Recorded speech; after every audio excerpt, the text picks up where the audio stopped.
Epartrade is a digital platform that we've created basically to make life easier in the business community of auto racing. Epartrade, there is no e-commerce. It's literally a connection just like at a trade show. So now, any time of the year, a buyer could reach out to a supplier.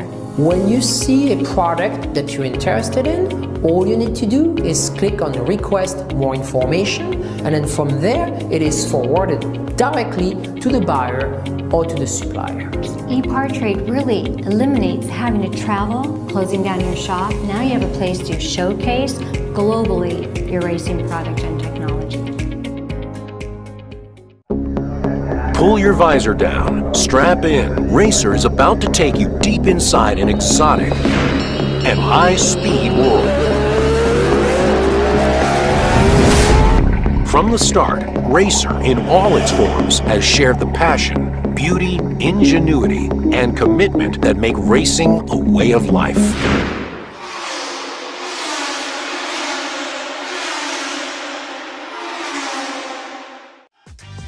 Looking for a quick fix of motorsports news? The Speed Sport Daily is what you need.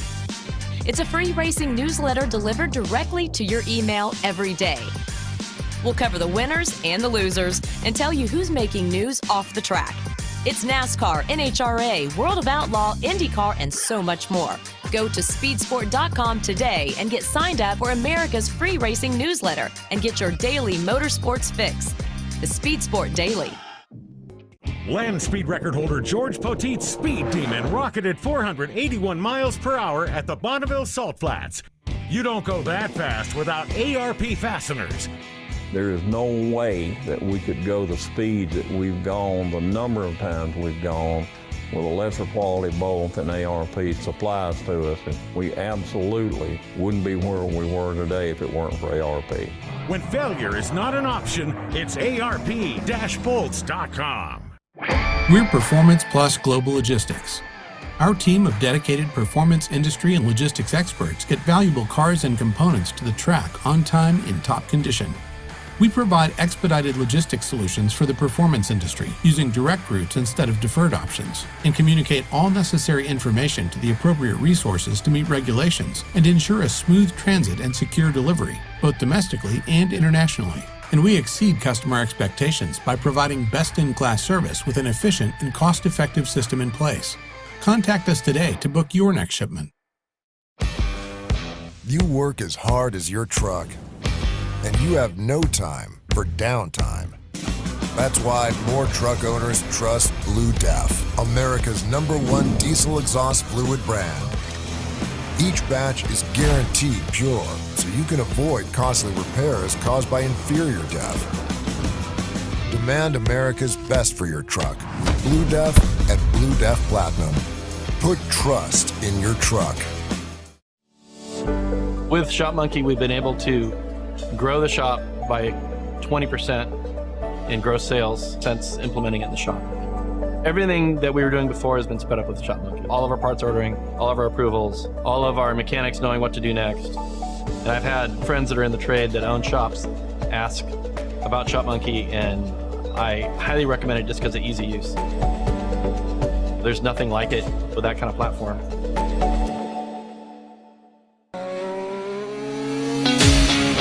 With roots in the Midwest that date back well before the Model T, Fifth Third Bank has a long history of serving the needs of automotive companies. While much has changed over the years, our passion for helping businesses put cars on the road and on the track has not. Today, we are more committed than ever as a member of SEMA, a founding member of PRI, and a sponsor of multiple race teams across several racing series. For over a decade, Fifth Third Bank has been a staunch supporter of our industry and a great partner for many companies in the motorsports field. Our business has been growing extremely fast, and really we could not be where we are today without Fifth Third. They provided amazing strategic advice, the capital we need to support our phases of growth.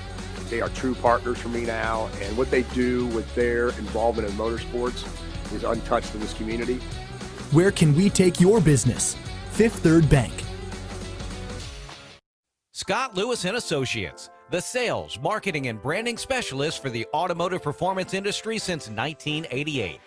We get our manufacturers on track by opening an extensive distribution network, providing product training to sales staff, creating fully integrated sales and marketing strategies, building successful industry partnerships, attending trade shows, events, and races, offering first-class support to customers.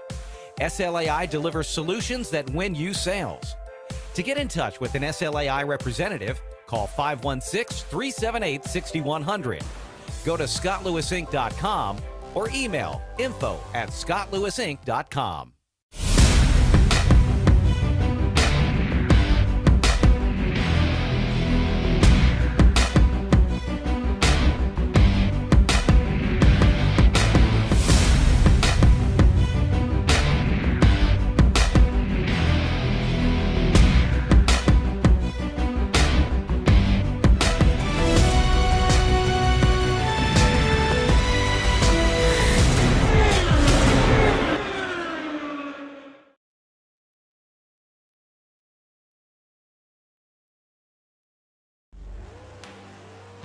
The number one source of friction in your engine is not what you think. Piston rings rubbing against the cylinder walls generate more friction than any other part of the engine. More friction and temperature means more wear and less horsepower. Fortunately, the team at Total Seal knows how to reduce friction and wear through innovative piston ring design. If it takes a piston, Total Seal can build a better ring.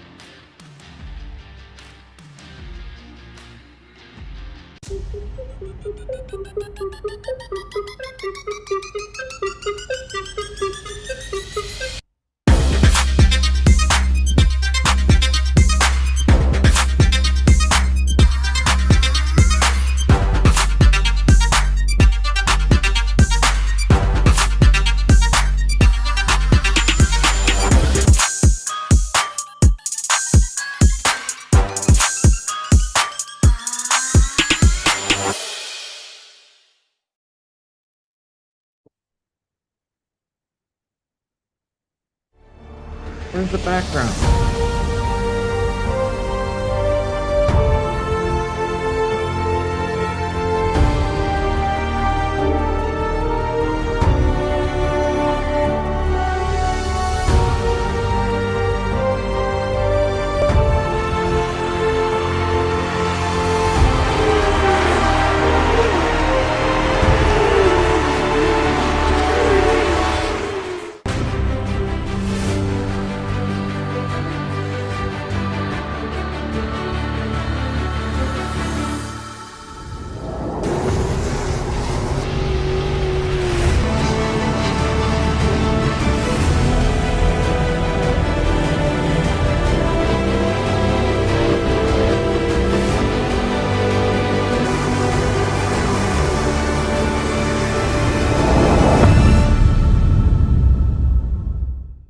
If you're watching this video, you might be wondering, what is WPC? WPC is a surface treatment designed to reduce friction and increase the strength of metal parts.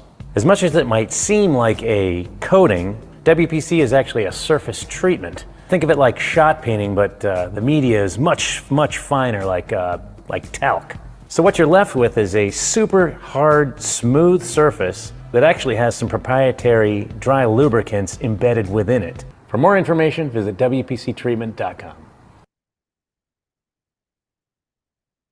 Good morning and welcome to Race Industry Week 2023, Day 5, brought to you by Epartrade, Racer and Speed Sport, presented to you by ETS Racing Fuel, Fifth Third Bank Motorsport, Peak, Penske Racing Shocks, Scott Lewis and Associates, Total Seal Piston Rings, ARP, Performance Plus Global Logistic, and Shop Monkey.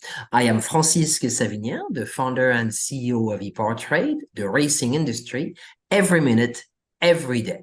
So this is our final day after 4 amazing days, and we have another terrific lineup of speakers.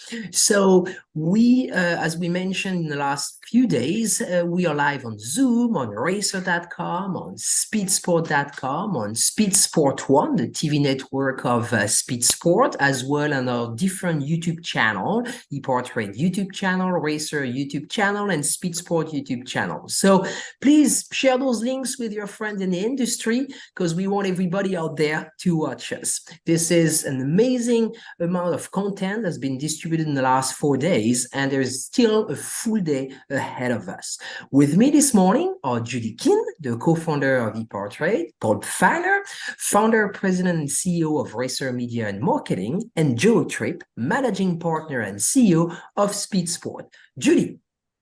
Thank you, Francisque, and thank you everybody for joining us this morning. First, we always have to really pay our gratitude to our iconic hardcore racing sponsors. They are supporting this week. They believe in this platform and the direction we are going. So a huge thank you to them. And to anybody out there that attends or exhibits at trade shows, this is a platform we created for you. So just jump in, sign in. I promise you what you're going to see are companies you've never heard of before, because I've been doing this for 25 years and there's companies on here that are brand new to me. So it's a wealth of information. It's really like a motorsports search engine. You could connect to suppliers. Then we also host weekly technical webinars throughout the year. And this is the cherry at the end of the year. And I'm proud to have been presenting this with Paul Pfeiler and Joe Tripp. So it's been a joy to be working on this with you guys. Paul? Well, thank you, Judy. It has been a joy to collaborate with all of you on this project. And clearly, everybody you see on the screen loves this sport, the people in it. It's why we do what we do, is the people. And I think, when I look at our team at Racer, we're dedicated to serving our audience and the people that work in the industry, just like you are at Epartrade, and I know the team at Speed Sport are. You're the fuel that keeps us going. And as we run this final lap this week, we have a lot of great interviews in store. I'm really looking forward to the first one of the day with my longtime friend, Cal Wells. I still haven't really figured out what he does, but hopefully he'll explain it today. He's had an exciting year, I'm sure. Yes, he has. I think he's taken on quite a project. And, I want to also thank our team at Racer and Vintage Motorsport for the great year they've given us and all the hard work the Racer.com team has put in. It was great seeing Chris Medlin yesterday. He's off on his honeymoon now. He had to postpone that due to the racing season. But a thank you to the SCCA for 40 years of partnership that will end with the February issue of Sports Car, which celebrates the 80th anniversary of the SCCA. And I just want to reflect on that for one moment. I just realized while working on that issue this morning that we produced the magazine for exactly half of those 80 years that the SCCA has been in existence. They're going to discontinue the magazine and go to social media and other means. But my partner, Steve Nicholas, who's our editor on Sports Car, we started that journey in December 1977. So my motto is life works with commitment. It doesn't work without it. And that defines our sport. And with that in mind, I want to hand off to my friend Joe Tripp, who leads Speed Sport. He defines that as well. His team has done an amazing job for a lot longer than we have. Thanks, Paul. Very kind words, and congratulations on all your success and on a great run with your publications and everything. And we're excited to see how this final day wraps up. Race Industry Week has been a tremendous week, and in terms of content, there's more than one human can digest. But over our job, Paul and Mike and all of our great teams is to decompile all this and present it over the next few months. And I know Francisque and Judy will be pulling all of these sessions into digestible content that we'll be sharing across these many platforms. And as we get ready to go on to another trade show, an actual physical trade show with PRI, it's kind of like the old trappers. I'm from out west, and the old trappers used to always, rendezvous down in St. Louis, to bring all their hides and their wares down and trade. That's kind of what PRI is for us these days, is our annual rendezvous. and getting ready for that show is always a monumental task. And as I do that this year, I reflect on how far Speed Sport has come as a brand. We'll be going into our 90th year, and that would not be possible without the hard work and dedication of our amazing team. And really, Mike Kirchner, my colleague over there and our managing editor, is the one that's really been the glue that's kept it all together and kept us on track with that the Speed Sport ethos that was created by our founding editor, Chris Economaki. So very proud to carry that torch forward, and looking forward to wrapping up a great week here and then shifting our focus to Indianapolis next week. Well, thank you, Joe. I mean, it's been an honor to be associated with both, Speed Sport and Racer. I mean, it's been a joint effort and it's been a fun, adventure together. And actually, if you're watching us, I mean, there's a lot of efforts being put into race industry. It doesn't happen magically. And we try to, as we often say, cover everything in the racing industry, from Formula One to tractor pulling and everything in between. Now, if you come across some racing series we have not covered, or promoters doing extraordinary things and you think of, please reach out to us. Reach out to info@epartrade.com, and we'll take that in consideration, because we want to highlight the people that are making this industry, and the promoters, the series organizer. They are the foundation of everything. If they don't promote races or produce races, there is no industry. So it's very important we celebrate them during this week, and we try to reach out to everybody across the world. But again, if there is somebody we haven't put on the program yet who should come back on, and you think of, feel free to reach out. I mean, we'll definitely consider that. And I think we've got Mike Kirchner with us. We had a little technical issue, Mike, this morning, but I think you're good to go now. Welcome back to the program, Mike. Thank you. I'm sorry I'm technically challenged, but I got things figured out and I'm here now and looking forward to a good day. Well, you're a wonderful host, and I think part of the big success of Race Industry Week are a host. I mean, you bring a wealth of knowledge to the equation here, and between the host from Speed Sport and from Racer and from Epartrade, with Jeff, Brad, Joe, and I mean everybody out there, and of course Paul. I mean, you make us look really good. Thank you. Thanks. I'm trying my best. I've talked to some interesting people so far. Met a couple I didn't know, and it's been a lot of fun, and we got some more today. You absolutely do. And it's 6 a.m. Pacific. I am being told that Cal is with us, so stay with us. We're going to bring Cal on, and Paul, you're going to be running the next session. So as soon as Cal is with us, we will let you take over. I can't wait to hear what's going on with Cal. I'm pretty much envious. Now, I wish I could just sit next to him and watch him do his work. Okay. Mr. Wells is with us. Good morning, Cal. Good morning. Thanks for joining.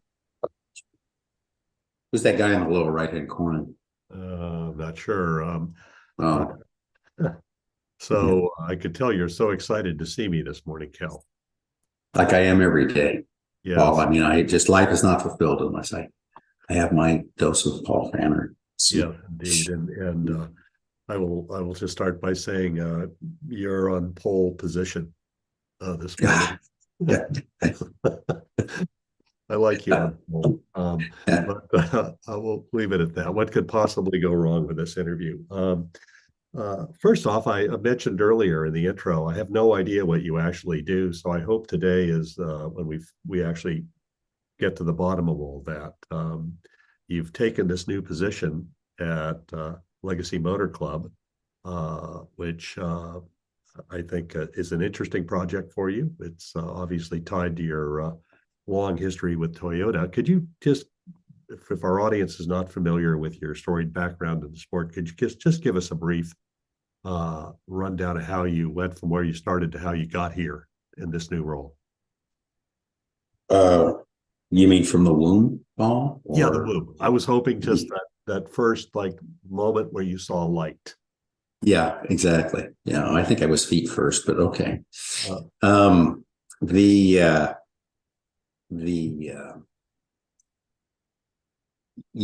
been blessed to be involved in off-road racing forever, which is my first love and probably my most passion. But getting involved with Toyota early on through Mickey Thompson's off-road championship Grand Prix, Mickey Thompson Entertainment Group, he put that thing together with manufacturers and was brilliant.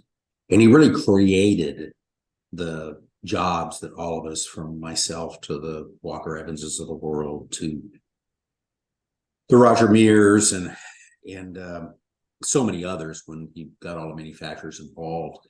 And that created a bridge for me that was just led me to incredible adventures with Toyota, and it's been 42 years. So having an opportunity to not only compete on their behalf in off-road racing, both short course off-road racing, stadium off-road racing, and then of course I should say all three, which would be desert off-road racing. Again, my favorite. Baja 1000 is my favorite event on the planet. That led me to their IndyCar program, which was a blessing. Of course, you're very familiar with that. And that led me to their NASCAR program, where I then was a consultant, not a team owner, but a consultant to help get the thing launched with a guy at the time. His name was Dave Ellingworth, and he was looking for some counsel. I had already started in NASCAR with, first Ford and then Pontiac, which became Chevrolet when the Pontiac division closed down within GM. And that, when I couldn't afford to do it anymore, or I didn't have the personal wealth to deal with the ebbs and flows of sponsorship. I've been very blessed to have fantastic sponsorship for decades and decades, but ultimately I couldn't make it balance. Then I was back with Toyota, helping with Michael Waltrip Racing, which was a wonderful, wonderful opportunity. Probably the best job I've had, although I love this new one. And then from there, I worked with the president of TRD, Dave Wilson, and then a number of the wonderful group he has there, Tyler Gibson, Jacker, and on and on, to help shape various and assorted initiatives, both racing related and then non-racing related, but off-road centric, that I've got a little bit of experience in.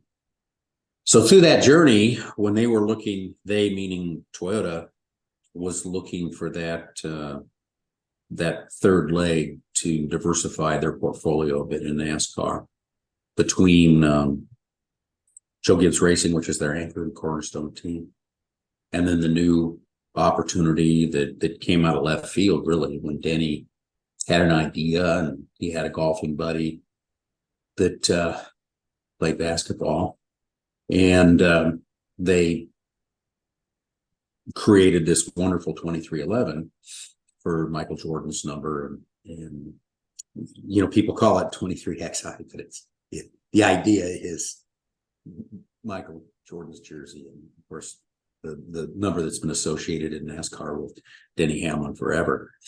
But that was not something that was planned. That was something that Denny put together, and he hired an extraordinarily competent guy and capable guy, and Steve Loletta, to put all the working parts together, along with some of the really smart people there, Mike Wheeler, Dave Rogers, others that are actually JGR alums, that helped assemble that. But it wasn't necessarily, it was done in a very planned and methodical way, but it just came out of left field. It's like, hey, I've got this opportunity. Would you guys be interested in it? And meaning when Denny brought it to Toyota.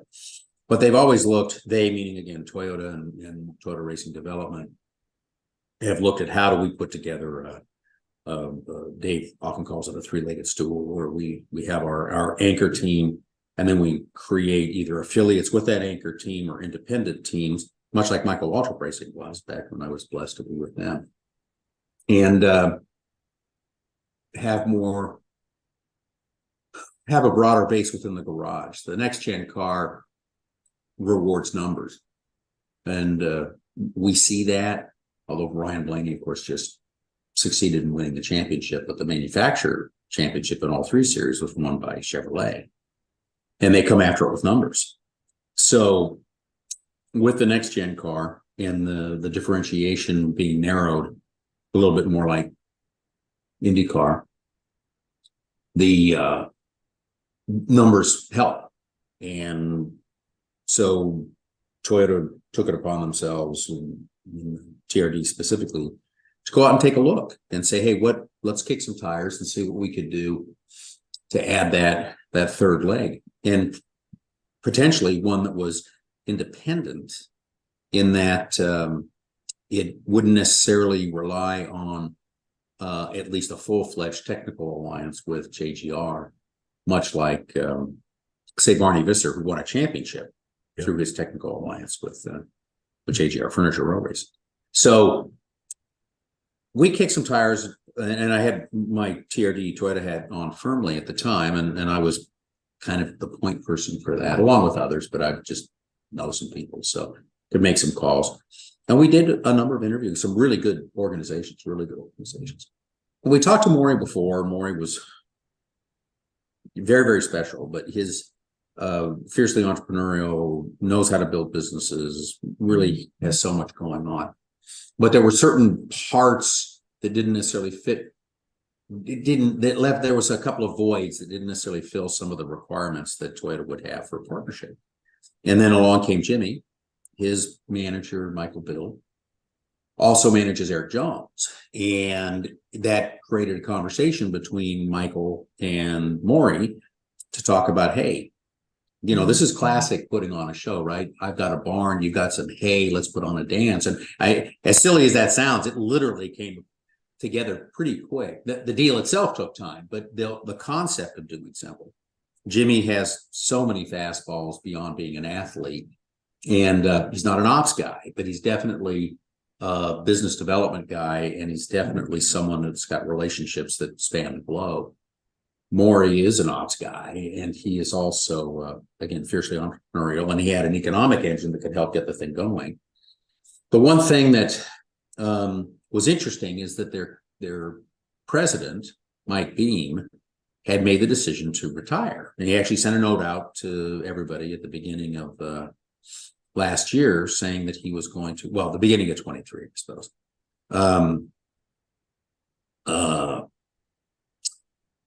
That he was going to retire. So it left this void that where they meaning Maury and Jimmy, needed somebody to herd the cats that actually I shouldn't say that, but in other words, shepherd the great team members they have there, now called club members, and at the same time someone that would have virtually a symbiotic relationship with Toyota.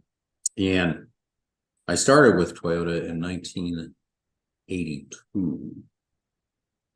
So I am almost as old as you are, Paul. I mean, almost. Not quite, but almost.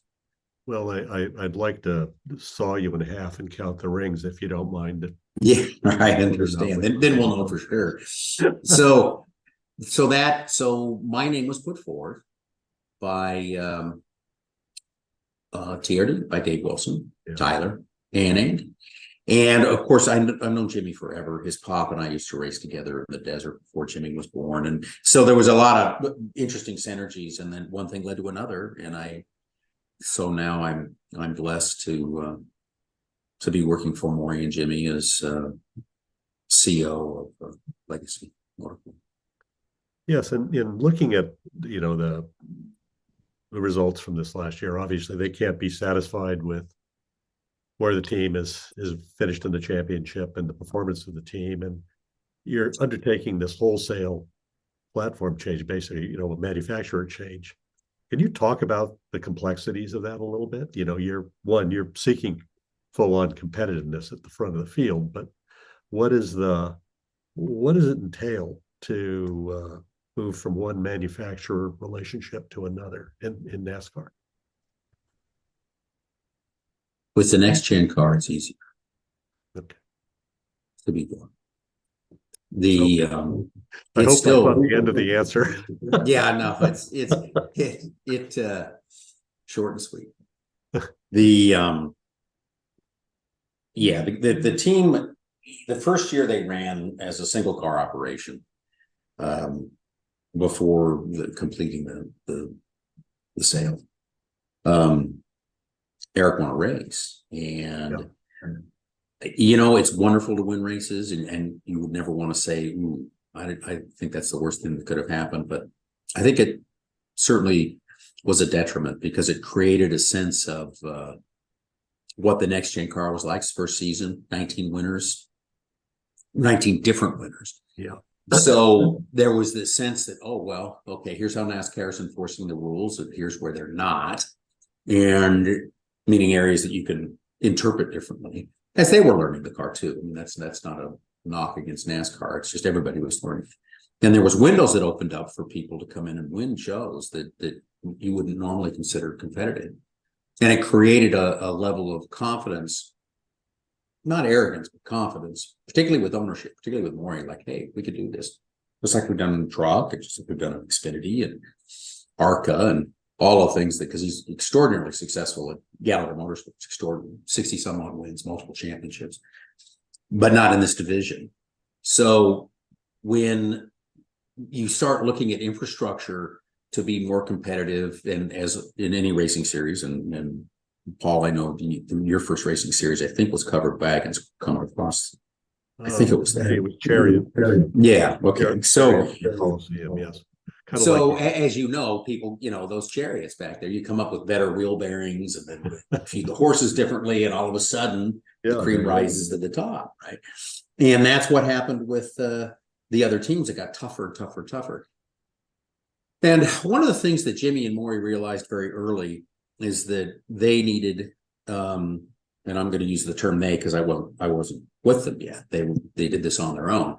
It was time to say, hey, we need to be what is termed in NASCAR vernacular as a tier one team, meaning supported as a tier one member of Chevrolet, Ford, or Toyota. And those are very sought after and coveted positions within NASCAR. Penske's and Roush Fenway, Keselowski, and Stewart Haas are tier one for Ford. You know, in Chevy, there's Mr. Hendrick, which is tier one plus. Yes. And then the track houses of the world and RCR and others. And so when you look at that ecosystem, it was tough for Jimmy to get Jimmy, even though he had won 7 championships for General Motors, and this will always surprise me.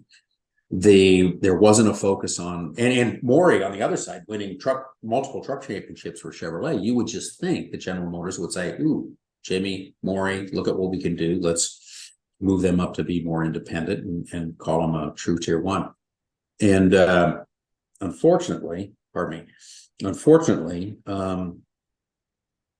they just didn't feel that way. And they left him at what I would consider a tier 3, where the information was very limited and intentional. I mean, this isn't to say that Tim Campbell and Eric Warren didn't pay a lot of attention to Gallagher Motorsport, and then Jimmy, and then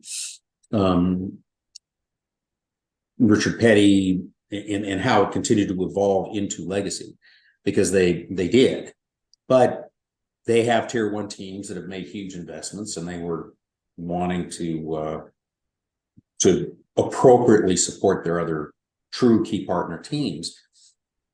And one of the challenges, Paul, you've certainly seen this in your history too, is if you take technology and you take someone like Eric, right, who heads up global engineering motorsport for General Motors, as you expand that circle of trust, when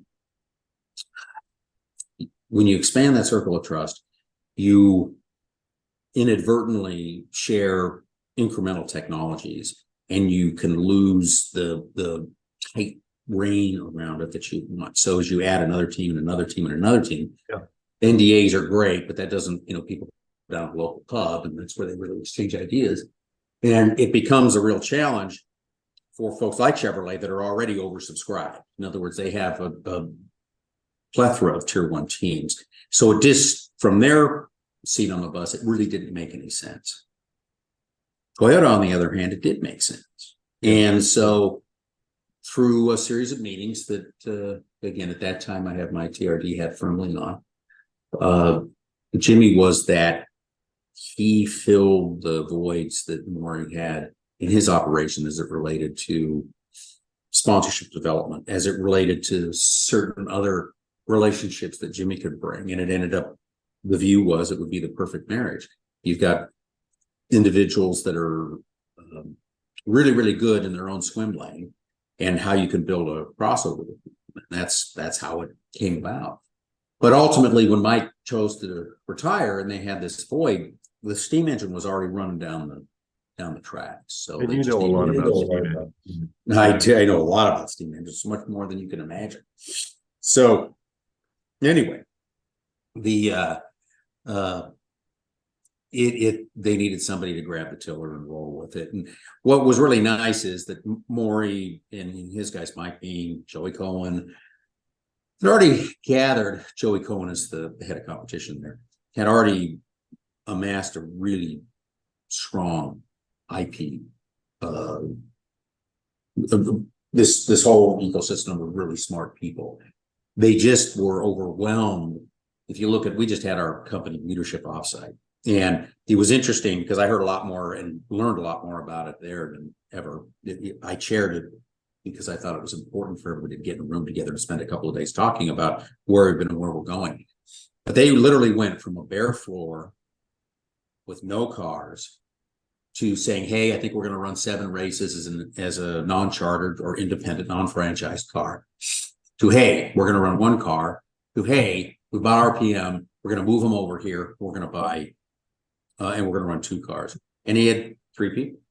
And you just months to get it ready. And it was a miracle what they pulled off, particularly when you're trying to take a GMS culture, Richard Petty culture, and then Jimmy Johnson culture and super collide them. Yeah, that's a fascinating contrast of eras too, when you think about it. Yeah, exactly. And you carry the name Legacy is in your name, and you have 2 of the most iconic numbers in all of racing. And hopefully you live up to those that legacy. And what does that put on you in terms of pressure or storytelling opportunity? There's usually 2 sides to everything. What does that do, and how does the Petty legacy fit into what you're doing? Petty legacy is critically important. 75th is coming up this year. We're going to pay reverence to the Petty family with a series of extensive promotional programs, that not revenue generating programs, just programs that celebrate and honor the Petty family's 75 years in sport.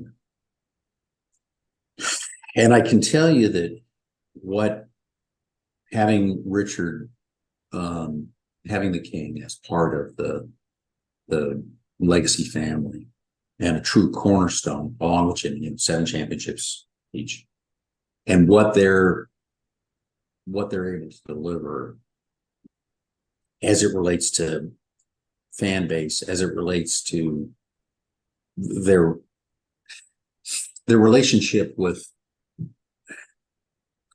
the history of NASCAR. It's just phenomenal. And I didn't really realize how impactful it would be until we did a sponsor presentation, one that we'll be revealing here in another week or 2. And Jimmy was in Europe at the time, so he wasn't there live, but he was able to pipe in. And we had a whole bunch of people in the room at Legacy Motor Club up in Statesville. And, it was interesting because we really we've got our chief marketing officer, a guy named Andrew Veit, that has been around for a long time, and he put together a tremendous, compelling business case for this particular group and did a really good job. And we had a lot of people that did it together. It was truly a team effort. We must have had 15, 20 people And sometimes Richard, it's not his first rodeo, but sometimes we don't like to book him for something, making sure he just feels up to it. And this particular day he did. And so we surprised the president and CEO of this company by having him. And what was so lovely about it, was so wonderful in so many ways, is that they love Jimmy. I mean, who couldn't, right? The guy's just gold in the boardroom. It's his experience is just fantastic. But I didn't know would we get it or not, because as you've already mentioned, our resume was poor. 28th and 34th in points, 33rd maybe. And you're trying to sell, and really you're selling a hope certificates. You're saying, look, we're going to be tier 1 with Toyota. We're going to do this. We've hired that. We've done this. We've done that. All these things that are true and are a great story, and I think will have a significant positive influence on our results next year. But at the end of the day, when we went to a certain slide on this big screen we have in this presentation room that talked about philanthropy, and when the king started talking about the Victory Junction, you could hear, it was like Game 7 at the World Series. Whack! The ball goes over the left field fence. And we knew right then, it's like, okay, we got this. And that was the defining moment. And for as long as he's with us, he'll continue to create those defining moments. Absolutely. And it's fascinating that you have in your orbit two of the most iconic racing drivers America's ever produced.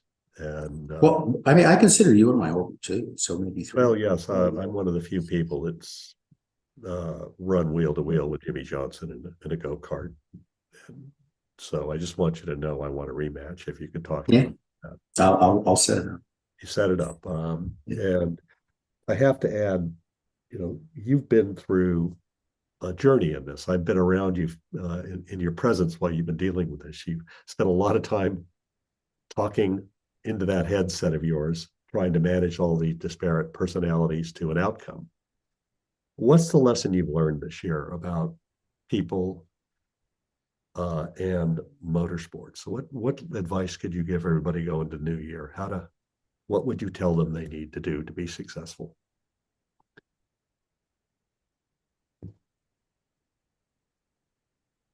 The number one word would be tenacity. The world's full of different personalities, different cultures, there's so many. That's what makes the world what it is, the idyllic personalities of the joys that we get to work with people. But we all have challenges, and we all can have challenging personalities, can have challenging subsets of things that make us feel we're right, make us feel that we know what we're doing, and these guys don't know what they're doing. Or, hey, these folks feel this is the right path.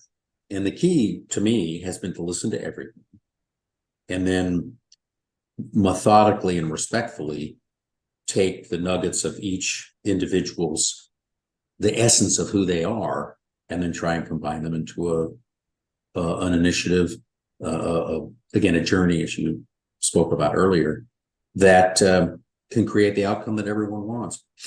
Funny story, I may have told it to you before, and I know we're running short of time here, but it is somewhat relevant. When Star Wars came out, I'm a big fan. Star Wars came out in the 70s, 77, 76, and that Time Magazine did a big article. By the way, I think it was R2D2, just yes, exactly. Just to be clear, yeah, I understand. That's what my head looks like anyway. So George Lucas, that was creating the THX, both visual but that whole sound thing that he was doing, he had all these things going at the same time. But it was a great storyline that was very poorly implemented on film. Took a lot of work, a lot of cuts. But during his interview in Time, he spoke about the commitment that he'd gotten from the studio and the money he needed to do it, or at least the money he thought he needed. He needed more than he thought.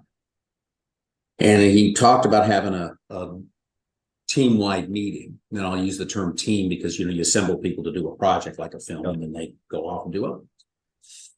And the analogy that he used for the journey they were getting on is to just assume that you were getting on a train to go through the countryside. And you would all be looking inward to produce this highly technical, groundbreaking new genre, certainly far bigger than he would have ever realized at the time. And that occasionally you can look out the windows as you go past the country and you'll see your family and you'll wave. But other than that, we're not getting off this train till this thing's done.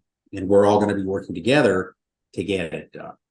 And I've always thought about motorsports the same way. And if you look at NASCAR, you've got 38 events a year, and you're investing a tremendous amount of time with each other. And you need to understand how to compartmentalize differences and actually utilize those as a part of a intellectual property engine to instill and excite thought on other ideas that can help you accomplish your goal.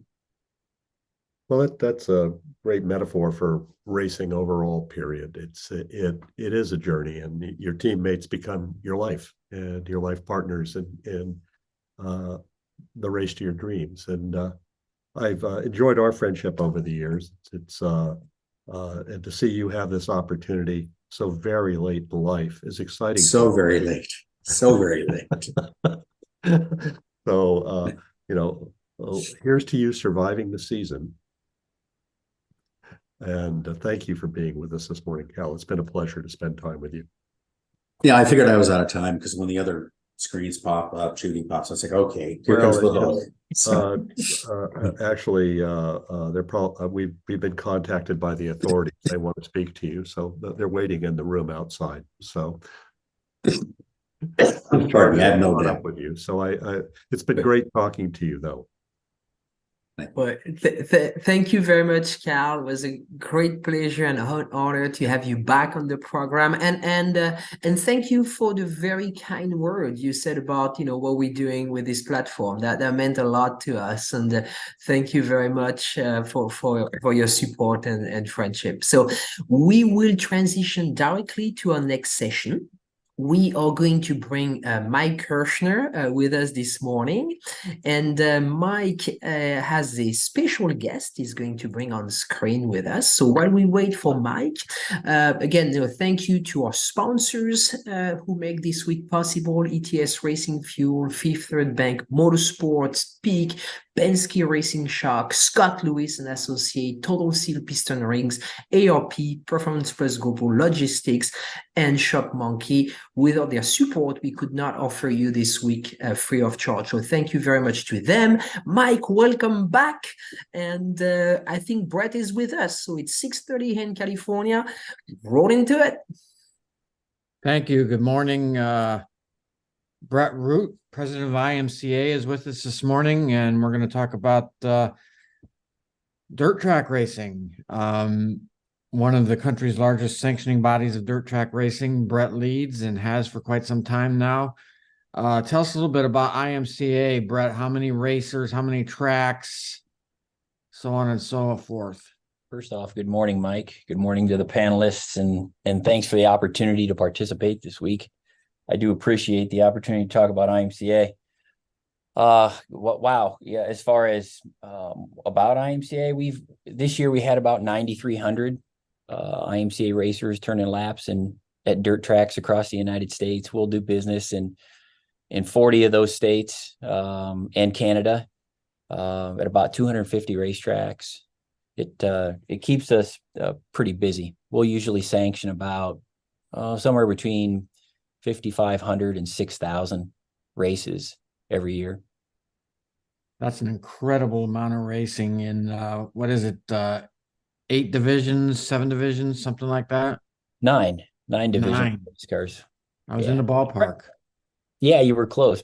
It's primarily full-size race cars, anything from a sport compact or a 4-cylinder that the competitors could take off the street and convert to a race car, up to a full-blown late model or sprint car that's built specifically for, obviously, dirt track racing. So you guys pretty much race year-round nowadays, but let's start out a little bit by looking back to the 2023 season. And what was your biggest takeaway from how that season went?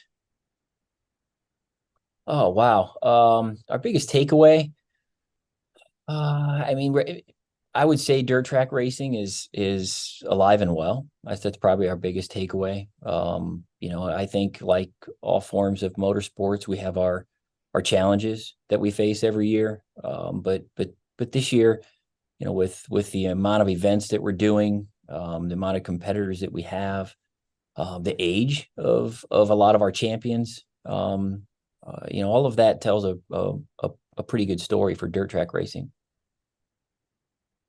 Where did you see the biggest growth last year? We continue to see growth primarily within the tracks that we do business with already. Again, with nine divisions of race cars, our modified division is probably what our calling card is. Most people are familiarize IMCA with the modified. That is a division that was started by this association in the mid-70s. And it continues to be our largest division of cars by far. But we see growth. We've expanded through different divisions. We've added a Mod Light division 3 years ago, which is like a 5/8 scale car and uses a motorcycle engine, which is unique to our association. And we see a lot of growth in that division. We see a little growth in the Race Saver Sprint Car division that we do business with as well across the United States. But for us, at the end of the day, most our growth is coming from a facility that's sanctioned IMCA modifieds for 30 years, 20 years. We have some tracks that have sanctioned for almost 40 years. And we're seeing them add other divisions now. They see the struggles of developing a division of race car, making it grow, getting the competitors, all those kinds of things that come in play with starting divisions. And they see the benefits of what we have to offer in other divisions. And so they're converting divisions or adding divisions at their local speedway. One of the main objectives of IMCA is to make racing affordable. How do you strike the balance between that and still producing professional racing, particularly in the modified class? It's tough because for us, no change in the rules has proven year over year to be the most cost-effective and smartest thing we could do for our competitors. But that doesn't have a sexiness, so to speak. I mean, when we're looking at the new technology that's introduced into the sport year in and year out, and a lot of it or some of it we don't allow, it can be a little bit of challenge for the competitors to feel like we're doing stuff that's cool and in their best interests when they give us a call and say, hey, can we use this new part? And we say no. So there's a fine line there between letting the divisions evolve over time to where they stay relevant and the racers themselves enjoy competing with them, and the race fans enjoy watching them. There's a fine line there between that evolution and then not allowing some of it because it goes in a direction that is not in the best interest of the division or the racers or the competitors. It's tough. One of the things we hear a lot about in all across the board in motorsports, and you touched on it a little bit ago, is youth. Talk a little bit about the youth movement in IMCA racing.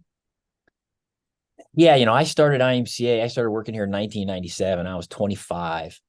And I felt like I was the youngest guy in the room when I went to a lot of the trade shows from an employee standpoint.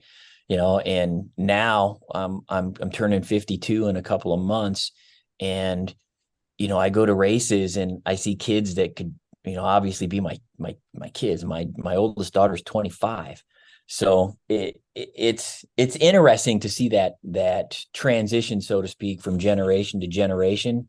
And it's one of the important things that we try to focus on in IMCA when we don't change our rules, is allowing a guy that maybe is getting out of the sport. And they do get out of the sport in and out quite frequently, more frequently than I think most people realize. About 20% of our membership every year rotates for whatever reason, whether it be relocation, changing jobs. Budget, job conflicts. Oh yeah. So many things that are outside the control of just us riding race car rules, divorces, marriages, children, all those kinds of things. So it's important for us to keep the rules where they're at, because I think it allows the transition of those cars to the next generation a little bit more easier in an affordable way. And for us, we're seeing that. At the end of the day, the IMCA racers and the vast majority, we're a hobby racing, average people who have jobs. They're not professional racers. They're not trying to earn a living turning laps in IMCA. So, we do our best to try to make sure that the younger generation can afford the race cars, or their parents can afford the race car, depending on what age they get in. And we see that we a few years ago, we developed a junior national championship award, where we actually recognize racers that are 17 and under. And it's been wildly popular. It kind of surprised me, to be quite honest, because a lot of times you'll hear people say that, racing is struggling, and racing, there's no young racers in the sport and things like that, or young people can't afford it. And we see signs of the opposite. But they do migrate very much so to the race cars they can afford. For us, that's sport compacts, front wheel drives, hobby stocks, very limited divisions when it comes to the components they can use on the car. And I think we had 400 17 or younger participants this year alone in our junior national championship. So, there's some positive signs out there, and that's just the junior national championship. Those kids are still competing against adults on the racetrack. They're not separated in any way. They're competing against guys that could race cars for 40 years or 30 years. In all of our divisions, we allow the 17-year-old, the 14 to 17-year-old kid to race. So we see them peppered throughout our sport, and we see them doing so very successfully, to be quite honest. How much progression up the ladder do you see? Like, because a guy might start out in sport compacts and make his way through stock cars and eventually run modifieds. We see that. We usually see it per division. We kind of have divisions that we like to connect, if sure, so to speak. We connect our hobby stocks to our stock cars because they're full fendered race cars. We connect our sport mods with the mods, yeah, to our mods, correct? Because they're very similar in nature, and people can take those. People can take those components with them if they switch divisions. So we see the racer migrate out of those when they see fit. A lot of times it has to do with experience. Sometimes it has to do with the opportunity they have to race the car. Because again, we have more modified sanctions than we do sport mods, although they're very similar anymore. So a local guy starts in a sport mod because he can get a used one, get entry. The point of entry to the sport is relatively low in that division, or lower because it's limited. And they'll race it for a year or two, and then they'll jump into modifieds. We see that quite common, to be quite honest. I think our rookie of the year this year in our late model division, if I remember correctly, Cade Richards is his name. He was a rookie of the year a few years back in the sport mods, rookie of the year a few years back, I believe, in the stock cars, and then a rookie of the year this year in the late model. So they're jumping around. They're jumping around to what they want to race at the end of the day. And I think all of our racers, they start as hobby racers, but I think a lot of them have the ambition to race professionally. We definitely see that and hear that, and there's a lot of times I think our racers want to race in NASCAR. That's in the United States, in my opinion, when it relates to IMCA racing, NASCAR and professional racing at that level is probably where most of our competitors say they want to land. Some of them want to go into Indy racing and stuff like that, but most of them want to go cup racing at the end of the day, which is pavement racing. So it's a little different, there's a lot of obstacles for them to do that, but we still have racers too, that they just want to be professional dirt racers, and that opportunity presents itself as well and within the industry. So, they want to race a super late model or a 410 sprint car or something of that nature, which is something we don't necessarily offer in IMCA. IMCA.TV is an important ally of the Speed Sport Network. And how important is streaming video to the IMCA business model? That's an interesting question, because you go back maybe 10 years ago, maybe a dozen years ago, when streaming was in its infancy I think for everybody. Sure. We were struggling to expose our sport, struggling to expose IMCA.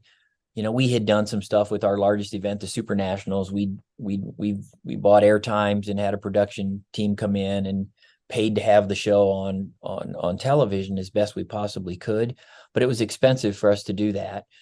The streaming has somewhat flipped that, to be quite honest.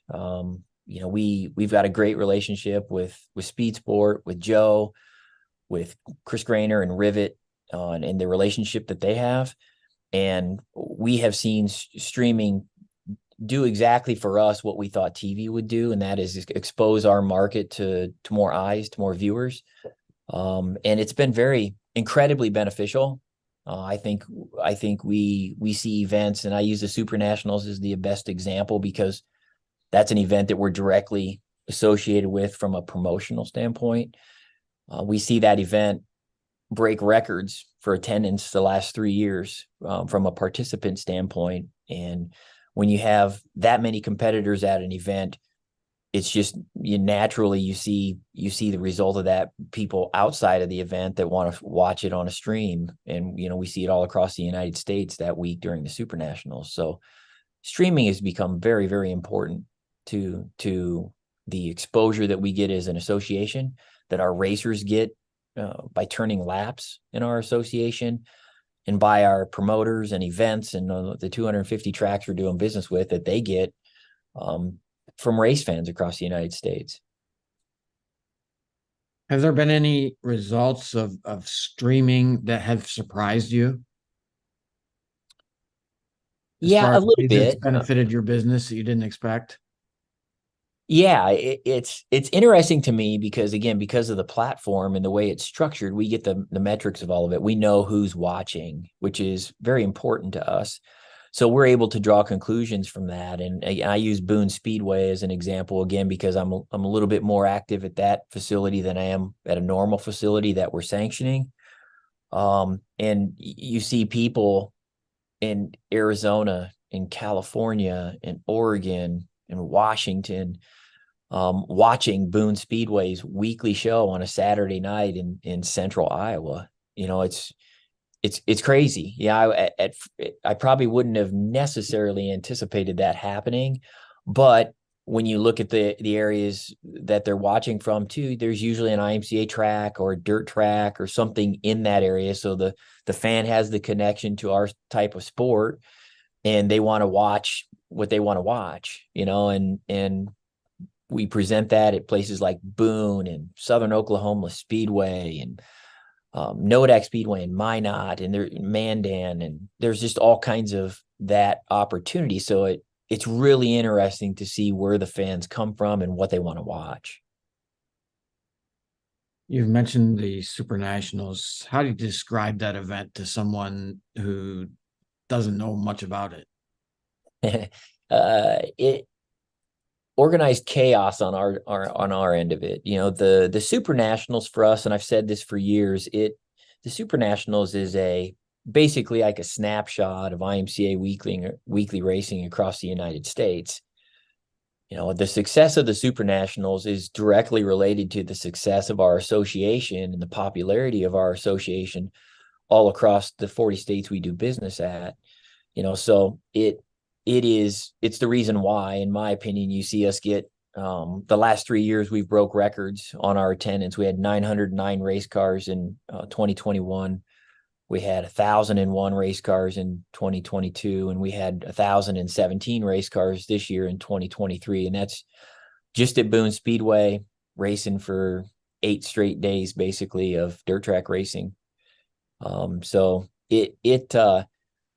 if you're a fan of dirt track racing, if you like dirt track racing, and again, the stream has provided us the opportunity to somewhat present that to people that have never been to Boone, may never have considered going to Boone, and maybe not even know much about IMCA racing. It's somewhat presented us the opportunity to expose them to that, and we've just seen it explode the last 3 years, especially. And I do think there's a direct relationship there between our streaming efforts, the quality of our stream, the quality of our production, and the attendance from the competitor standpoint. They want to be on TV, and to them, the stream that we're producing is about as close as they can get. So they come to Super Nationals for exposure. Their sponsors come for exposure. Their sponsors help fund them coming to Boone, because it's not inexpensive for them to go drive across the United States just to turn laps at a quarter-mile dirt track in Boone. But it also it presents the opportunity for us to kind of showcase our divisions, and I think it's proven to do that in the last few years, especially. The date of the Super Nationals, if anyone was wondering, starts Labor Day weekend and runs for a week after that. So it's a perfect end of the summer, beginning of the fall event, and it's kind of the crowning moment of the IMCA season. It is. In dirt track racing for many, many years, you go back about the time I started working at IMCA, and the season was, generally speaking, Memorial Day weekend to Labor Day weekend. That's when racing started and stopped. And for years it was like that. So our Super Nationals used to start on the weekend after Labor Day. I mean, that's why it was that weekend. People ask that, why is it on that weekend? And that's why. But now, because of our growth across the United States and the numerous divisions that we do business in now, instead of one, we have 9, and we run most of them, I think all but 2 of them at the Super Nationals. It's forced us to somewhat move that event forward to accommodate the competitors that are coming. So it's creeped up to where now it starts on Labor Day. And again, that's kind of a snapshot, a little bit of weekly racing and the problems it's somewhat caused for us. Our racing doesn't start on Memorial Day anymore. It starts January 1st. Yeah. So we'll start racing IMCA down in the southwest part of the United States, as the first of the year. It's not unusual for us to have a race on January 1st. And we race all the way up through, we were racing Thanksgiving weekend down there as well in Phoenix, at the dirt track down there at Casa Grande. So Labor Day is when the Super National starts, and it's always going to start on that Labor Day weekend. So it's easy to kind of remember if you're a race fan. Yeah, it floats a little bit on what those days are exactly in September, but it always starts on Labor Day, and that's generally why. But the racing for us is not over, unfortunately. It's not over, or fortunately. It's not over on that after Super Nationals. We still have usually 2 or 3 weekends of point racing through the end of September to get to our national championships in all of our divisions. And then the month of October and November, we roll into what we call specials, and they're just peppered all across the United States. Super Nationals, no doubt the biggest IMCA event, but over the last few years, a lot more significant races have popped up. One of those, you alluded to racing in January, the Winter Nationals at Kokopah are coming up. Tell people a little bit about that event and what it's added to the IMCA landscape. It much like Super Nationals, it's got a Super Nationals feel to it. Many, it races multiple days. There's a couple of days where there's a few days off, and it floats a little bit in January as to when it starts and stops. But Kokopah for us is, it's been good because it presents the opportunity for, especially us up here in the northern climates. IMCA is located in Vinton, Iowa, which is eastern Iowa. So right now, I think it's forecasted to snow sometime today. So anything in this area, really mostly through the month of March, is, we can't race. So Kokopah has provided the opportunity for those who want to be snowbirds or are snowbirds. And a lot of the guys up in this area who want to compete and get out of the snow and the cold weather in January, they head down to Kokopah. And we usually get 250 to 300 race cars down there, across a variety of divisions that we run at Kokopah. And they come from all over the United States. It's kind of crazy. It's not unusual for us to see guys from Wisconsin and Minnesota and North Dakota and even in Canada, down at Kokopah in January, and again, our widespread appeal across the United States where we're at, it just lends for these types of situations to happen. And when they do happen, they happen on a little bit grander scale than just a normal weekly show at a racetrack that maybe doesn't sanction with an association like IMCA. That event is streamed on imca.tv, and all the people sitting in the snow in the middle of January can watch it. So that has to be a benefit as well. We hear all the time that motorsports is a family sport. That's especially true with IMCA, isn't that correct?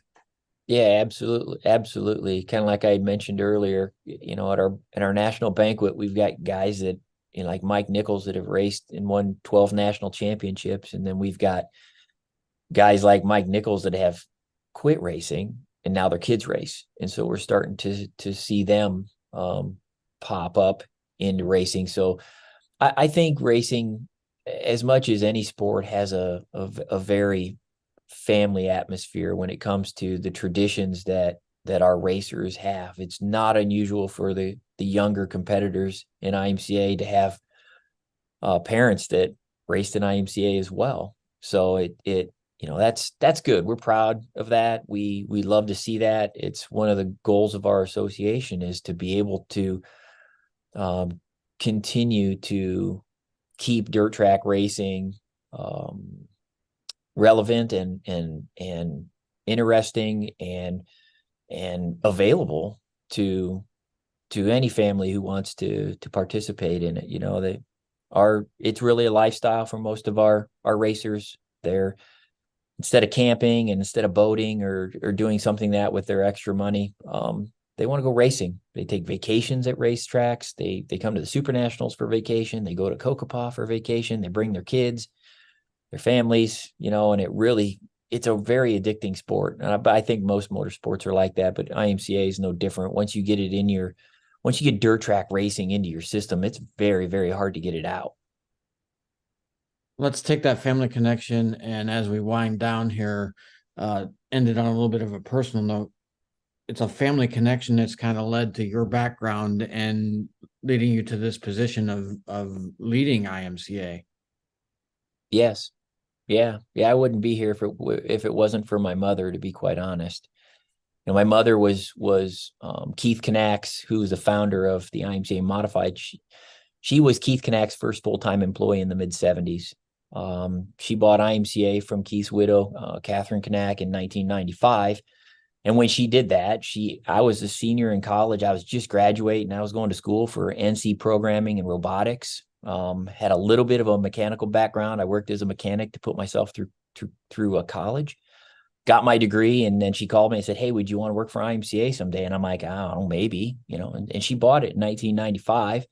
In 1997, she called me and said, "Hey, I got a position at IMCA. You want to come to work for us?" And I'm like, "Okay, what am I going to be doing?" And she said, "Marketing." And I'm like, "What?" I don't know anything about marketing. I didn't take marketing classes. I wasn't really interested in that. But I've been able to, since 1997, bring somewhat of the technical aspects, I think, of the race cars and the rule writing and stuff. I think I've been pretty instrumental in some of those decisions. I think, we had like 4 divisions or 5 divisions in 1995, and now we got 9. And yeah, it's been a family affair for me and my mother, my parents, my older sister, Debbie, my younger sister, Jody, who still works here. My mother officially retired in 2015. I took the ownership of IMCA in 2015, and here I sit. We're kind of like the picture of the American dream, really, to be quite honest, because my mother loved what she did and loved IMCA and still does. And, I've got, like I said, I've got dirt track racing in my blood. I can't seem to shake it. I really enjoy what I do. And if you enjoy what you do, you never work a day in your life, they say. That is true. Well, thank you very much, Brett. It was a great pleasure to have you on sharing, your story. And so stay with us. We're going to run a short video from our sponsors, and we're going to bring Beth Paretta next, who has a very special panel for us. Thank you. With roots in the Midwest that date back well before the Model T, Fifth Third Bank has a long history of serving the needs of automotive companies. While much has changed over the years, our passion for helping businesses put cars on the road and on the track has not. Today, we are more committed than ever as a member of SEMA, a founding member of PRI, and a sponsor of multiple race teams across several racing series. For over a decade, Fifth Third Bank has been a staunch supporter of our industry and a great partner for many companies in the motorsports field. Our business has been growing extremely fast, and really we could not be where we are today without Fifth Third. They provided amazing strategic advice, the capital we need to support our phases of growth. They are true partners for me now, and what they do with their involvement in motorsports is untouched in this community. Where can we take your business? Fifth Third Bank. You work as hard as your truck, and you have no time for downtime. That's why more truck owners trust Blue Def, America's #1 diesel exhaust fluid brand. Each batch is guaranteed pure, so you can avoid costly repairs caused by inferior DEF. Demand America's best for your truck. Blue Def at Blue Def Platinum. Put trust in your truck.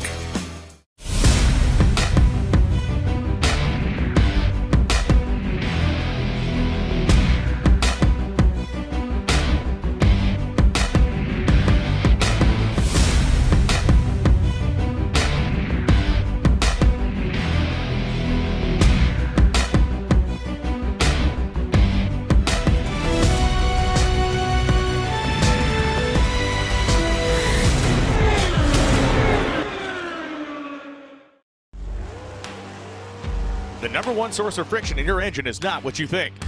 Piston rings rubbing against the cylinder walls generate more friction than any other part of the engine. More friction and temperature means more wear and less horsepower. Fortunately, the team at Total Seal knows how to reduce friction and wear through innovative piston ring design. If it takes a piston, Total Seal can build a better ring. Thank you and welcome back to Race Industry Week 2023. We will have Beth Paretta with us any second. While we wait for Beth, just want to remind everyone that we are also live on racer.com, on speedsport.com. We are live on the YouTube channel of Racer, Speed Sport, and Epartrade, also live on Speed Sport 1. And the one and only Beth Paretta is with us this morning. Good morning, Beth. Good morning. I'm looking forward to watching all of the panels delayed, because I know that you then post the library afterward, because I have just gotten back from Europe for a few days. So if I look a little jet lagged, that's why. But I'm happy to be here, bright-eyed and bushy-tailed, to see you guys. Thank you, Beth. And it was good to see you last month at the Women in Motorsports. What an awesome event. Wasn't that a great event? And it's getting bigger and bigger. So yeah, Lynn St. James and I started this Women in Motorsport North America about 1.5 years ago. In fact, we announced it on Epartrade. So thank you for your support. And it's been really wonderful to kind of build out this network and have a resource for women either starting in the industry or mid-career or later career that gives them the ability to give back to young women coming up the ladder. Exactly. Absolutely wonderful job. So before we start, we had a news last night that we had Michelle could not be with us today. She had an emergency, Yes. but Tony has been able to step in. So Beth, you are in charge for the next hour, because I guess we have 2 panels back to back. Exactly. So these fine folks will be with me for 30 minutes, and then we're going to have a different discussion at 10:30. So yeah, I just want to quickly say our thoughts are with Michelle. She had a family emergency, and we look forward to having her join a future panel because her insight is always great. And really, a conversation with both Michelle and a conversation with Hannah 2 weeks ago kind of spurred my interest of why this is a critical time to have this conversation. So we're going to talk today about sponsorship for the lower rungs of the ladder, grassroots, and how racers and teams can look at sponsorship maybe even if they've never have before, if they want to get better at it, and kind of take some of the cues from what some of the bigger teams do, because I think there's some learnings that you can take even lower on the ladder. So today joining me, we have Hannah Greenmeyer, who will let her tell a little bit about herself, but Hannah was, I just spent a week with Hannah down in Texas for a shootout for Porsche Sprint Challenge. And thankfully, gratefully, also with us today is Tony Calderon, who will also tell you a little bit about himself. But I couldn't be happier that he's joined us because he has a great broad perspective, having managed drivers, worked in motorsport for many, many years, and also with a business background, has that wider perspective, having worked with sponsors and drivers and teams, kind of ticks many of the boxes. So very happy that at this very late moment, he was able to join us and will definitely add value to our panel. So Hannah, let's just have you tell us how long you've been in racing and some of the series that you've participated in so far. Yeah, hi guys. Great to be here this morning. Like Beth said, I'm Hannah Greenmeyer. I started racing when I was 5 years old. I'm 21 now, so I've been in the industry for about 16 years. I've been in go-karts for 15, and then this last year I just started doing cars, and I participated in the US F4 Championship with Crosslink Kiwi Motorsport. And yeah, I love the industry. I love racing, and I can't wait to continue my career in it. And hopefully it's a very long career. So, and you were with us in Phoenix as well for the summit. I was at the summit. It was a great experience. It was my first one, and I was just amazed with how many people were there, and hopefully it continues to grow, and I can't wait for next year. Absolutely. We'll talk about where next year is going to be in a bit. Tony, thank you again for joining us at this late minute and stepping in when Michelle couldn't be here. So tell us a bit about your background so that it puts it in perspective for everybody watching. Yeah, thank you. No, good morning, and it's an honor to be here. So I've been in the racing world for about, I think, 22 years now. Started in the champ car world, always been involved sort of behind the scenes in the business, marketing, PR side of things, and then quickly evolved into driver management. I started Speed Group with James Hinchcliffe and David Martinez. So we've been lucky enough to manage drivers in almost every series around the world, at least any open wheel or a sports car series, including IndyCar, Formula One, IMSA, WEC. Like you said, I've had a lot of experience, thankfully, working with a lot of sponsors, with a lot of drivers, figuring out how to get drivers through their careers, how to manage not only how to get sponsorship, but also how to spend the money, right? It's very important to, it's very easy to spend it very quickly and not get anywhere. So exactly. And then you won't get more of it. Right. Yes. Yeah. And then recently I was lucky enough to also be able to do a documentary called The Gentleman Driver. So if anybody wants to know about gentleman drivers, check that out. And recently I've joined the Rafa Racing Club. So we got to hang out with you guys, with Beth and Hannah a couple of weeks ago. We did a shootout at COTA to pick a female driver to get a full scholarship next year in Porsche Sprint Challenge next year. So yeah, that's my quick experience, and it's a pleasure to be here. And whenever Beth calls, I'm always there. Same. And when you call me for, hey, we're doing a shootout in 2 weeks, can you be there? I said, absolutely.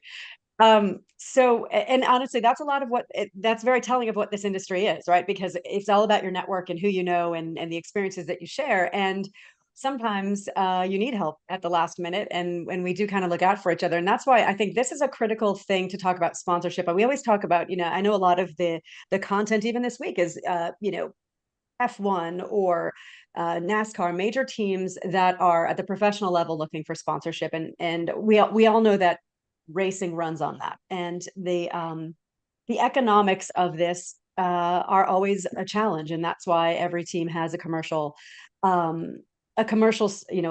side to teams will either use an external agency that will help them with the commercial work, or they'll have in-house staff that help them, always looking for sponsors, and then also servicing those sponsorship accounts once they have them. To Tony's point, it's like, okay, now a company has stepped up and said they want to support you. How are you going to be spending that money? Because there obviously has to be a return back to that sponsor. But what I want to talk about is those lower rungs on the ladder, because even a karting year is expensive. So Hannah, just to put it in perspective, like let's say when you were, the last, maybe the last, your highest level of karting, what does a season cost?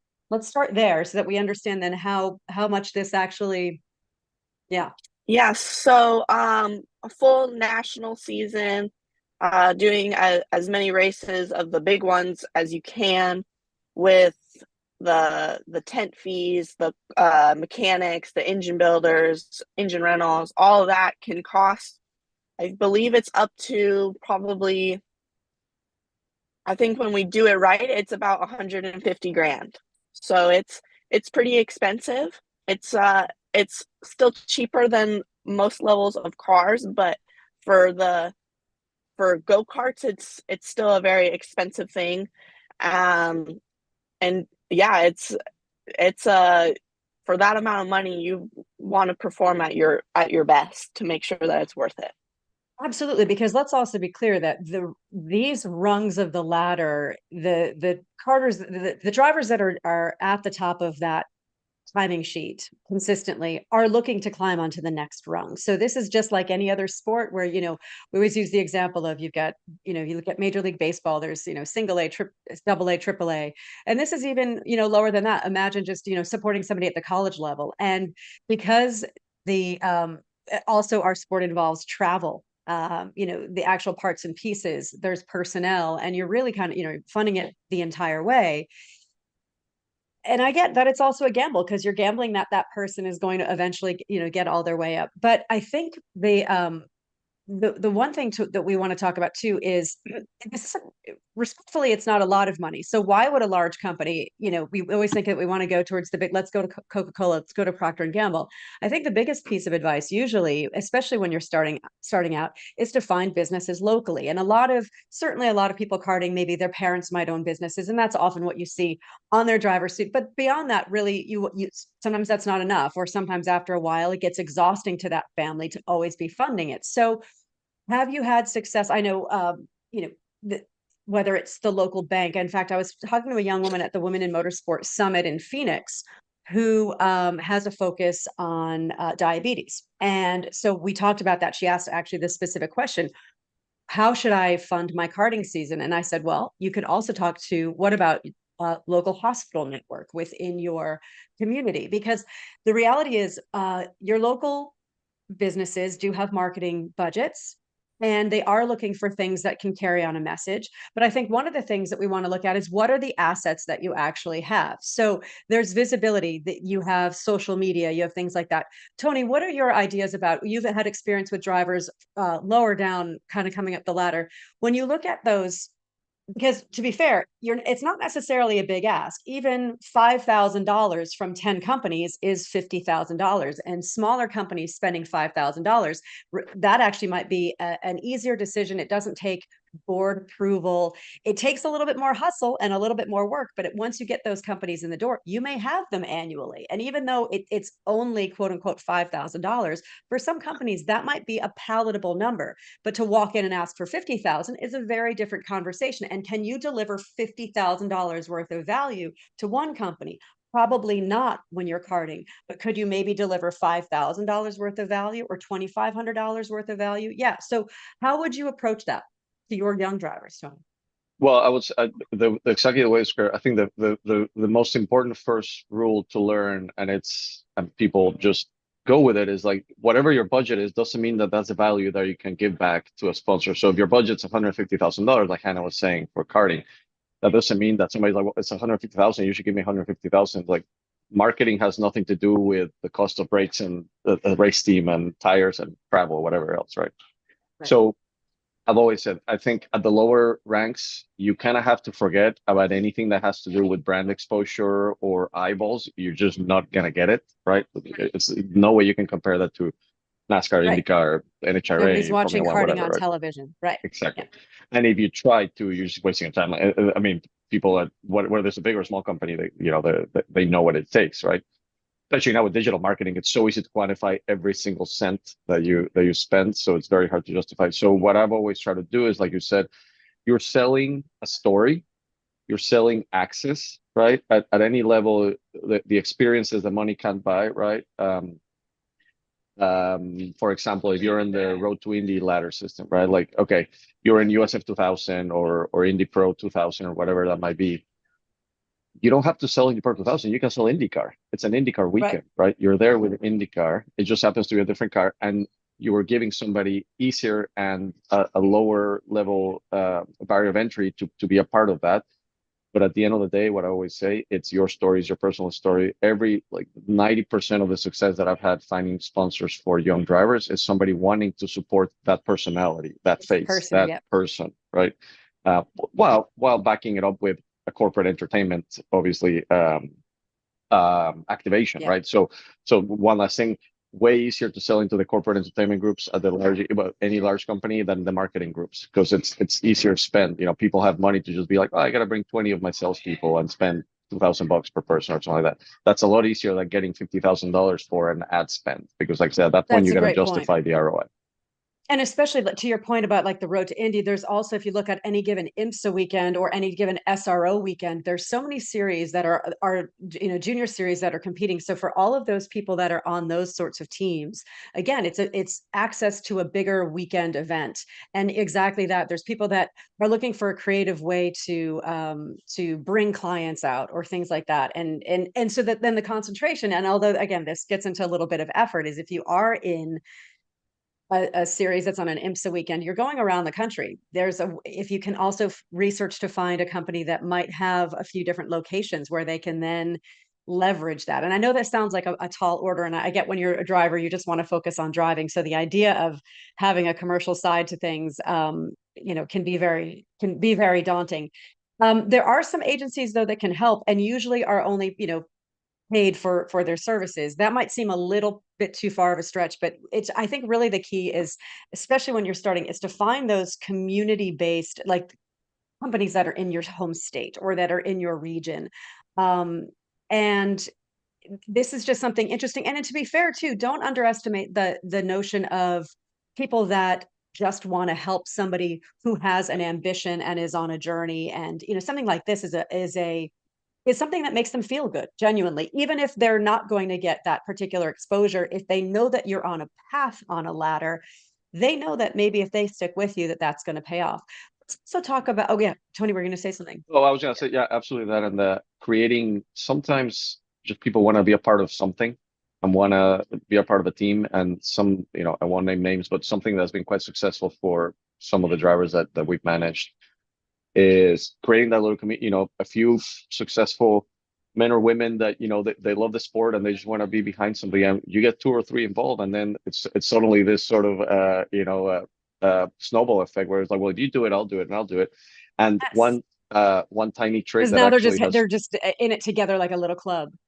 One tiny trick that's worked great for us, is instead of saying I need $50,000, what we've said is I need $5,000 a month for 10 months, or for, and then it's become quite interesting how people say numbers like, I don't know, $50,000, but $5,000 a month, I can do that, and then you get 5 of those, suddenly you got a race budget, right? Right. So that's a little trick that we found. Yeah, exactly.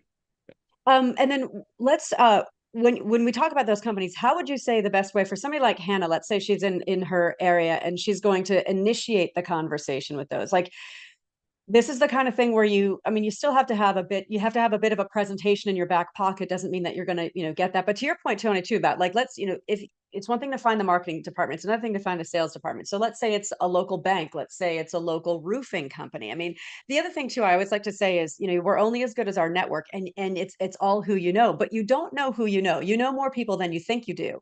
So the idea of saying it out loud when you're at the dentist office, or when you're on a plane, or when you're, at a family gathering, because somebody may know somebody else. And I think the idea of talking out loud about the fact that you need partners to support you, the more you talk about it, the more comfortable you get with discussing it, but then you don't ever know who's listening, who may have a lead for you. Yeah, exactly. I think a personal introduction is worth it just speeds up everything up, 10x. So if Hannah, for example, said she wants to approach a local bank, do you know any people that bank with them? Are there any big companies there that you know, local banks, sometimes that they're very easy, like they take care of their customers. So it's a lot easier to have somebody that has, you know, $5 million worth of bank accounts with this bank to approach the vice president of the bank, be like, hey, you should support Hannah over here. You know, like I've heard of her story. She's great. I vouch for her. I'm going to do $5,000 a month. Will you do $5,000 a month? You know, like little things like that. That, like you said, the power of the community is very important at this level. Let's talk about too how you create value. So, I mean, you want to differentiate yourself, but when you say that, okay, you're not going to get the eyeballs, you're not going to get this or that. What are some of the ways that a driver can create value? To date, Hannah, have you had some sponsors where you've had appearances, and what have you done? Any insight? So yeah, I've had a couple of sponsors.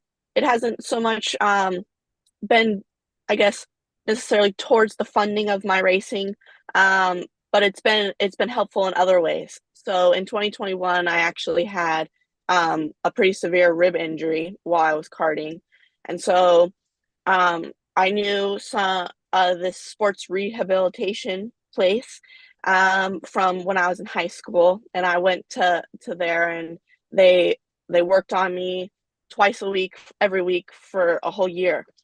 And I kept wanting to go and pay them for their services, and they're like, no, your family, you're gonna, like, it's no problem.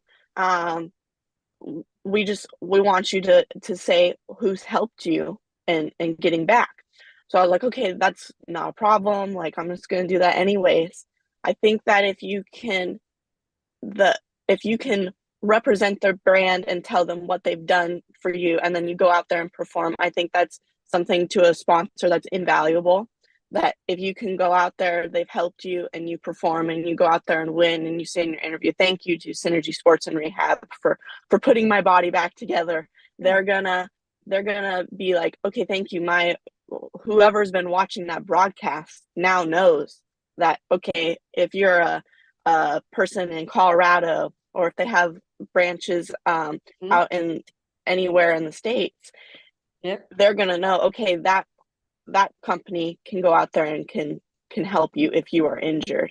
So I think that's kind of a way that me as a driver and drivers in general can add their value, is by taking in the service of the sponsor, whether if it's an actual service, and then go out there and perform and show them that, okay, I was able to do this because of this company. This brings in two really great points kind of at this. I'm so glad that's your example, because that brings in 2 points. One is that's what we call value in kind. So instead of it just them sending you $10,000 and you having their label on the side of your car and on your fire suit, they're giving you service that you would have otherwise paid, right? So we call that in the business, we call that value in kind. And those things are critical and absolutely helpful, because it was, one of the major ingredients that you needed to get back on the track that year. But the other thing that you're doing is now you're endorsing them, and it's realistic, it's authentic. The other thing we always want to talk about in sponsorship that makes sponsorship really gain traction is when it's authentic like this.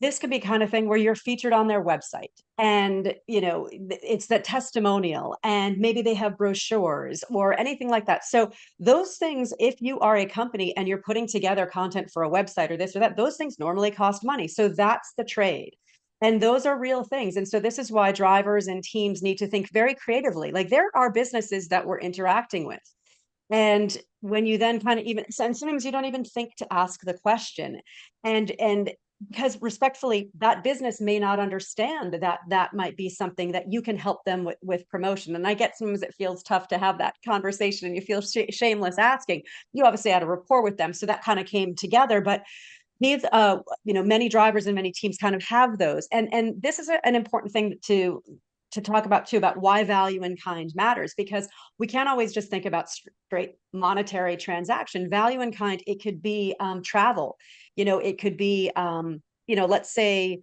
there's, if there's a particular location that you're traveling to a lot, and you're always staying in a particular hotel, and that you're always staying in that because that's where, the finals are, and that you're going there, or someplace that you go maybe 4 times a year, you can ask for a certain discount and say, is there a way that we could promote your property, and it's all of that little stuff. And I understand again that there's a bit of the hustle, and you're just trying to drive a car, but I think that's the thing to talk about with smaller companies too, is sometimes goods and services are as important and worth their weight in gold, just like getting, a large check.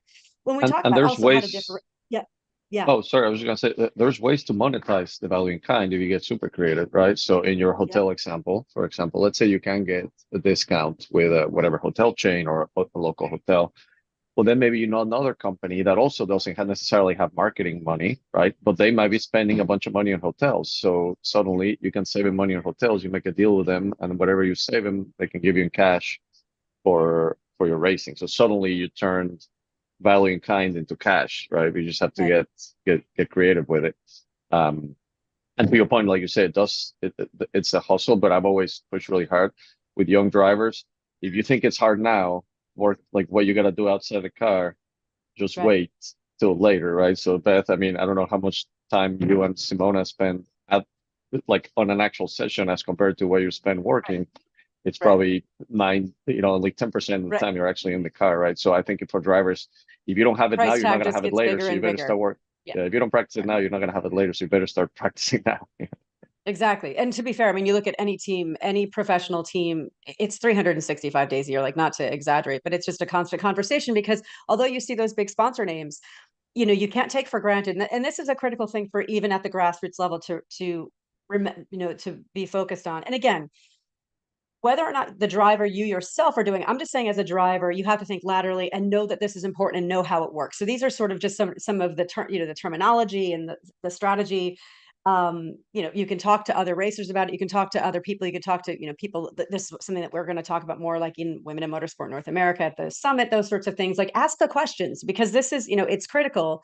But maybe it is the kind of thing where you can have somebody within your team that's really focused on this, even if it's, I know when you're coming up, it's like you feel like your parents or your manager, but to get them a little bit to have these kind of conversations, I know they're already doing it, but to even talk to others, I know that it's that kind of thing that when they're sitting they're at the track, they're talking to the other parents, and this is probably always a hot topic of conversation.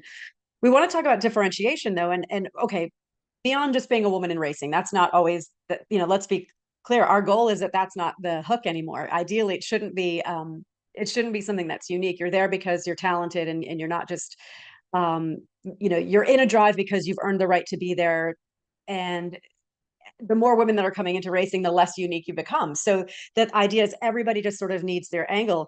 One thing too, I think that might be smart to focus on now is we do know about this idea of connecting education, really, with the beeping, connecting education. So, we know that the STEM angle is very important for a lot of companies, and connecting education. So when we talk about things about appearances, about the notion that, you're a racing driver, Hannah, and if there is a technology company in your midst who also might have discretionary budgets, but let's say they might have an outreach program in the community for education, you coming in and speaking to students is something as an athlete compared to other sports that you can offer, and you can talk about, the actual engineering and science and technology that's in what you do. That's also another angle that I know you see the big teams do it, but you can absolutely do that at the grassroots level if you think of those kinds of companies in your orbit. And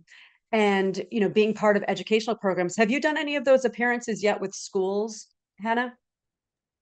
I currently have not, but like you said, it's a great way to do it.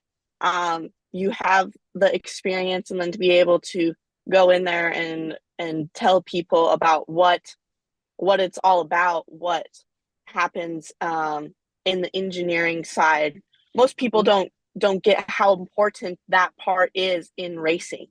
They on TV, you really only see the driver out there on the track. You don't see all the people that are on the wall, on their computers, doing the strategy, making sure that all the telemetry is working properly, that it's correct. But I think that's a big part that, okay, yes, there's racers, but then there's also the engineers that are just as important. And I think being able to teach that it is something that I look forward to also being able to do. I would say too, for that, a good tip is local universities. Universities have marketing budgets. And so if they have an engineering program, again, because you don't, especially if you're coming up and karting in the next level and the next level, we're not talking that you're looking for $20 million. You might be, you know, $20,000 can still be helpful. $50,000 can be helpful, but any university program near you that has an engineering school that they want to promote, those schools have budgets to promote their programs. And that's somewhere where you can walk in, because the wonderful thing is you can tie what you're doing on the track to their curricula, and you can, again, have some of their students maybe come to a race day, or you bring yourself and maybe an engineer to come in and talk about what you do. But again, it's easy to think like, oh, I need to go to AutoZone, and these are the companies that I see because it's all, it's all automotive related. It's no, it has to be adjacent and creative and this. But universities have marketing budgets, and if they have an engineering program that they're trying to grow and promote, it's another place where you can find some sneaky money that could help you. But it's also genuine because you're able to provide value back to them. And again, you could also grab interns and things, things like that. Again, when you're doing even a Porsche GT4 season or an MX-5 season, all of those things have value for universities to have exposure to what you do. So when so again, think of the assets when you're on the road when you're on the ladder. The assets aren't the same as they are for the big teams, but they're not that far off. You can appearances, promotion, access, education, STEM education, all of those things matter. And I think the one thing too is to talk to these companies to final words. Tony, Hannah, what value can that company get by investing in somebody lower on the ladder? Tony. I would say back to if anybody walks away with one thing here, what you have is access. I think, and for people to understand, like, you have access to something that people like and people are obsessed with. Certain people, right? You got to find those people, and the fact that you're driving a car is cool, right? And people will think it's cool. You just got to figure out how to explain that, and people want to bring people to that, and say like, look, I'm supporting this young driver. How cool is that, right? But for the drivers, the most part, you got to stand out, not just inside the track or on the track. You got to stand outside the track. When they bring people, when those sponsors bring to you, be the person that people want to talk to, right? Ask questions about the business. Ask questions, like, you're the connector. If they see that suddenly they brought a client to you, and the client was so happy because they got to meet a race car driver, and they thought this race car driver was so charming or whatever and interesting, that they're like, yeah, we'll keep doing business with you. That's it. That's you just do copy paste for that many times and you'll make it to IndyCar. Mm-hmm. Absolutely. And again, like even HPDE days, you just need to meet people that are car people, and car people know other car people. Hannah, what would you say is the unique value that you could say, even to a small company, that you've even dealt with? What is something that you can offer that, a pro golfer who also needs money, you offer something different than they have? Yeah, I mean, you definitely offer something different than a golfer. I think that the motorsport industry is just going to continue to grow. Everybody's kind of getting on the bandwagon. Everybody wants to kind of be a little bit of a part of it. I think businesses, even though sometimes it might be a little risky, sponsoring, helping out a race car driver is something that appeals to them, I guess. Mm-hmm. And it's just trying to find the right company that you believe that you can add value to. Like Tony said, it's not just what you do on the track, it's also what you do off the track. Always trying to make sure that you're always in a presentable manner, hardworking.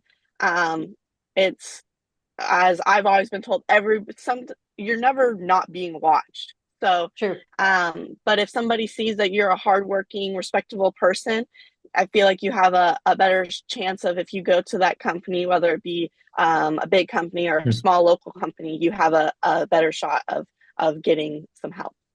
Exactly. So for all those companies who want to either support with value in kind or cash, whether somebody's coming up the sports car ladder or the open wheel ladder, think of the bragging rights you will have when they win Le Mans or when they win the Indy 500, and you could say you supported them from the beginning. Thank you. Thank you. Great session. Tony and Anna, thank you for being with us. Tony, thank you for stepping in at the last minute. For Michelle, thank you very much. Stay with us. Beth, we're just going to directly dive into our next session. Okay, we're going to bring our next two panelists. And then again, as we said earlier, if you're watching us on YouTube, on racer.com, on speedsport.com, any channels you're watching us today, please share those links with your friends in the industry. I mean, what we heard just in the previous session is so valuable. So thank you very much. Dick is with us, Brooke is with us. So Beth, you carry on. Excellent. Look at this. Changing my papers too. Now we're talking about diversity diversity, we talk about it all the time, but the reality is it's good business. And so we want to talk about how that affects your business and what you can do about it if you want to either expand your workforce or expand your fan base. It's something that's critical for this business. And I'm so glad that we as an industry have really figured that out because, again, it's for the future health of our sport. We need more people to be watching, more people to be buying tickets to come to venues. And ideally, one of the ways that we've been doing that is by getting more people into the paddock working in the paddock, because now it seems far more relatable for that person watching at home or watching, in the grandstands, because it all matters so that we can be racing for years to come. So with us today, we have Brooke Bond from Bosch Motorsport US and Dickie Regal from Lime Rock Park. And the reason why I selected both of these panelists is because Brooke, with working with Bosch this year, they have done some very, really proactive events, some progressive events, ideally to try to get women into racing, but really ideally so that they could perhaps be future employees of Bosch. So very, very smartly, very strategically put together some interesting events that may continue, but it's to introduce people to our industry, because it might be something that people had never considered, and really exposing them to what the career paths may be within motorsport itself. And Dickie Regal is the president of Lime Rock Park, and has been very supportive of Women in Motorsport North America from the beginning, has been on our working group, but this year announced that Lime Rock Park is our regional hub for women in motorsport. And Dickie has really invested time and imagination into supporting getting more women into the sport to support his venue and the series that do race at Lime Rock Park throughout the year. So Brooke, we'll start with you. Just give us a little bit of a quick background of just what you did right before Bosch, so it puts in perspective for the viewers of why you have what adds to your perspective in the role you're in now with Bosch Motorsport. Definitely. So thanks again for having me join the conversation. And prior to joining Bosch, I had worked on an all-women's off-road rally in Morocco, the Rally Aisha de Gazelle. And then I joined a group of British motorsport brands that were expanding their market to the US. So those Janetta, Bowler, and the Ariel Atom. So I was very involved into motorsports, and now within Bosch, I can kind of continue that and really understand what Bosch is doing to widen the circle and really educate people on what the motorsport industry has to offer, the many different careers and opportunities, both here in the US and globally.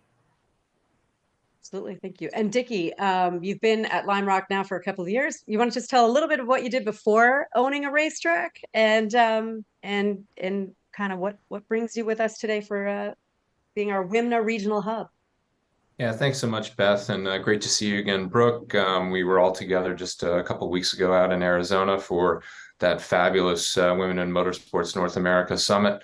Had the opportunity to meet so many fantastic people. So, in meeting all of them, it really adds luster and validates Lime Rock Park's decision to become a real partner with WIMNA. So looking forward to all that opportunity.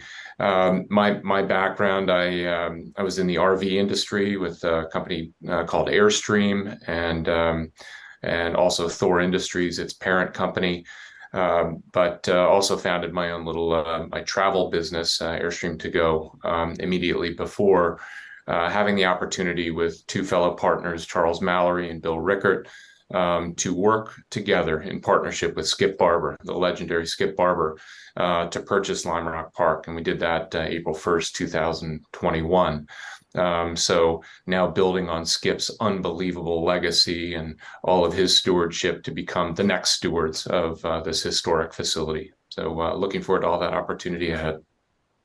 Yeah, and doing a fantastic job, I may say. So let's just we're talking about diversity for business. And again, the knock-on effect of why that has value. We know that we've seen reports that companies with diverse boards perform better. But what do you think the value of diversity is at your company? So Brooke, when you talk about just diversity, why do you think diverse teams perform better? It really comes down to decision making and the pace of this industry overall. When you kind of have to be, whether you like it or not, or no matter how much level of preparation you put into a race or a season, there's always unforeseen issues that come up.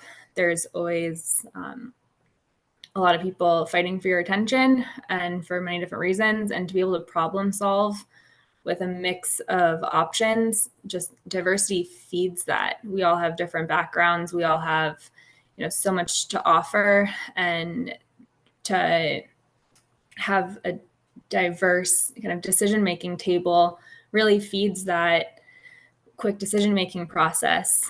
And, to assess the situation, learn from your decisions, and then kind of repeat on that again, and to be strategic, but also have your ears open wide, and to really make sure that, everyone a part of that conversation has a seat and a voice at the table. Yeah, and a different experience, right? Different diversity of thought is going to give you maybe ideas or solutions you wouldn't have considered, because you had that different lens. And so somebody on your team might have seen a pitfall before, right? That you might not have. And so it's nice to kind of hear different voices, especially when you're setting strategy, to your point. Vicki, what do you think the value of diversity is? So again, I know we say it, we throw the word around, and you and I talked about this, that right now people think that it could just mean women, but when you look at something like Lime Rock, you have a twofold challenge because you have your own staff, and you want to make sure that you have the best staff possible for your own setting of strategy and execution of operations. But you also have a fan base that you need to cultivate, and you need to get people to come to your venue. So when you talk about diversity, you kind of have a two-pronged thing. So how do you, in everything that you're doing in future planning for Lime Rock, where does diversity sit in your strategy? Yeah, I don't know how many times are on that fork, that all the inputs that we have with so many, not just the fan base, but our competitors, participants, our EMS providers, the sanctioning bodies. We're so many different things at this little operation in the northwest corner of Connecticut, which under the term diversity, may be a less diverse community inherently. So we have our challenges, but to me, diversity, is really about recognizing that great input and perspective comes from anywhere. And if all of us, and I'll say, even selfishly for Lime Rock Park, we're all built around growth. How do we expand, our opportunity as an industry around motorsports, and how do we involve more and more people? Because that growth is only possible if we talk to new people. Our partner at IMSA, John Doonan, said it on Tuesday during the Epartrade conference here at Industry Week, that even with all of IMSA's amazing growth in 2023, their objective for 2024 is to build the new audience, build our future. And so input at Lime Rock Park comes from everywhere. And if we stifle it, if we stifle that input, we stifle that participation, we're really doing ourselves a disservice. it really helped us drive our partnership with WIMNA.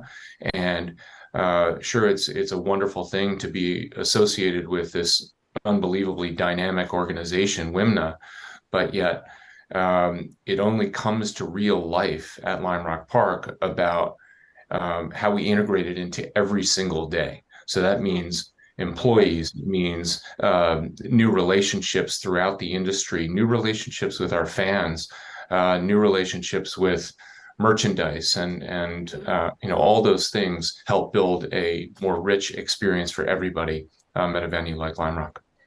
And let's be clear, like venues around the country, all track venues, you have sponsors and that help support the ongoing operations of tracks. So when you have a broader fan base, that also then broadens the opportunities that you have for different sponsors that you can then talk to, because then they can start to see their customer base fitting in with yours. If you're very siloed, it also then limits your sponsorship opportunities. So again, when we say this is, good for business, those are the ways that it manifests. This, you could start talking to companies that might have, within Connecticut, which is, probably the second or third smallest state in the union. There's still companies that are here that have never been to Lime Rock Park, but as you, using that as an example for other venues around the country, that the more that you widen the draw of what's going on at your venue, the more sponsors that you then have access to, and who would seek, would be able to receive value by being partnered with you. Now, so we know why all the little things matter, and it is that full wheel, Beth, that you're talking about. So you can't make really mistakes anywhere along the way, because if you disenfranchise any participant, you'll hear about it, particularly through social media, and all of a sudden, that'll be a little chink in the armor where somebody will have a doubt about, if Lime Rock Park didn't do something right, is that going to be worse for me? So we have to really focus on the little things, and little things can be really big opportunity for a lot of people as we talk about diversity in our industry. And one thing too, I know that people want to do the right thing, and they don't necessarily know where to start. So we're going to talk a little bit about how to put an event together, like kind of, all right, now what do we do about it? We all agree it matters. We all agree it's good business, but now what? Like, what's a way to kind of start small and kind of put one foot in front of the other? I think the thing to remember too is it's okay to make mistakes. You're going to make mistakes, but the idea is, ask questions, be vulnerable. I know, Dickie, you have had an experience which has been fantastic, where you have a driver who is quadriplegic, actually, who is Torsten Gross, who started at an HPDE day at Lime Rock, totally got the racing bug, has now been racing. In fact, I think last week was down in Coda racing. But I think, didn't he also kind of help you with some of the accessibility questions that might happen at a racetrack, where now all of a sudden you've got somebody who's basically helping to consult and have that perspective that you're not going to think about as readily as somebody like Torsten would. Yeah, thanks so much, Beth, for mentioning Torsten Gross and the Just Hands Foundation. So, Torsten is wheelchair bound, and yet being in a race car is something that completely frees him, because then he's able to compete and participate in a fully abled way. And Torsten's perspective, just like any perspective that I just mentioned at Lime Rock, is an opportunity for us to grow. We realized that, even with the beautiful condition of the park, we had poor ADA compliance. And so even our main concession stand wasn't really accessible. So boom, there's our next major, capital project, not dictated by Torsten, but influenced by him. I'll mention another thing, not to embarrass Torsten, but he had a little off-piste experience in his Porsche this summer, and everything fine. But we realized that, our EMS services, we had to invest in some new Armco, some new barriers and things that made it possible for our EMS company to better service not just a disabled driver or with a Just Hands participant, but everybody at Lime Rock Park. So again, that input comes from everywhere. Absolutely. Well, very well said. So if we say that we know the why, so let's talk about the how. So I know, Brooke, you and Bosch, you were part of the team that put together these wonderful events. They were kind of like a racing 101. And I think that's has been really a lovely way to introduce people. But I think let's talk a little bit about what the events were, and then kind of things that maybe people that are listening could mimic and do in their own part of the country. And certainly, again, as I like to say, let's copy off each other's notes. We're getting best practices here, and we don't need to reinvent the wheel. And we can let's talk about the success and failure of these events, and kind of, so what was it, and how did you promote it, and where did you find the participants? Definitely. So the event series that Beth is referencing is something we self-titled as Electrify Your Career in Motorsports. And we Get did it, one. Bosch, get it. It's fantastic. We did one with in partnership with Formula E at the Portland race this past year. And then we continued the concept in the IMSA paddock for the Indianapolis Speedway race earlier in September, I believe.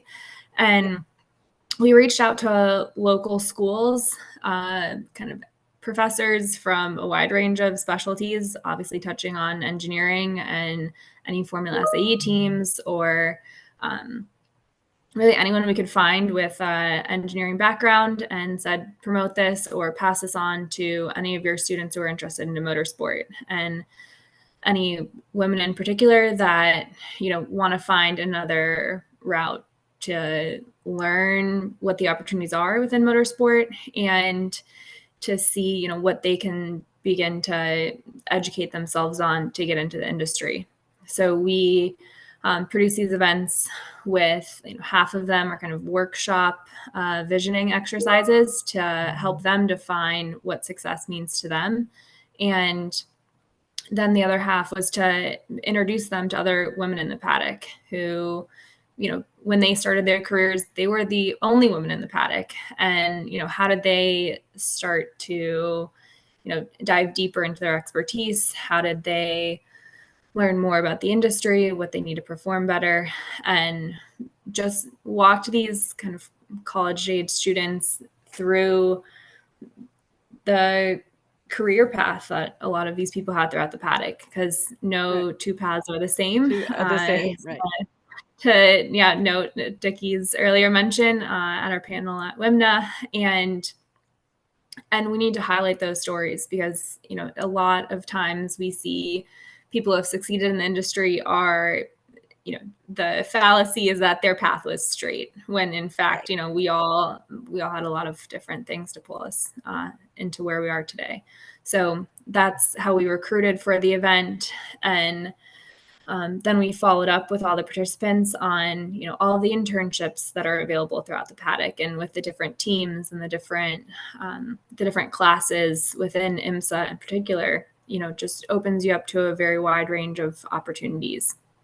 And to be fair, though, too, that, like, shameless, realistically, because you're looking for candidates that may eventually work for Bosch, and that's okay. It's a great way to, and sometimes, years ago, it would be that companies would be hesitant to do a lot of outreach to students, because they might not be ready to work for your company just yet. So that there is a little bit of this is not a direct ROI measurement necessarily all the time. And so how do you find that budget, or how do you find the strength corporately for larger companies to invest in these events? Because sometimes, you might, again, you hosted 25 women.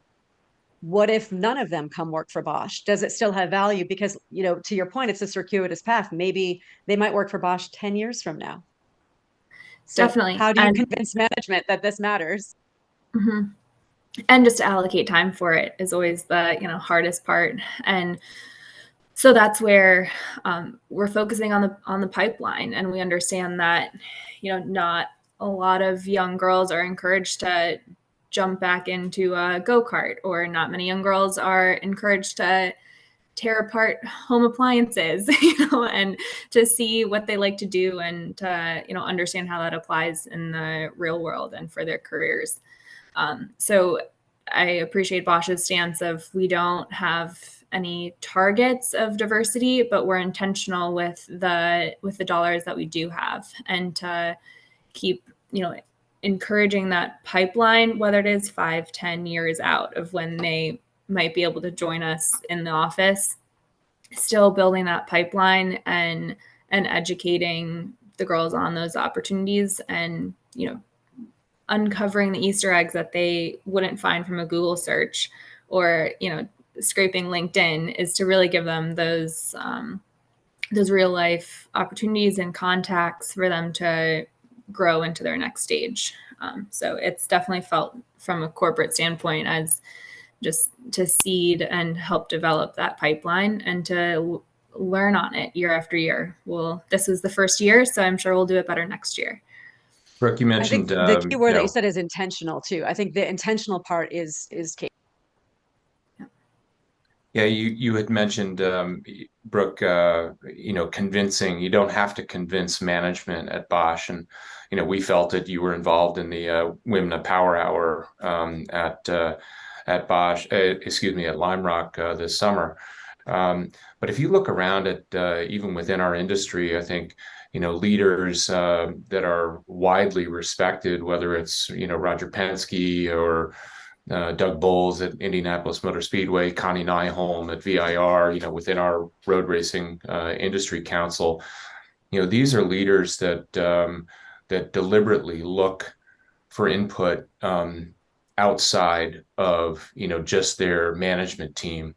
And I know we try to do the same thing within the management team at Little Lime Rock, that we look for that input anywhere. Long gone, I think, are the days when even as talented a leader as a Doug, a Connie, or a Roger, because of their acumen, they could be myopic. They could just do it, and they would kind of do things right. That kind of leadership is long gone. We're talking about you must be inclusive, and as I said before, diversity isn't just a race or a creed or something. We have to look to the future. We have to look to youth. We have to look to people who have never participated in the industry before, because they will all influence our greater opportunity ahead. So I just feel like it's a diversity of opinion, diversity of perspective that makes our entire industry that much stronger. That's such a great point, because I think that's the other thing that we need to kind of again outline here is when we throw the word around, but it can mean a few different things. It could literally mean that, let's say you're doing your 2024 planning for what the arc of the events are on your calendar, and when you should have that junior person, and these are big planning meetings. I'm not talking about financial investment of the kind of board meetings that you have. I'm talking about the general planning that you have. Make sure that when you look around the table, it's a mix of your team, and that way you've got the veterans who have wonderful wisdom and have kind of seen a lot of things, and then you have those fresh eyes, and it's that diversity around the table of having that mix of ages and experience, because there might be a creative idea. And you always hear that, oh, well, we've always done it this way. Ideally, we're saying that less and less. Just because something might not have worked years ago doesn't mean it might not work now. You have to take into consideration that times and things evolve. And so when we say the word diversity, we don't just think it's just women, it's just people of color. No. It's meaning it could be people having different backgrounds, like Brooke having a different career path behind you. Like we were showing, I think that was one of the wonderful things about that event, especially at the IMSA event at Indianapolis Motor Speedway in September, because it was a little bit it was a 2-day event, so it was a little bit broader content. That, let's say we had 15 different people over the course of these 2 days speak to these women.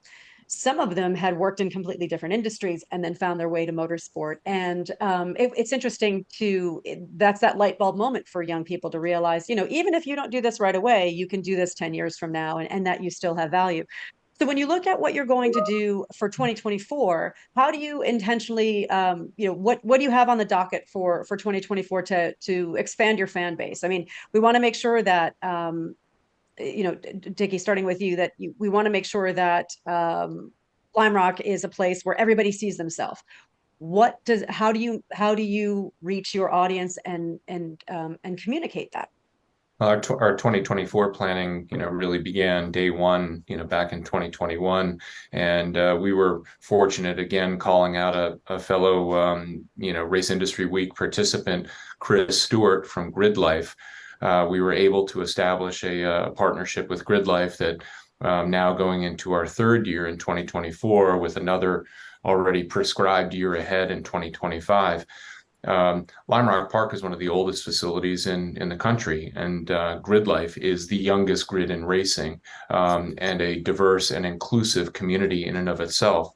So the lesson for us was to not just focus inwardly, on our fan base and on the people that are around us in the Northeast Metroplex at Lime Rock Park, but to deliberately attach ourselves to the opportunity to partner with an up-and-coming and wonderful group of people like we have at Grid Life, an entirely new fan base. Year one, 80% roughly of those Grid Life fans that came to Lime Rock Park were brand new, had never been to Lime Rock Park before. And that's magic for us. That's absolutely huge. I mean, that's a staggering number. And how did that relationship start? Did they call you? Did you call them? How did you find them? I've got to give credit to our other partner, FCP Euro, the online auto parts partner at Lime Rock Park, wonderful organization. They made the introduction, and it was just the perfect fit. And we're so proud of our partnership with Grid Life and, of course, with FCP Euro. And this is why a healthy ecosystem really behooves, really helps all of us. And so whether it's, Bosch supporting and creating an event that then is bringing in people, again, you're attracting, Brooke, with what you guys put together with this Electrify Your Career in Motorsport, you are reaching a university audience that may be fans, but didn't really realize that there might have been a race event coming up in their backyard that they could attend because it wasn't necessarily on their radar, and then they meet people and it expands. But that's a wonderful example, Dickie, where again you have a sponsor that's very much in the wheelhouse, but then it winds up growing laterally. And I think that's the magic of our industry, and it's always sort of evolving that way. But I think the most important thing we want to take away from this is that diversity is meaning diversity of thought, diversity of perspective, and that you can do this by being intentional, and it's good for business because we all need more people to love the sport that we love. Brooke, any closing thoughts on what you have planned for the future and where you see everything going? Our mission statement internally is still to be intentional about making a difference and inspiring the next generation, and keep giving resources to that future pipeline, and to ask them for feedback and to continue to iterate on what we've started. So very much looking forward to 2024 and several other events with WIMNA and the entire community. So excellent. A huge thank you to Epartrade and Racer. What a great event. And I know you're coming to the home stretch here, so thank you for including all of us. Thank you, Dickie. It means a lot. And actually, the next hour, we're going to be talking to Epartrade, and we're going to travel to Argentina to talk about the TC2000, which is a fabulous racing series down south. So, stay with us. Thank you very much. We're going to transition directly into our next session because it's pretty much the hour right now. And we will bring Joe Castello with us any second. Joe is going to... Oh, Judy, you're on mute. You're on mute, Judy. Thank you. I saw Dickie and Brooke at Women in Motorsports, just great people, and I'm thankful they joined us today. Oh, great. Excellent. So Joe Castello should be with us any second. And then we're going to be talking. Mr. Castello, welcome back. Happy Friday. How are you guys? Good. Did you enjoy yesterday? You had a busy day yesterday. Oh, it was horrible. I had to talk to John Force and Tony Stewart. That was terrible. And Matt Hartford. What a day we had. And then the surprise of Linda Vaughn at the end of it. I walked away, obviously, for those that don't get American sarcasm. That's a joke. I had a great time. And I walked out of the studio and thought, my goodness, like, could I have interviewed 4 bigger personalities back to back than that. I don't think so. The stories Linda was telling, and I know you guys at Epartrade, you will put these out on your own channels throughout the year. But what a treat. What a treat. Hopefully the audience enjoyed it. We're going to have more fun today. I know we've got Top Fuel World Champion Doug Kalitta later on in the day. I just interviewed him on my WFO radio podcast a couple of weeks ago, and he is just so excited about this championship. Jim Oberhofer, we're going to talk crew chiefing, but right now we're going to dive into it with a couple of friends as well from the AERA, the Automotive Engine Rebuilders Association. Speaking of the next generation, this is what these guys are doing. They are like providing a pathway for the next generation of engine builders and machinists. So I'm super excited to get started. We're proud to have both Chuck and Brian on. Thank you.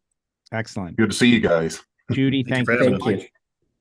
What's up, Chuck and Brian? How are you guys? Good morning, good day, good afternoon. Good morning. We're doing great. How about yourself, Joe? Oh, super excited. What a year it has been.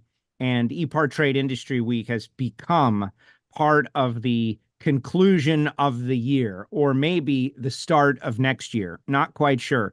But let's talk a little bit about the AERA at the start of 23. I was honored to have been able to witness one of your regional events and see a packed house at Randy Neal's shop. We're talking balancing, talking engine rebuilding, just a live in-person seminar.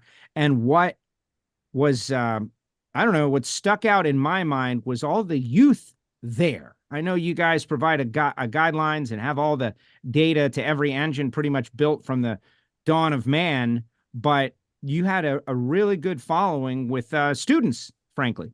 Yeah, absolutely. We have an engine machinist certification program that we've over 70 schools participate in. So yeah, that's been a really good program for us.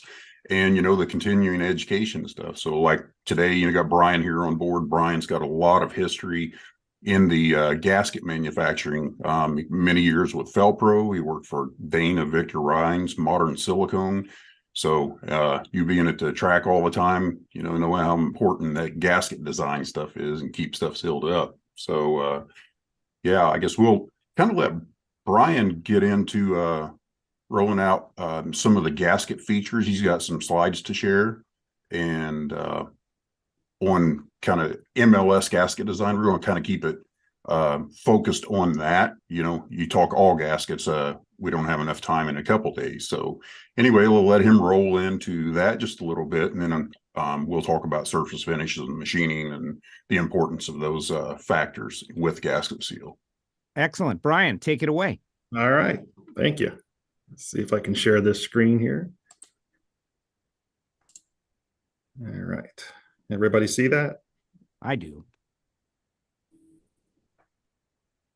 Yeah, I got it. Chuck, you see it? Oh, yeah. Good.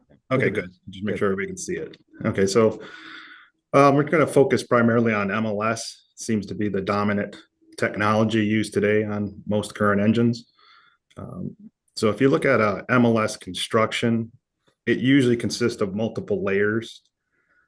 The outer layers, which we refer to in the industry as active layers, they have a rubber coating. So if you see the blue, that's the rubber that's applied to both surfaces of, generally it's like a full hard stainless steel of some kind that has memory.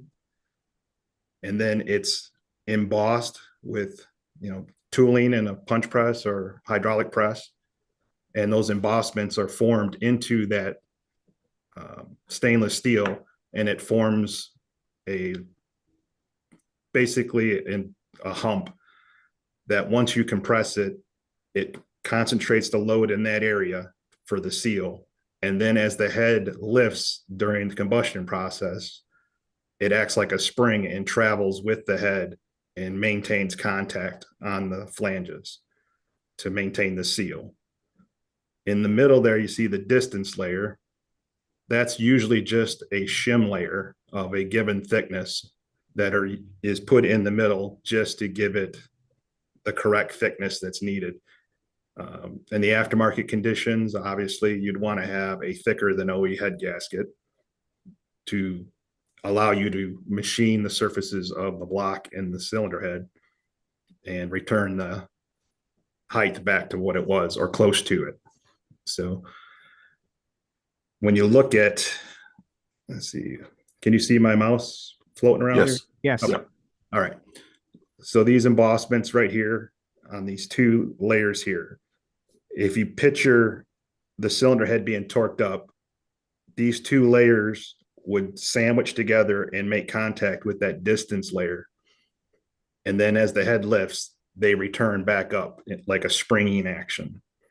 So it maintains that seal. And what's important on this rubber coating is the ability for it to seal all of the micro surface finish conditions that you encounter in machining. And the surface finish down below is like an exaggeration, obviously, but these little peaks and valleys in here embed into this rubber coating and provide the micro seal for fluids. So that's critical that you have the correct surface finish for this particular application of MLS. So, and if you look at this slide, this is a hyper exaggeration as well of it sitting there, and you can see on the far right hand side where the valleys are. I hope you can see it at least. The valleys, there's voids there where the rubber's not thick enough to accommodate that surface finish, and that's a potential leak path for fluid. So again, that surface finish is critical. We're going to get into that, but just so you understand, that's what that coating is for, and that's why it's very important to assemble in a clean environment, because it's very easy on some of these MLS head gaskets to take it out of the package, set it down on your workbench, and any shavings or whatever that might be there, dirt, debris, can sometimes stick to that surface of that rubber coating. And if you're not paying attention, you'll put that onto the cylinder head and the block. And when you torque it up, you damage the gasket or the flange. So you got to be careful of that. Yeah, good point. With the cold seal materials that are applied sometimes can be sticky, so they can pick up cardboard dust, they can pick up any debris that might be in your shop. So clean. Cleanliness next to godliness, we always say that, but if you have a sticky material that's applied to the gasket, then you can set yourself up with trouble right out the gate just because of that. Hey, Brian, if you could go back to that first slide, maybe we could talk a little bit about like the chamfer of a cylinder bore. You got to be cautious that if you squeeze down on those active layers and that leg can't react because it's falling into a chamfer of the cylinder bore, then you're going to also have a hard time maintaining a combustion seal over the long duration, because that's going to flutter. Right. So like Chuck was saying, let's just pretend that this edge here is the combustion opening side of the gasket. When this thing is, installed, if somebody gets real aggressive, let's say it's a tight fit for the cylinder bore to the gasket bore, and somebody gets really aggressive on the chamfering, that chamfer could be underneath a portion of this MLS gasket, so it's hanging out there. On some designs, they'll have a stopper that's on the distance layer, and that's just like a primary seal, and then this seal back here acts as the secondary seal, and then that stopper helps with head bore distortion, head bending, stuff like that. But if that is hanging over into that unsupported chamfer area, you could almost have a hot spot condition on that edge, or more likely you're going to have that flutter going on. And as you're getting cycle after cycle after cycle, basically it's like taking a paper clip and bending it back and forth, back and forth, back and forth. Eventually you have metal fatigue, and then you have a crack and it breaks. So we've seen it where people get pretty aggressive on those chamfers to help with installing the piston rings, but you got to be careful and make sure that you don't go too far on that. Pay attention to where that gasket is landing. So. All right, and I think we can now kind of get into the surface finish and flatness information that you got there. So Sure. So we got some general guidelines. Most of this information, was provided by aftermarket suppliers like Felpro or Victor Reinz.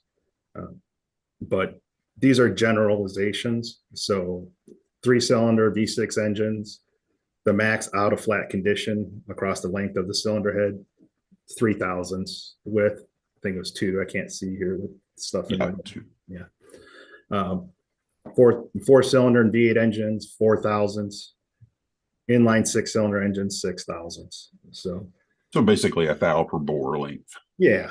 So just want to pay attention to that and make sure that you're not exceeding that, because you can have the correct surface finish, but if it's not flat, you're still going to have issues with the head gasket. So make sure you got the right surface finish and it's flat is going to give that gasket the best chance for success. Do you want to get into this portion of it, Chuck? Yeah, sure. So, Brian saying surface finish, surface roughness. RA is a really old spec. It actually doesn't give us a ton of information.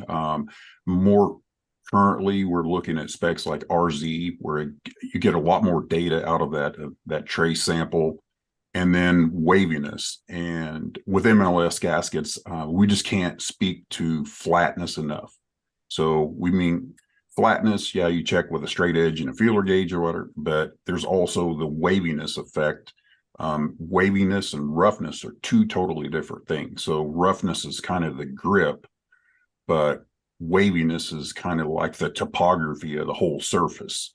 So if you were looking at the ocean, peak to valley waves or something like that, or the mountains around us. So the little rocky crags and so forth that you're going up and down a mountain, and where the little stones, that can be kind of your roughness. But from the peak to the valley is super important as well. So if you take a look at when we set up our machines, sometimes if we don't have a good rigid setup, the machine's not on a good footing or whatever, we can induce waviness, and that is totally different than the roughness. The thing is, the frequency at which that waviness exists is really important. So if you you have a situation of like a vibration, it may be at a high frequency that, like in that one image that Brian showed earlier, where there was a gap under the cold seal. Well, you can imagine that on the rigid part of it, that those are at a frequency that steel gasket can't conform to that, kind of like the suspension bridge thing. You see a sag in it, but it doesn't reach the bottom. Well, ideally it's a bridge. You don't want to, but when you're trying to seal a surface with a gasket, you don't want those valleys below the bridge. You want full contact, and give every opportunity for that thing to seal for a long time. And now with forced induction on just about everything, we really need a better method of measuring in the shop to make sure that we are flat. And there are waving or profilometers that measure waviness, but it's just become so critical because MLS gaskets are everywhere. Yeah, I agree. Shops, they just have to have a profilometer. You just can't use like a old school comparator or fingernail, method. You just don't really know what you're dealing with as far as the surface finish. It may look good, but it could be a problem. Yeah, I get, especially like some of the OE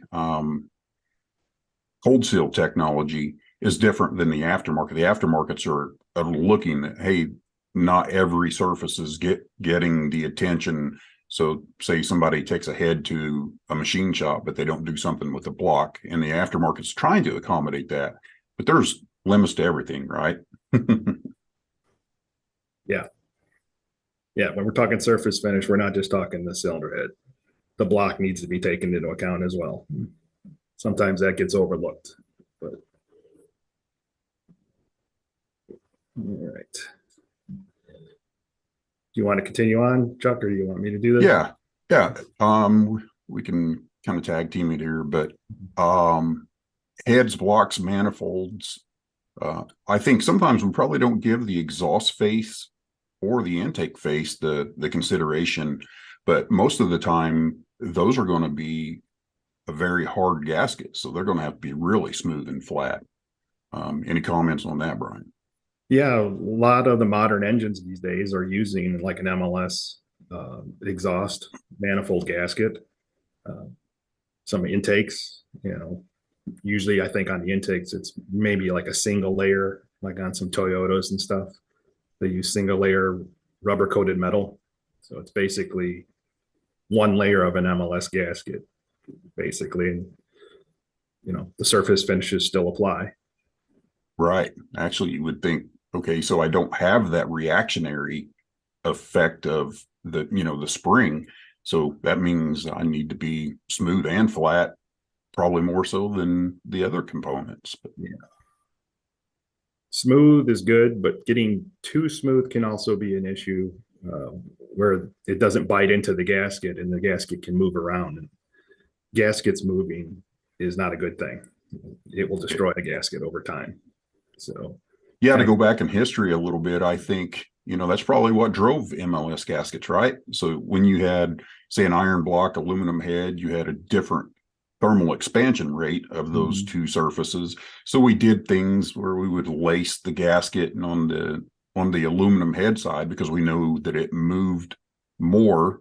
We were a little bit smoother, but we had a fairly aggressive surface on the block to grip that gasket. And you still had gasket shredding, false Brinelling, things of that nature. But with the MLS gaskets, not only do you allow head lift, but some lateral movements when you stack those pieces together.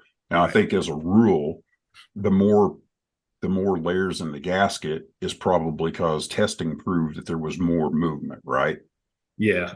When you see five, like MLS head gaskets that have, 4, maybe 5, sometimes 6 layers, that's to accommodate massive amounts of head lift.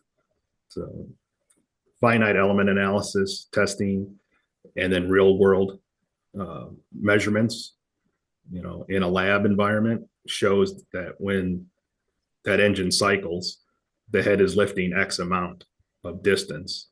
And then that distance to accommodate, contact between the flanges consistently, you add more layers. One of the common ones I can think of is like the Ford 6.0 diesel. That guy had a lot of head lift. So a lot of head lift and not a lot of bolts, like right? 5 layers or something. Yeah. So, yeah. Yep. So some of the coatings, could you speak to that a little bit? Sure. Are they mostly silicon based or silicone based? I don't think I've run across any manufacturers using silicone. Okay. Traditionally, it's usually like a nitrile or a Viton or FKM type of coating. Obviously, the FKM Viton has a higher temperature range, so it's also quite a bit more expensive. So it's used selectively for applications that absolutely require it, where nitrile primarily covers the vast majority of MLS applications out there. So just to, so people would understand, those are also the things that you would see running against a crankshaft or a valve stem seal or, something of that nature. So Viton's a trademark. Fluoroelastomer, FKM, you might have heard all of those terms, but that is utilized a lot in specialty applications. Nitrile is probably the vast majority of applications out there. So I don't think I've ever seen silicone. Yeah, I was just throwing it out there just as a reference point or something. Yeah. Silicone's operating temperature ranges, I don't know if that would be adequate. So, and then it's tensile strength. So, stay away from that one, I guess, for now. I don't have any background with that. So, So if you look at some of these, like RA finish, RZ finish here, like you see that 80 RA, that's on aftermarket head gaskets. You can use an aftermarket head gaskets up to like an 80 RA. But if you have a OE head gaskets, usually you want to be in that 30 RA range to accommodate it. So the aftermarkets, they put in a little bit thicker coatings to handle those more aggressive surface finishes. But there is a limit that you can go to, so you got to stick within it. And Joe, this is some of the same type of information that we have in our machinist certification program manual as well. So, anything from shop safety to handling, materials, chemicals, standard processes for machining, chip load, what is climb milling, just that kind of jargon. So general machine shop, and then translate that into automotive machine shop, and then part design and so forth. So yeah, going back to the continuing education thing, this is just a bit of what we try to do at AERA. We're not just a source for specifications, but also training, education for the industry. Yeah. All the young guys coming in, make sure that they are skilled and know how to do this stuff. And on that note, there is a question in the chat. I just want to mention it. But before we get to that, because, the seminars are a little quicker this year, give all the vital information where people who are watching and realizing that this is vital and important, but want to find out more or reach out to you guys or maybe even join the AERA. How does all that happen?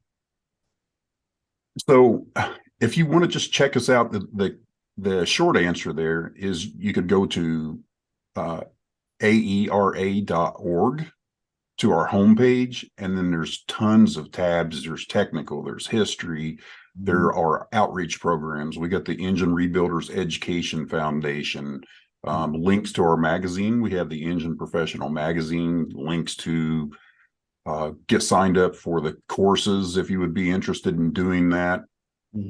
Of course, feel free. You could call AERA directly. We have a tech line that direct for membership, for schools, whatever. And but if you just aera.org is probably the best opportunity to take a look at all of that as a whole. And the question from James is like, where is all this improvement coming from? And I think the answer is probably both, but if you could elaborate, is it better ability to manufacture, or is it measure? Like, are we manufacturing things better to increase the seal, or are we measuring better, or is it really just, as our great mutual friend Lake Speed says, a soup where it's all important? I believe it's really that, because if you measure with a yardstick, what is your tolerance? So as we keep improving process, and then we have to measure more closely to see where you're at, because ideally you try to make the spec fit the need, right? So there's like, does the window fit the spec, or the spec fit the window? So it's really about need. So as we keep increasing horsepower, everything now is small displacement, and it's forced induction, and we're using as much of the fuel efficiencies as we possibly can. So as we continue to do that, we keep tightening that tolerance. So I think it's kind of hand in hand. I need to be able to measure it accurately and measure the right thing. So I hope that answered that. It absolutely did. And you guys are always wonderful. And frankly, having been able to see multiple of your presentations over the years, it's important. And if you're going to spend money, as everyone does, to build these engines, whether high performance or otherwise, you might as well get it right. Like Brian said about, the gasket on the work table, picking up some debris and being conscientious and seeing and hearing the way you think I think is extremely valuable to the person out there who's got a project, pursuing a project, or is in this business. Because you guys as industry leaders and the keeper of the scrolls, if you will, if that's how you think, that's how everybody should be thinking about it. So great job. Thank you. Well said, Thank you. Joe. And we wanted to give everyone a little preview of, this is what we do every week at Epartrade from beginning of February to the end of October. We run a weekly tech webinar series. Race Industry Week, as Judy says, every morning is the icing on the cake, where we bring all the big speakers and series organizers and promoters from around the world. But what you just saw from the AERA is a series called Race Industry Now that we produced every Wednesday on the Epartrade platform, and we invite all the suppliers in the industry to talk about technical subjects. So thank you very much, gentlemen. Stay with us. We're going to travel to Argentina, to one of my favorite countries and one of my favorite racing series, TC 2000. So stay with us. We'll run a short video from our sponsors and we will be right back. All right.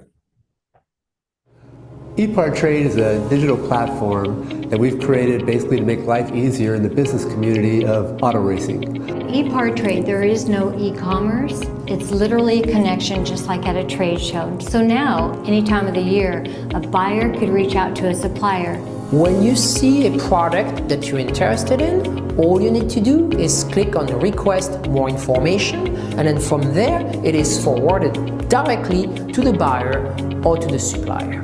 Epartrade really eliminates having to travel, closing down your shop. Now you have a place to showcase globally your racing product and technology.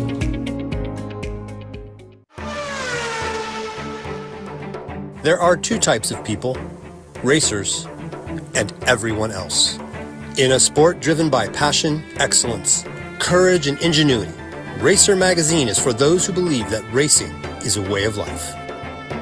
Get 1 year of Racer's print and digital editions for only $50, with instant access to our digital issue archive. Subscribe now at info.racer.com. Speed Sport 1 is your new home for motorsports. If you're a hardcore race fan, you've got it all on this new, exciting network.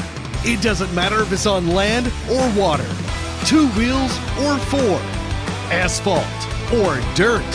It's all free at speedsport1.com. You can also take it on the go with the Speed Sport 1 app. Download it today. This is Speed Sport 1, the live racing network. Land speed record holder George Poteet's Speed Demon rocketed 481 miles per hour at the Bonneville Salt Flats. You don't go that fast without ARP fasteners. There is no way that we could go the speed that we've gone, the number of times we've gone, with a lesser quality bolt than ARP supplies to us. And we absolutely wouldn't be where we were today if it weren't for ARP. When failure is not an option, it's ARP-bolts.com. We're Performance Plus Global Logistics. Our team of dedicated performance industry and logistics experts get valuable cars and components to the track on time in top condition. We provide expedited logistics solutions for the performance industry using direct routes instead of deferred options, and communicate all necessary information to the appropriate resources to meet regulations and ensure a smooth transit and secure delivery, both domestically and internationally. And we exceed customer expectations by providing best-in-class service with an efficient and cost-effective system in place. Contact us today to book your next shipment. Scott Lewis & Associates, the sales, marketing, and branding specialist for the automotive performance industry since 1988.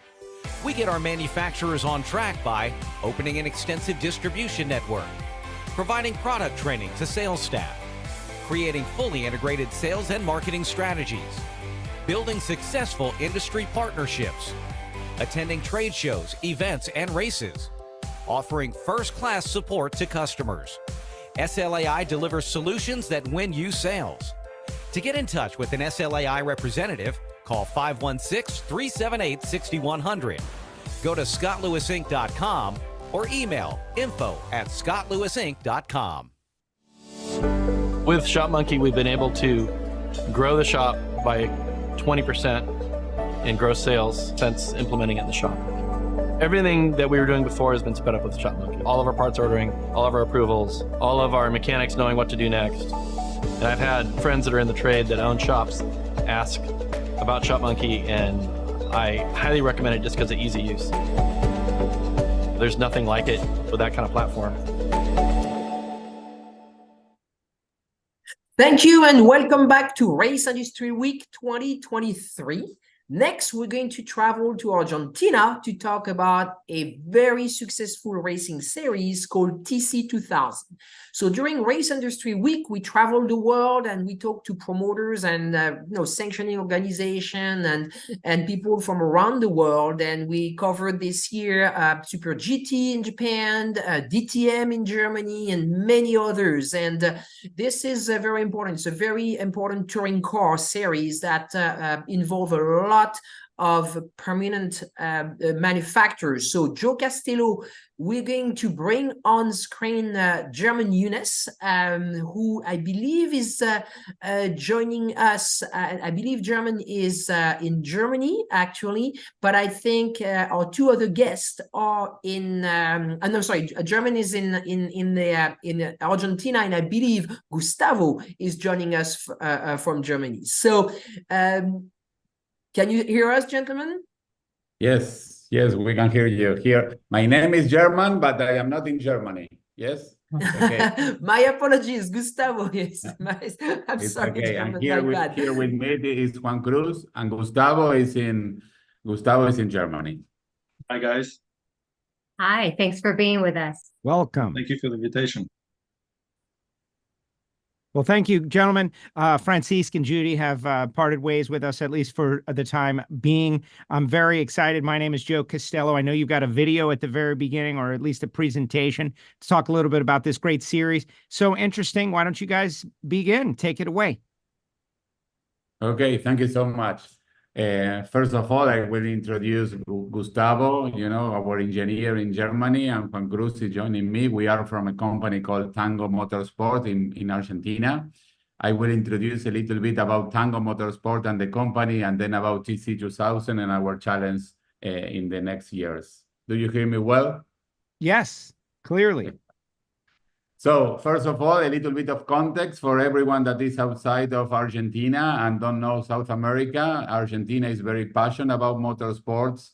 Motorsports is being changing as in the whole world and growing in the last years. It's still mostly a male activity, but including young people and families in the recent years. Mostly like people that is seeing our categories are 30, 35 years old. We are trying to do a lot of things to include more young people. The passion of motorsport in Argentina remains intact. You can imagine who is our first sports, but our second sport in Argentina is motorsports. 12% of the population receive the passion and the competition of motorsport as a great sport in Argentina, and also Argentina receive drivers and people of all the countries around our country, like Uruguay, Paraguay, Chile, Bolivia, Peru, that come to Argentina to see motorsport. Our country have a lot of circuits. It's more than the average of every country around the world. We have like a kind of 50 racing tracks within the country. But also, as you know, I've been seeing on the conference this week that was great. The world is changing. The world already changed. The way that we consume entertainment, sport, and technology evolved. So Argentine motorsport cannot remain the same. So I would like to introduce a little bit about our company that is called Tango. And we like to dance tango. The tango was created by the brothers Diego and Alejandro Levy. That I will show you in a nutshell a little bit of the story of this young company. Alejandro and Diego was like rally drivers. They create a category called Car X, where it's a mix between rally and racing. in 2011, 2014. And then since that time, they've been acquiring categories like Top Race, Tango Rally Team, that is a very popular rally team in Argentina that used to go to Dakar and the worldwide rally tournaments. Also, then in 2011, 2021, 2022, we acquired TC 2000. That was one of the most famous and popular categories within Argentina, and we are going to talk about a little bit more about today and our challenge and our evolution. Within TC 2000, we have also 100% of the superbike and motocross market in Argentina, and we also have a Formula Nacional, that is the monopostos, you know, the car for the entry young people that are going into motorsports. The school. The school. So in a nutshell, Tango is one platform with 7 categories and 32 events in a year. So we have more than half of the weekends with events in Argentina, and we include TC 2000, Top Race, Superbike, Carex, Formula Nacional, Motocross, and Rally. But let's talk about a little bit of the past, the present, and the future of TC 2000. We have here Juan Cruz and Gustavo, but I would like for you to enter a little bit of the passion of TC 2000, to see a video of a story in 30 seconds of TC 2000 in Argentina. And also I will show the last race we have in October with the stock car in Brazil, in 200 kilometers of Buenos Aires. That was a great event. So in 1 minute lap video, the story of TC 2000.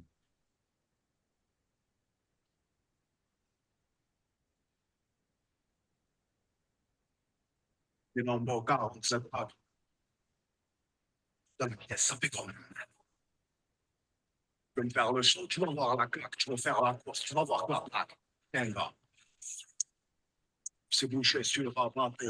Le 40 ans, l'appel de outillé comme Takeshi Kitano. Pour un fils dans le lot, ça bouscule un gros style véhicule jusqu'au crépuscule. À l'affût des vis de procédure, on cherche la preuve qui vous discute. Qu'une seule mif, mentalité Napoli. Et 38, Piaggio, Caneloni. Trop fin des yépis, j'aurais ni cassé Tokyo, ni Nairobi. Hey. J'en la six si tu galbais comme un man. Hey. À 50, autobahn, pour garder le Mercedes. Il faut 2 places. Je vais ramener toute la tête. Il faut plus de tasses. Je pense qu'à rouler ma base. Niquer la terre. La chitaine veut 2 places. Le Schwein vert. La meilleure défense, c'est la That's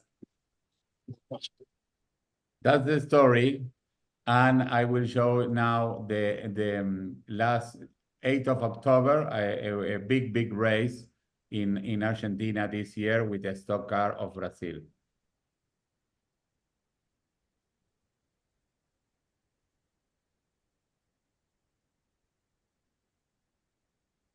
Gustavo, let me step in 1 second. We're going to be running that video for you because there is a little issue with the sound. So stay with us. We're going to be running that video for you, okay? I'm getting a signal from our producer. There we go.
Estes são os 200 km de Buenos Aires, de TC2000 e Stock Car.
Tremendous, gentlemen. That was fantastic. The audio so much better. What a series you've got.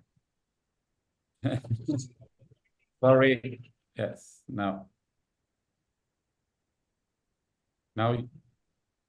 Yeah. Okay. Sorry, that was another video, but it's okay. If you can hear us, okay. As you saw in the video, if you have that great category, why you need to change? Because nothing's endorsed but change, as Heraclitus said. So we are going to thinking about a better future with TC2000. And there I would like to introduce Juan Cruz and then Gustavo to show you the SUV. So the car we are preparing for 2024. We have already a list of 14 cars prepared for next season. So I would love to give the word to Juan Cruz to talk a little bit about the story, the cars, and the future of TC2000 with Gustavo. Thank you so much. Well, thanks. It's a pleasure. In my case, I have motorsport in my blood. And to think in change, we need to know a little about the history. I was born in a racing team. Racing in Argentina is a passion. That is our reason. The reason is the passion in motorsport. Without that, TC2000 is one of the most important technological series in Latin America. And today I come to tell you about the evolution or technical evolution of the TC2000. TC2000 was born at the end of 70 years, the beginning of the 18 years, with some model cars like Dodge 1500, or the Peugeot 504, or the Ford Taunus, or the Fiat 125. What did they mean? It means that the public was competing with his car in the track. Your car is in a circuit. TC2000 series until today was based on the technical freedom to design. You are free to design. At the end of the 18 years and the beginning of the 19, appear a lot of cars with crazy designs. For example, brake discs of carbon disc, carbon fiber, or aerodynamic design with a lot of parts with a spatial design, like, for example, run effect.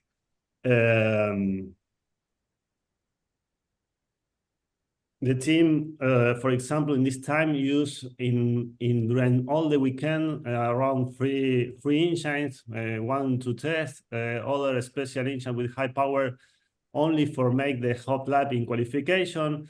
After that, change the engine to race. We can think that these guys in these times were very crazy, but this is the spirit of motorsport. In the times, the TC2000 series were increasing the number of cars, the number of drivers, teams. and the interest of the automotive industry, Renault, Volkswagen, Ford, Renault, Peugeot, Fiat were involved with the official teams. In these times, we start to use the first acquisition data system. Well, all the development of the series is related with the technological evolution. At the end of the 19th, Argentina, or the economy of Argentina, crashed. The TC2000 became more and more expensive. TC2000 entered a new era, the era of the common parts. In 2004, we made the most revolutionary technological change. We developed a system of suspension independence in the front suspension. We decided the common system of brakes, and we designed a rear axle for the rear suspension that were homologated and provided by the series. The TC2000 teams have the freedom to decide the position of the parts, but the design of the parts was made by our team. In this time, a new management were the leader of this change. And the consequence is the increase of the participation of the automotive industry. Models of Ford, Chevrolet, Renault, Peugeot, Fiat, Honda, Toyota. We focus the development in aerodynamics, electronics, data, and engines. The models were studied in wind tunnels, for example, Myra Aerodynamics in England.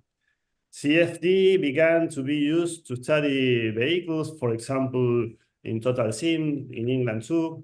Companies like Berta in Argentina, or Sodemo, Pipo Motors, Neil Brown in Europe, start to develop engines to our teams. Brace calipers, Brembo or Ferodo in Paz, Pirelli supply our tires. We use shear box like X-Track, Hillman, or Pankel. In 2008, we made other change, or a very big technical change. We start the era of the common development engine. We decide to make a development with Oreste Berta, that is a very, very important engineer in Argentina. And with Berta design a Duratec engine, 2.2 liters with 270 horsepower. That is the first common engine for our last era in TC2000. In 2012, we changed the name of the TC2000 and involved in Super TC2000, starting the era of VH engine. Radical Performance Engine is a company in England that in this time provide a mix, an union of two crankcases of Hayabusa Suzuki engine, and provide an engine of 4.5 horsepower with an incredible sound. The public in this time berate with this sound, was incredible. The V8 era finished in 2008. In 2019, in line with the global demand of the automotive industry, we start the era of turbos. In Oreca, France, we incorporate a 2.0 turbo engine. That is fantastic. The electronical management of that. The running cost is very low. The maintenance is very, very low, but have a problem, the sound of the turbo.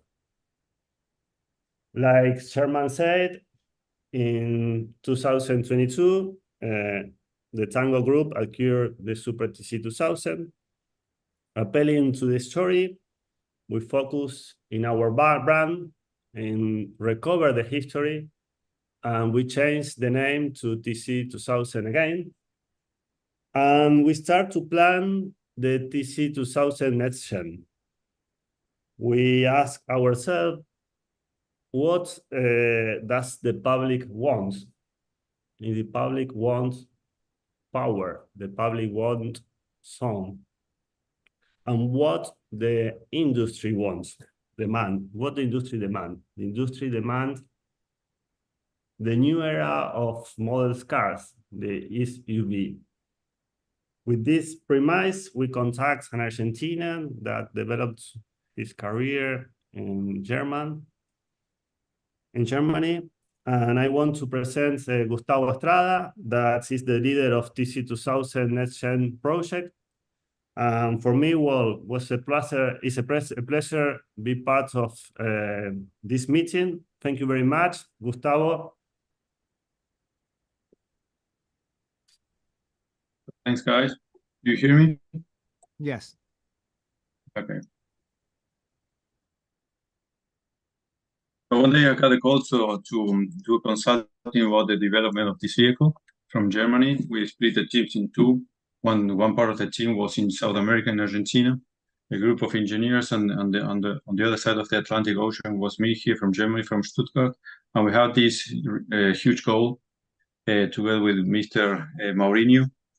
We need to do an homologation of a new product, of the new TC 2000 with an SUV within 6 months, the full development, and we had only 2 months to make the construction, to go from digital to hardware. And for sure, to have this product definition, we need to work with the design, with the technique, with the package, with the aerodynamics, all the different technical issues that are needed to develop a race car. So we had a new, no more challenges. We had one new engine that we didn't know, 5 cylinders with around 500 horsepower, a new rear axle, and we need to define modularity and exchangeable tools parts, the different cars. Should be easy to interpretation for the regulations, and should be enabled to enable new teams to get into these races, and also give the chances for the teams to do further development. So, as you may imagine, when you have 6 different SUV body works, and we need to add on all the different parts that we are using right now, develop new ones. So it's a huge challenge. So the big question was, how are we going to make to feed them all together? So as the parts as you see here, the whole underbody, the engine, the whole kinematic of the vehicle, the gearbox, and with all these different geometries. And just to have an overview how different the geometries are within the whole technical features. So just talking about the wheelbase of the car, the different cars, the 7 cars that we have analyzed, the range is more than 4 inches that we have only in wheelbase. And for example, the height of the car more than 3 inches. So the cars are completely different. And now we're not looking about for example, the rear angle of the window. So we have more than 25 degrees differences. As you may imagine here, the influence of the real wing for an SUV race car must be huge.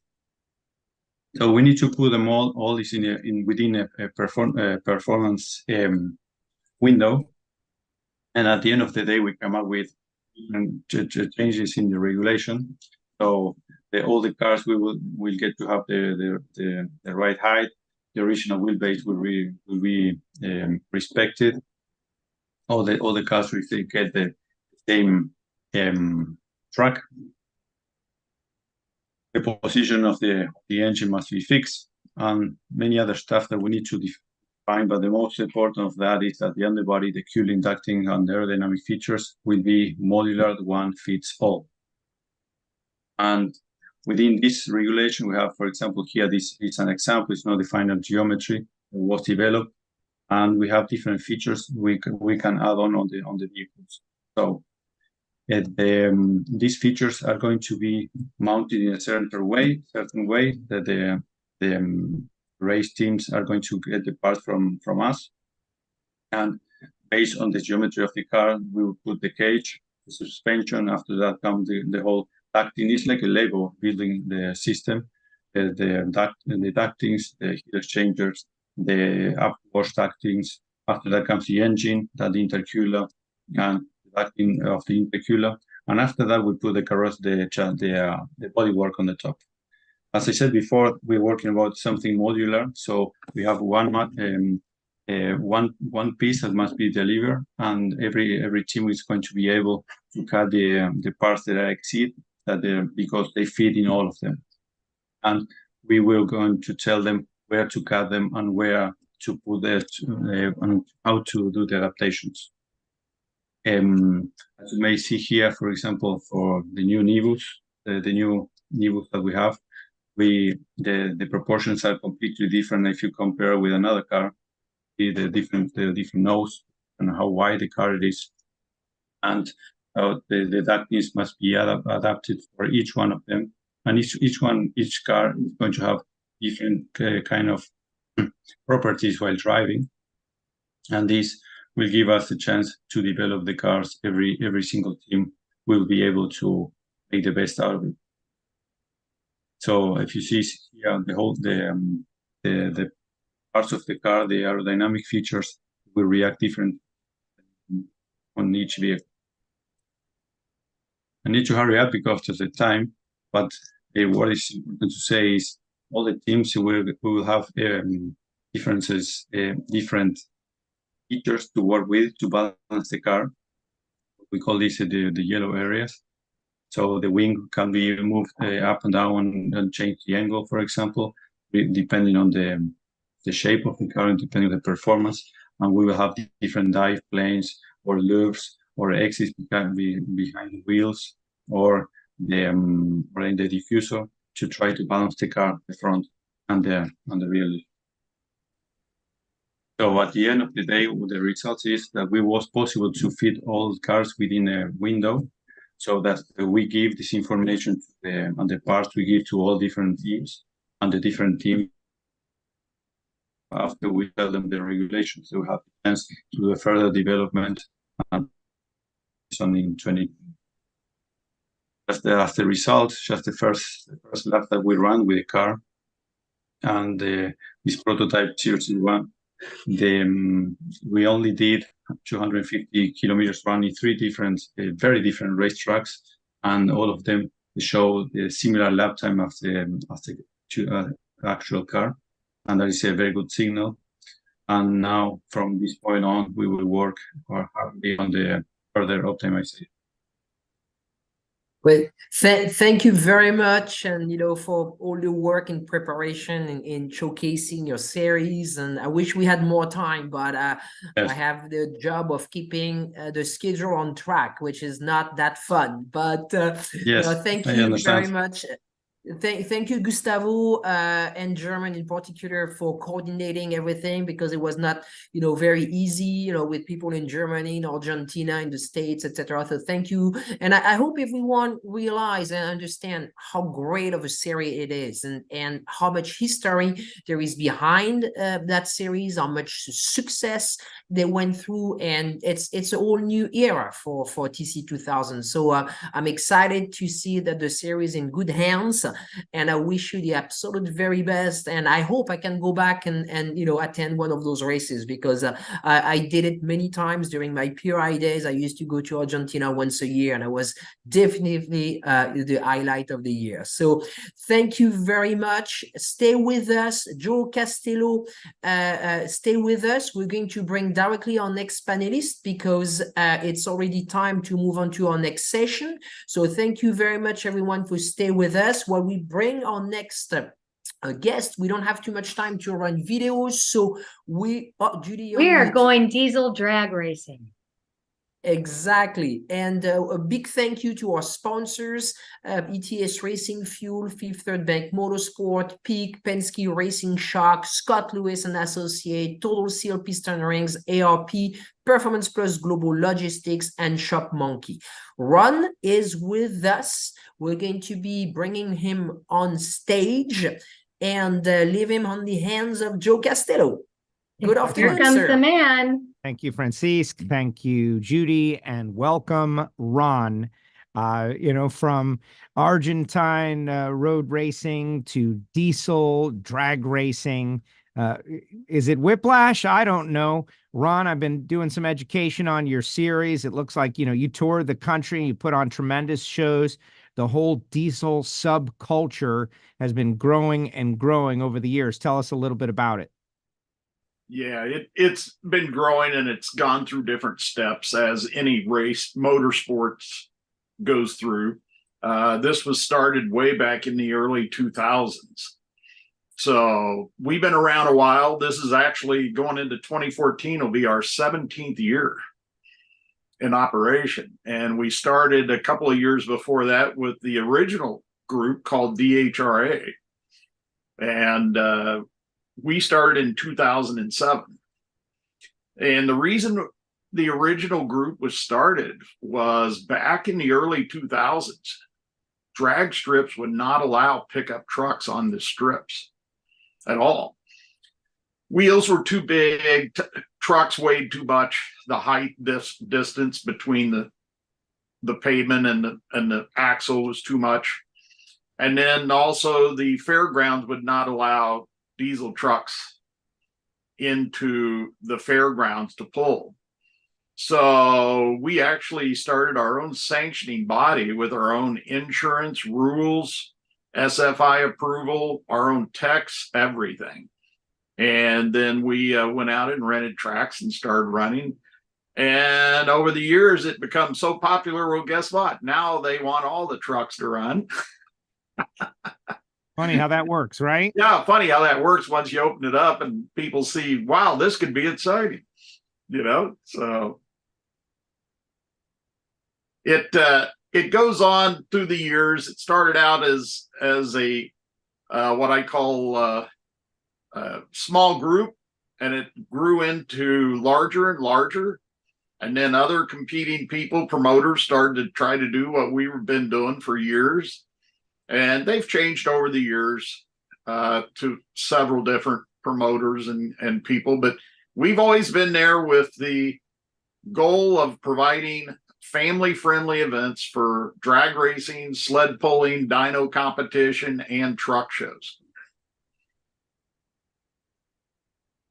And as this category grows, it's interesting. It seems to it generates its own energy. Like people realize the power of diesel. And I've had many conversations, some with the folks at the AERA and beyond. And you guys are just really figuring out the platform for high performance. You mentioned you're relatively young, but the power that you guys are making and the spectacle of these trucks going down the racetrack, there's not a lot like it. There is immense power coming from the diesel engines now. What we started out over in the early 2000s, you got to remember stock trucks then were 150 to 200 horse trucks stock. And they were taking them to 400, 500 horse. And people thought, oh, wow, that's a lot of, that's big, that's huge. Well, guess what? Here we are, 2024. And most stock trucks are almost 500 horse now. And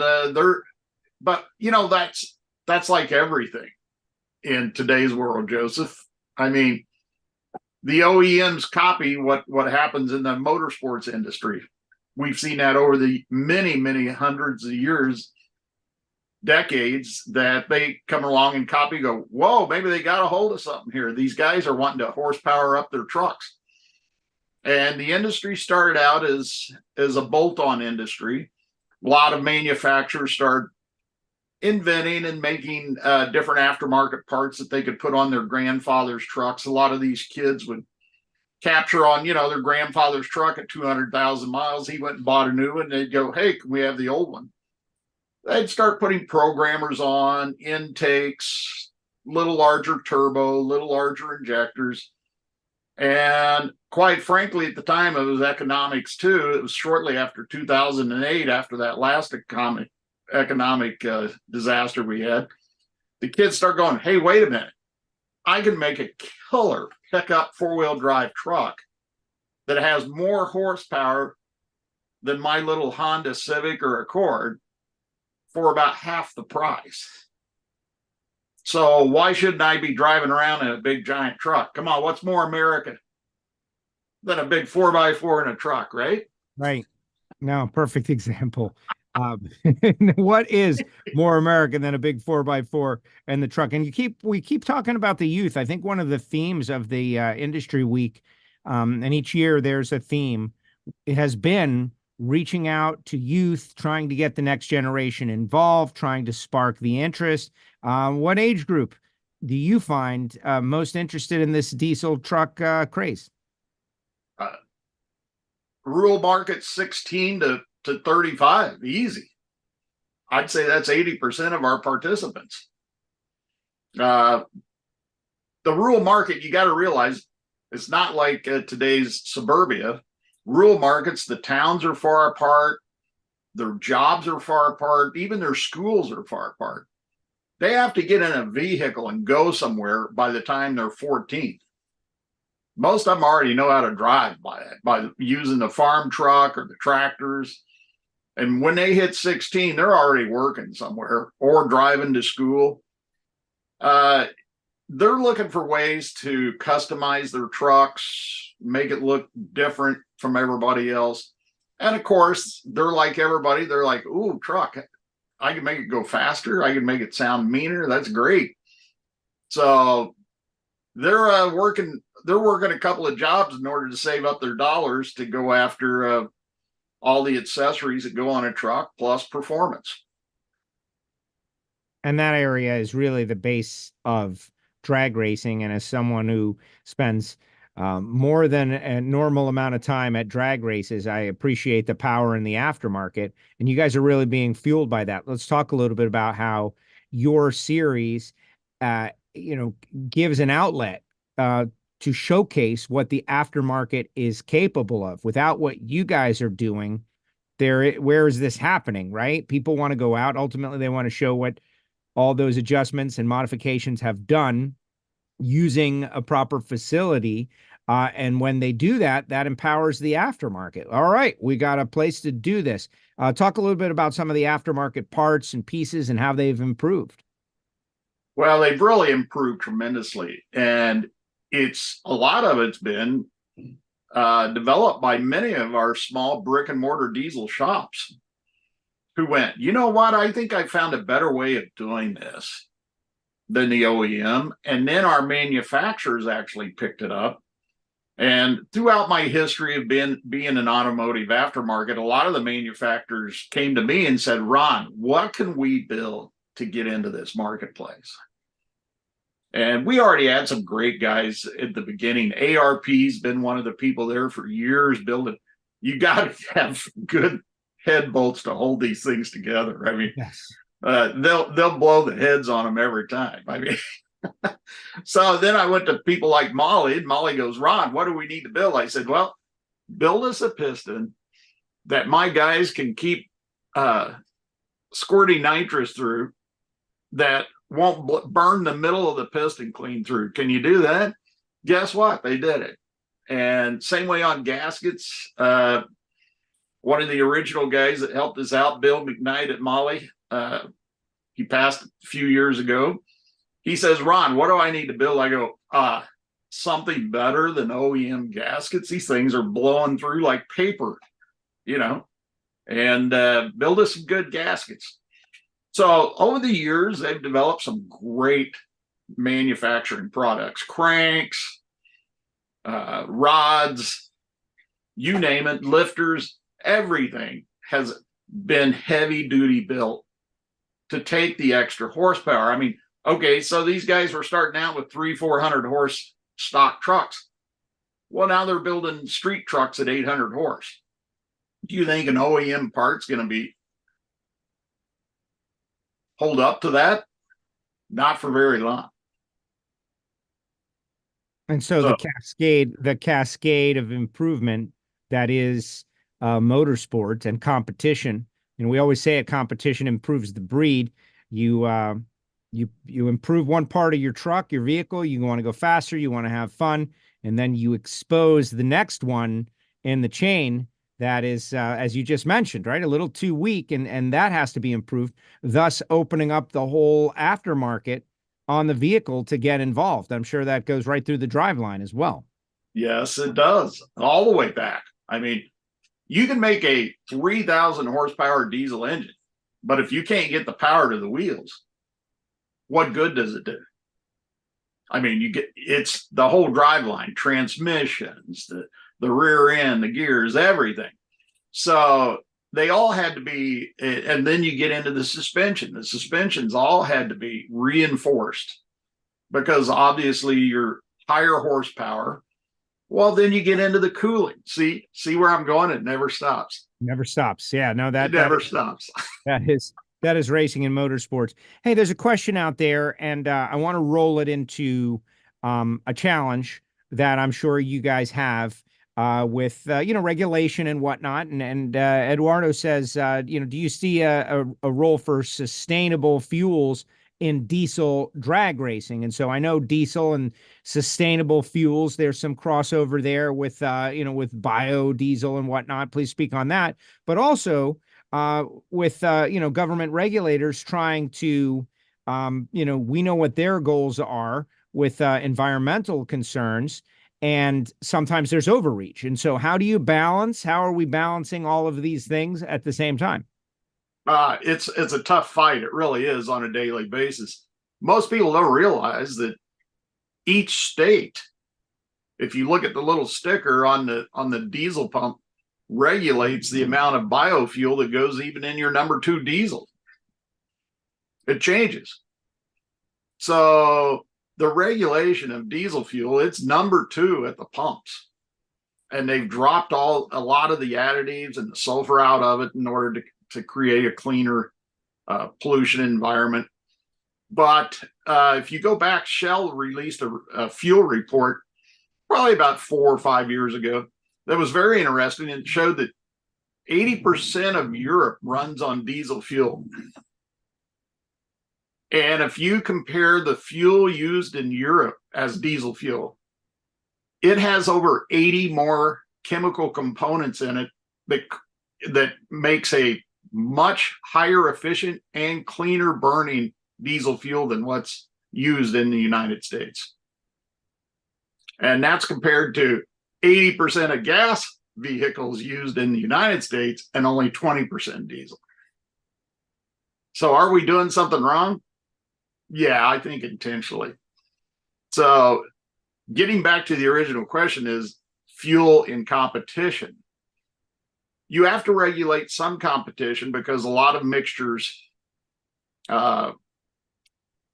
give the advantage over the different fuel types. I mean, we've had some guys, they actually use jet fuel in a lot of the diesel fuel. And you got to keep it a regulated, being a sanctioning body, we have to keep it where it's fairly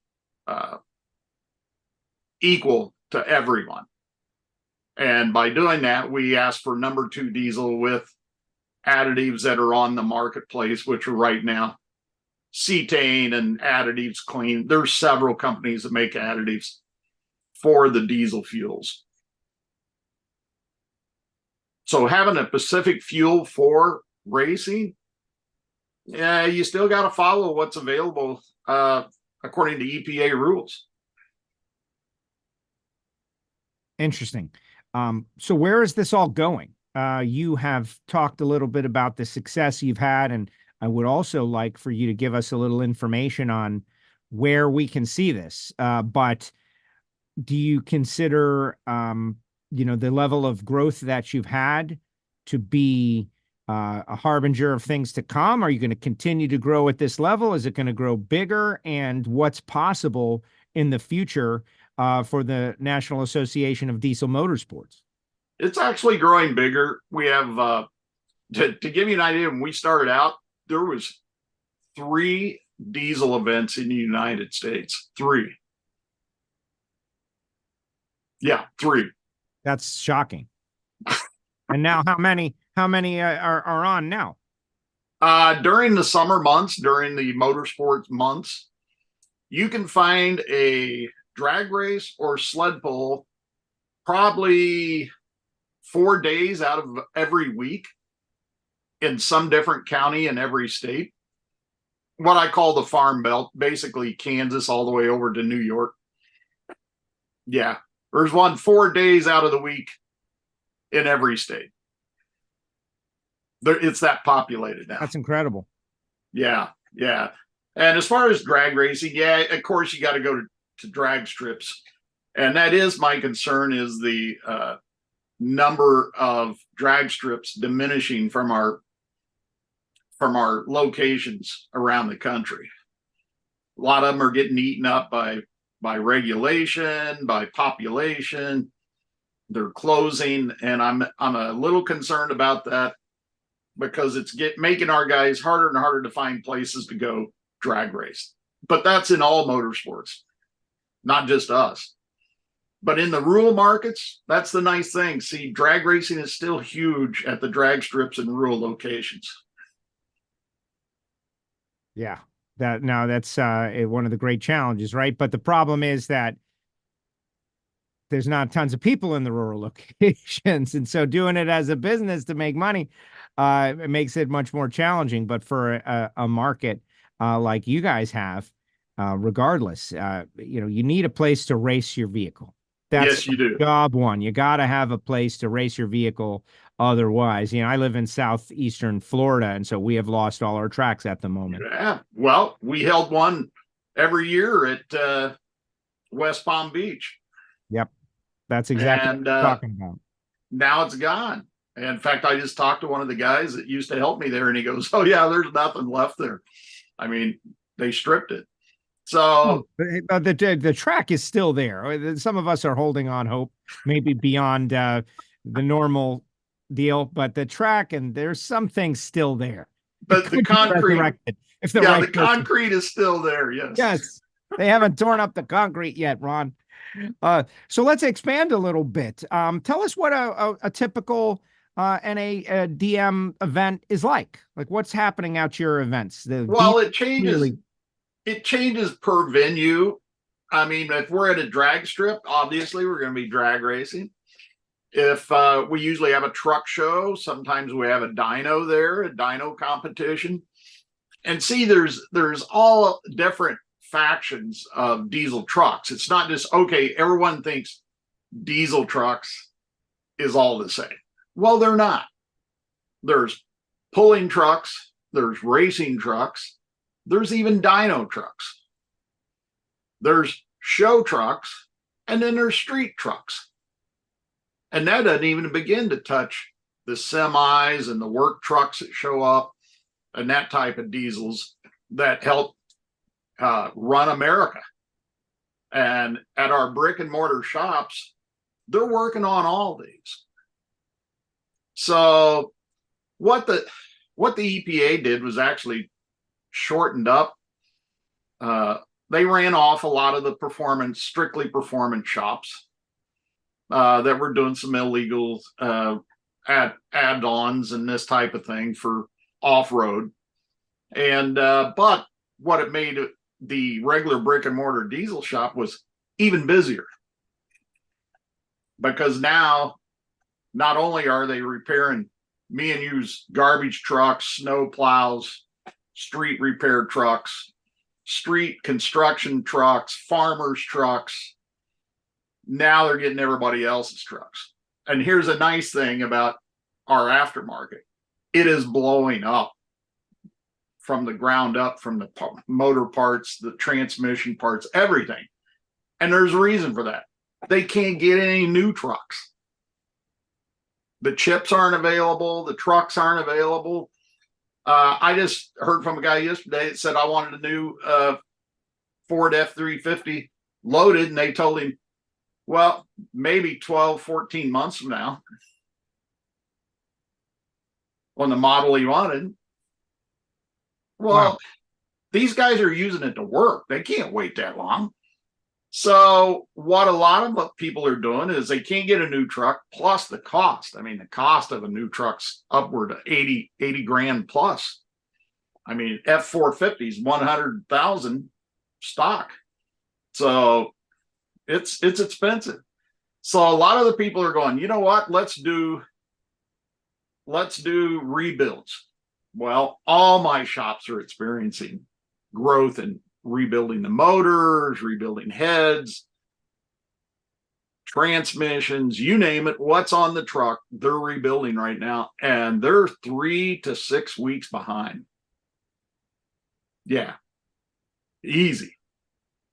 And a lot of them are waiting on parts. A lot of them are waiting. We're just that backed up, and they can't find enough diesel mechanics to complete the jobs. They'd hire people. I see ads on all the time, looking for a new mechanic, Wow. Well, and that's just kind of an interesting thing, conversation about the economy. Like in one area, there's a challenge, but what happens is another area, it pops because of it. It's kind of interesting. So, Ron, let's talk about an action step for the folks out there. Like, what's the best, what are we trying to accomplish for you guys? And certainly in 2024, we'll be on the lookout for events. But as far as a get involved action step, what would you recommend for folks out there who want to keep the Diesel Motorsports on their radar? Go to our website, dieselmotorsports.us. Look at the events. They're all different kinds of events to cover different aspects of the 5 different truck divisions I told you about. Get involved. It doesn't have to be us, any diesel event. Go to your local one. Show them what you can do. Get on the track. You know, I went, this has been a couple of years ago, but we went to actually the drag strip during Sturgis Bike Week. Now, okay, it's Bike Week, but guess what? What do they haul those bikes up there with? Right. Diesel pickups. Yep. Makes perfect sense. That's awesome. So we had maybe 20 kids piled up. I call them kids, 18 to 30-year-olds at the fence. And we only had 12 or 13 in our ET bracket, which is, base racing, estimated time. And I walked over to these guys. I go, how come you guys haven't signed up to go down the track? Well, we don't know how to do it. We're afraid of breaking something. I go, guys, it's 80 miles an hour, most in an 1/8 mile here on a stock truck. You're not going to break it. You get up that fast going up on the ramp on the highway, don't you? They're like, yeah.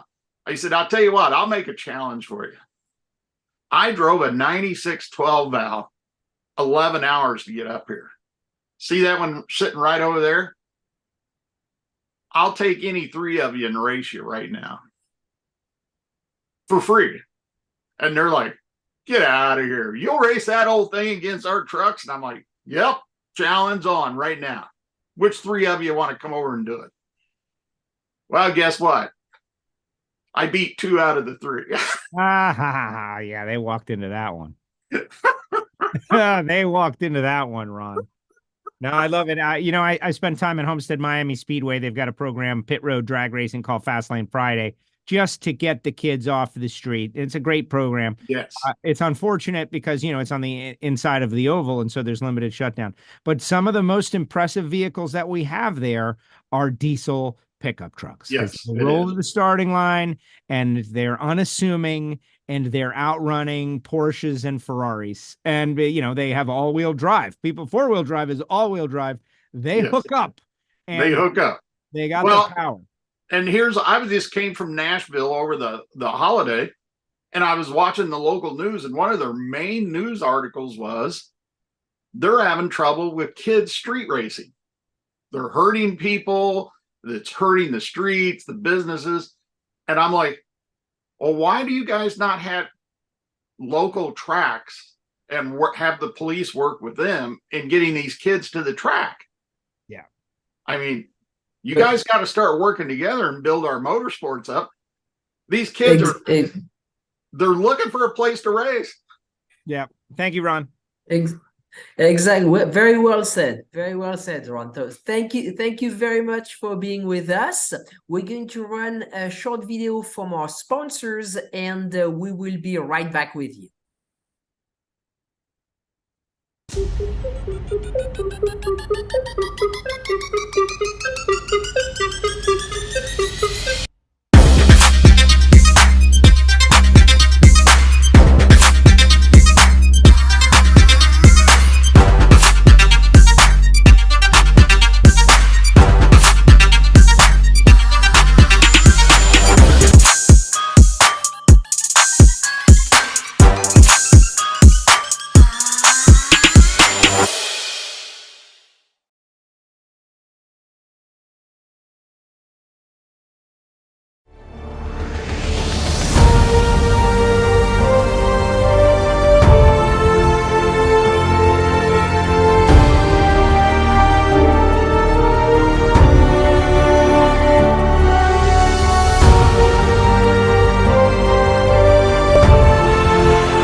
If you're watching this video, you might be wondering, what is WPC?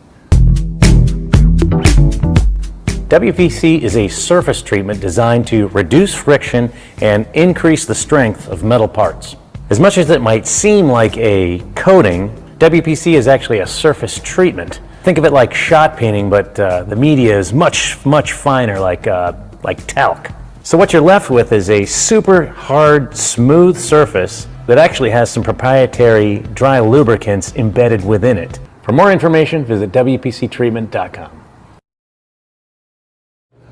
Epartrade is a digital platform that we've created basically to make life easier in the business community of auto racing. Epartrade, there is no e-commerce. It's literally a connection just like at a trade show. So now, any time of the year, a buyer could reach out to a supplier. When you see a product that you're interested in, all you need to do is click on request more information, and then from there it is forwarded directly to the buyer or to the supplier. Epartrade really eliminates having to travel, closing down your shop. Now you have a place to showcase globally your racing product and technology. Pull your visor down, strap in. Racer is about to take you deep inside an exotic and high-speed world. From the start, Racer in all its forms has shared the passion, beauty, ingenuity, and commitment that make racing a way of life.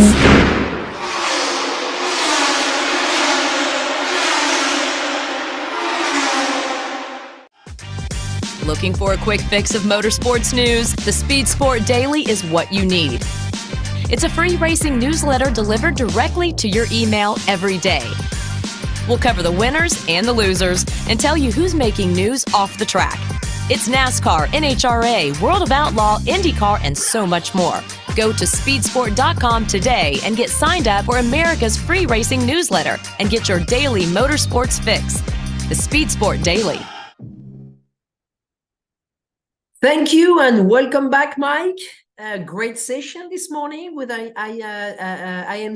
Just like a very interesting series, and to hear from Brett, I'm sorry, was terrific. So I think we've got Jonathan with us, and we're going to bring him on stage, and we're going to let you carry on for the next 25 minutes, Mike.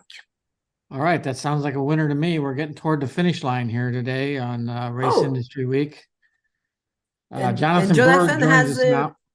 Go ahead, backdrop Francis. from last year. It was a special host from us last year, so thank you. It's great to be back. Good to see everybody here. Francis, good to appreciate it. Mike, good to see you. Same here, Jonathan. All right, let's get going. This morning when I was with everybody, we hit the dirt and turned left. This afternoon, we're going to stay primarily on the pavement. We're going to make some left turns, some right turns, and have some close calls at the intersection along the way. Jonathan is the president and general manager of the Indianapolis Speedrome. We're going to talk about the Speedrome today, but also the bigger topic, figure eight racing, one of the small but really exciting forms of motorsports in this country. Jonathan, tell us a little bit about the history of figure eight racing. Well, thank you very much, Mike. It's a pleasure to be here again as well. And I kind of go back and to where I believe the allegorical the story goes that sometime there was another track that had a ramp in a figure eight course. So you go around one end of the racetrack, you go up a ramp and you go down, and underneath the ramp were the other cars coming. And the story goes that the folks at the Indianapolis Speedrome back in the 50s got rid of the ramp and decided that the best way to continue racing is to race right on the same course as everybody else. So the intersection became something that was very much the height of the excitement of everything that was the figure eight. So the Indianapolis Speedrome back in the late 40s, early 50s was the pioneer of the sport. And as the historical thing, that everything went forward from there. How did you first come in contact with figure eight racing, and then trace that from there to how you became involved with the Speedrome? Sure. I love to tell the story. I come from a couple generations of racers. My grandmother actually owned a ASA car back in the 60s and took her cars to Daytona. Then she sold that car, and she wore a big old diamond ring the rest of her life that said this was my race car. And of course, that was made my father very interested. Jonathan Bird, he was very interested in racing back when he was a young man as well. He would be working for Johnny Rutherford as a PMP guy, push and polish at the weekly races at Raceway Park on Friday nights, which was a big deal at the old at Indianapolis Raceway Park. And he always had a love of auto racing. And then early in the 80s, specifically 1982, he built his first, what was called Pro Stock, the division that is now today's late model figure eight race car. That was, he did that with a local gentleman here by the name of Jim Begley. And Jim raced at the Indianapolis Speedrome for my dad in the Pro Stock division. And the Pro Stock division came from the old stock division, where they split it up to an oval and a figure eight. And then John Stiles, the promoter at that time, created the Pro Stock division in 1981 and raced on the oval. And then each night was a big figure eight. And back in the 80s and 90s, and that was the heyday of the sport, where you'd have 40, 50 cars show up every night. And so what had happened there is my dad, loved being a car owner, loved figure eight racing, and took us out there. I was 6 years old. My brother was 5, 6, and 7, 8. We grew up at the Speedrome every Friday, Saturday night, going to the figure eight, and that's where I just absolutely fell in love with racing, specifically auto racing on the figure eight, and the way we do it at the Speedrome especially. So that was a passion for years. And then from there, as the story goes and our history goes, we start racing the USAC regional midget program that John Stiles promoted at the Indianapolis Speedrome, which was where the genesis of Thursday Night Thunder raced. And then my dad didn't really like midgets back then, but he said if I had to support the program, he wanted to go out and find the best. And the best at the time was Rich Vogler. And Rich Vogler won multiple championships for my dad, and then in 1984 won the track championship. And that took us to Indy in 85 because there was a $10,000 bounty for the track champion in the USAC Regional Midget Series. That if they qualified for the Indy 500, there was a $10,000 bounty. And my dad wanted John Stiles' money. So that took us to Indy. And even after all the racing and going to Indy and joining the IRL and doing everything in the 90s and continuing it, we still loved going back to the Indianapolis Speedrome. We never forgot our roots. We always remembered where we came from and what we loved, and that was the figure eight. So I've been able to, for the past 20 years or so, I was invited behind the curtain by some previous promoters at the Speedrome to kind of work there. And so I started selling. I started doing on-track interviews, advertising, marketing, selling fuel. I was a track concessionaire for a couple of years. Just kind of learned a little bit about everything. I tried to buy the track on a couple of occasions back then. And then in 2017, the new owner of the track, Kevin Garrigus, I found out he was buying the track. I said, "Hey, Kevin, would you like me to run the racetrack?" And I will tell you this really quick story. The old owner of the racetrack, I said, "Kevin," I sat down with him. I said, "Now, how would you handle this situation?" Okay. Roger Penske's at the Speedrome. What do you do? And back in 2015, Tony Stewart had it, and Larry Curry had this big midget race, the Tony Stewart Memorial. And Tony, and so there was also the USAC induction ceremony for their Hall of Fame that weekend. So Roger Penske was part of the inductees into the USAC Hall of Fame. And so Kevin, the owner of the racetrack, says, "Oh, I'd welcome him. I'd come out and say hello, give him a tour, bring him to the suite, give him stuff to drink." I'm like, "Well, that's good to know that's the kind of promoter you would have," because this is what actually happened when Roger Penske came to the track. Needless to say, he wasn't the red carpet wasn't rolled out for by the old owners, but nonetheless, I said I love figure eight, and he loved figure eight. We love figure eight racing, and we wanted to make it better and better. And the past 7 years, the Indianapolis Speedrome has hit stratospheric, numbers, and our car counts have been really good. I think we would be the envy of a lot of short tracks in this country, where we have over 20 late model, outlaw style, super unlimited figure eight cars on a weekly basis at the Indianapolis Speedrome. So that's the short answer. Now the long answer. No, I'm kidding, Mike. Let's talk about the cars specifically for a minute. Tell us a little bit more about the cars. I will do my best. I am just a chicken cook from Greenwood, Indiana, as you may well know. But nonetheless, I've been around these cars for a while. So the mechanics and the engineering is not my greatest thing, but I marvel at what we do with these figure eight cars. So they are purpose-built figure eight machines. We have 3 or 4 or 5 different car builders who build these cars on a consistent basis. And they are totally tubular. They're not the driver's seat is not offset as it used to be. They've moved the driver more and more to the middle because you want to have that equal weight distribution left to right, because you are running these cars strictly more now in the figure eight than historically when they ran on the oval end of figure eight at the Speedrome back in the day, or even at all the different tracks that they did run back in the 90s and the 80s. And so they have the cars have evolved from just little Carrera shocks you bought at AutoZone to 4 and even 5 now.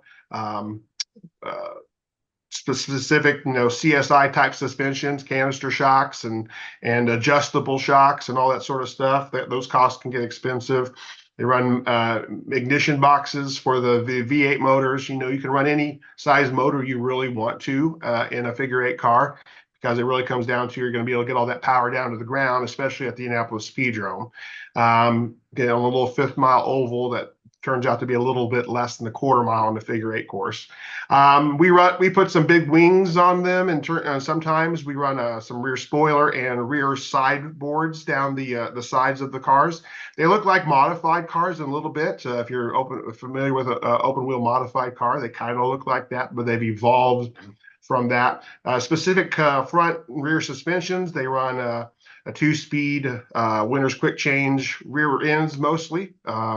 Low gear, high gear. That's basically how it works with that. But they are purpose built. These cars can cost some guys, how fast you want to go on racing? Well, how much money you got, right? Exactly. $50,000, $60,000 they can cost, but you can get into the sport with a good used car, a good motor, and learn your way, because you've got to do a lot of laps to become a champion. I can give you many examples over the years of, you know, the premier names of the sport weren't premier names when they started. It took them 5, 6, 10, 15 years to really become the premier names of the sport. And so there's been a lot of evolution of these cars from when they were old Chevy and Corvettes, or the Camaros, or whatever. My dad actually brought in 1984. He took advantage of the rules, which said you had to have an American-based car, and they had, you know.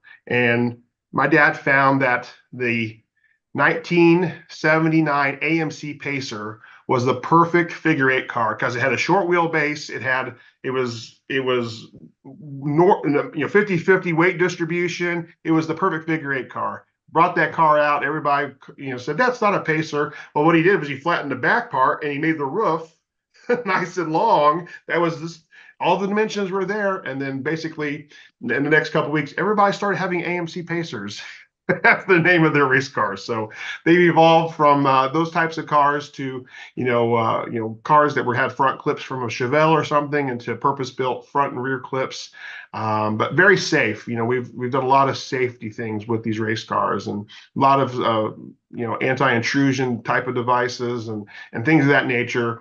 There's not been not any huge serious injuries in a figure eight crash in a very, very long time.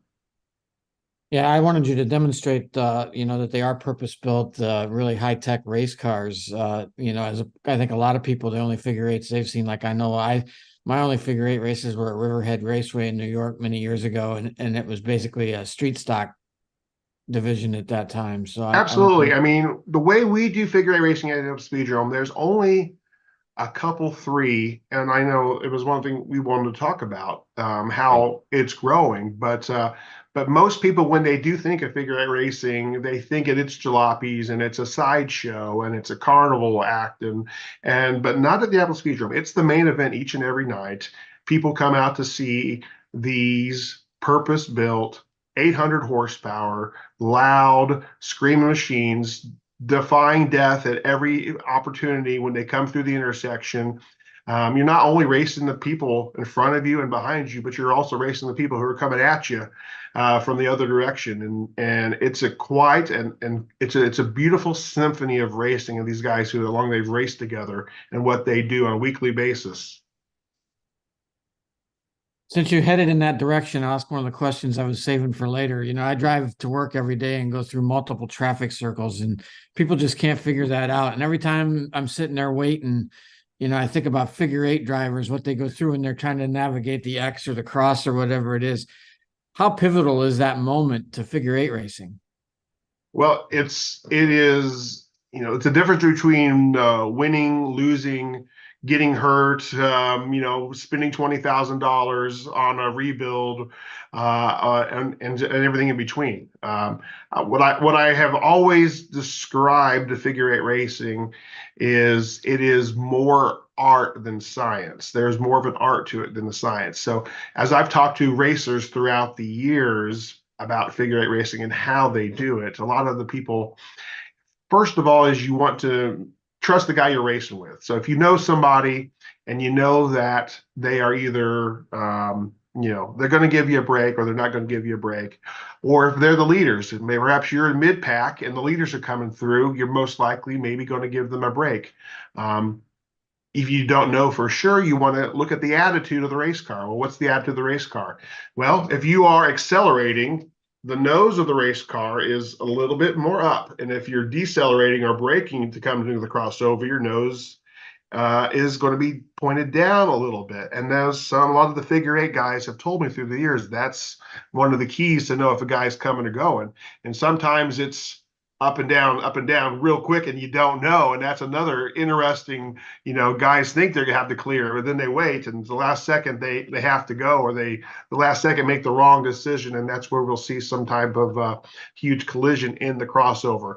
And then you've got to also, think about, as you're racing, especially at the Apple Speedrome, the north end of the racetrack, the south end of the racetrack, turns 1 and 2, as you come around the outside, you're going to be coming to the inside when you come through turn 3 and 4. And if you're on the inside, you're going to be on the outside coming into turn 1 and 2. And so there's a lot of thought about that, where you want to be, where you don't want to be when you come to those corners. That's what laps and experience brings to the guys. I'd like to talk about our 4-time World Figure 8 champion, Ben Tunney, sometimes. And I talk about Ben, he was a rookie, 2001 or 2. His father was Bill Tunney Sr., or Bill Tunney Jr., man with no fear.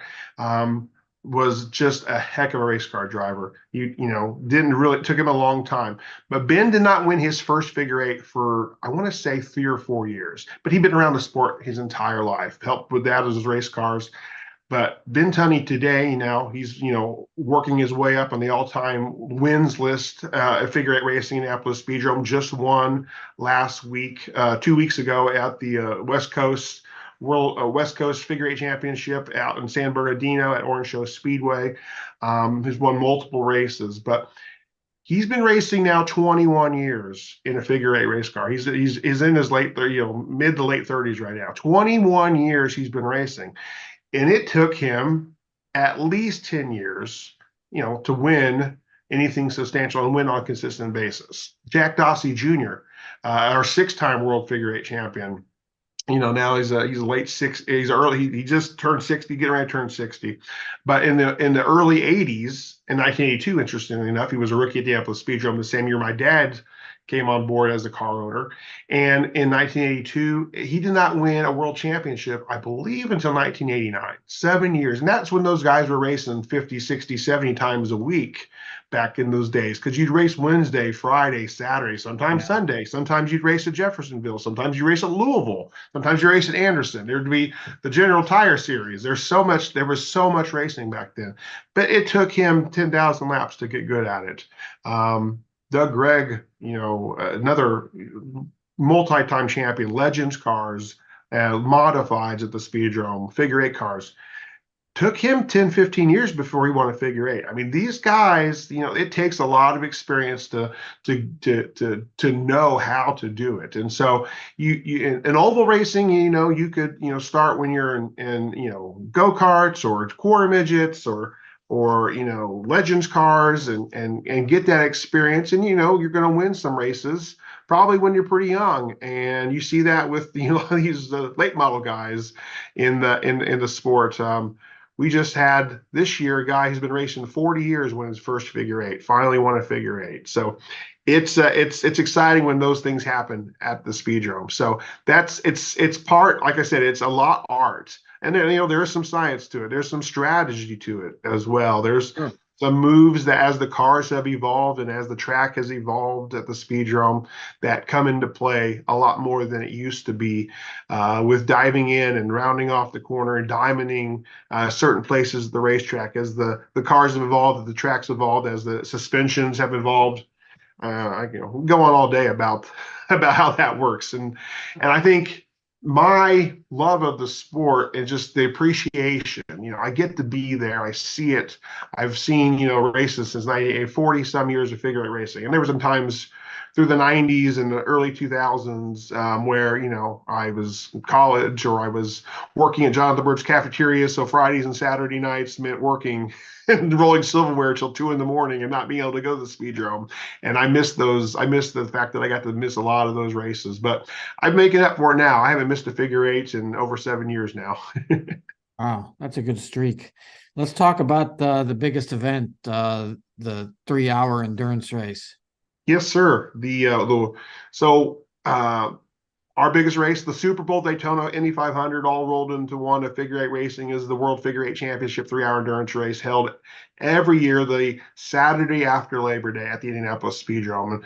And it wasn't always the World Figure Eight Championship. And Mike, I'm sure you know the history of Islip Speedway back in the 70s and they actually the 60s and 70s. That was the spiritual home of the World Figure Eight Championship. So Islip Speedway was on ABC's Wide World of Sports, and your old boss, Mr. Chris Economaki, covered that race for ABC's Wide World of Sports. And Sonny Thompson from Indianapolis, Indiana, our great 8-time Speedrome champion, drove all the way out there in a car sponsored by Washington Auto Parts and the Cohen family, and won the World Figure Eight Championship, a 25-lap race at the old Islip Speedway. So Islip did not close until 1983. And so the national figure eight championship was the 3-hour figure eight race, started in 1977, which was totally unheard of. Back in the 77, John Stiles, the promoter at the Indianapolis Speedrome, the new owner of the track, came up with this 3-hour figure eight concept. And everybody said, there's no way. Drivers can't make it. Cars can't make it. That will never happen in the entire world.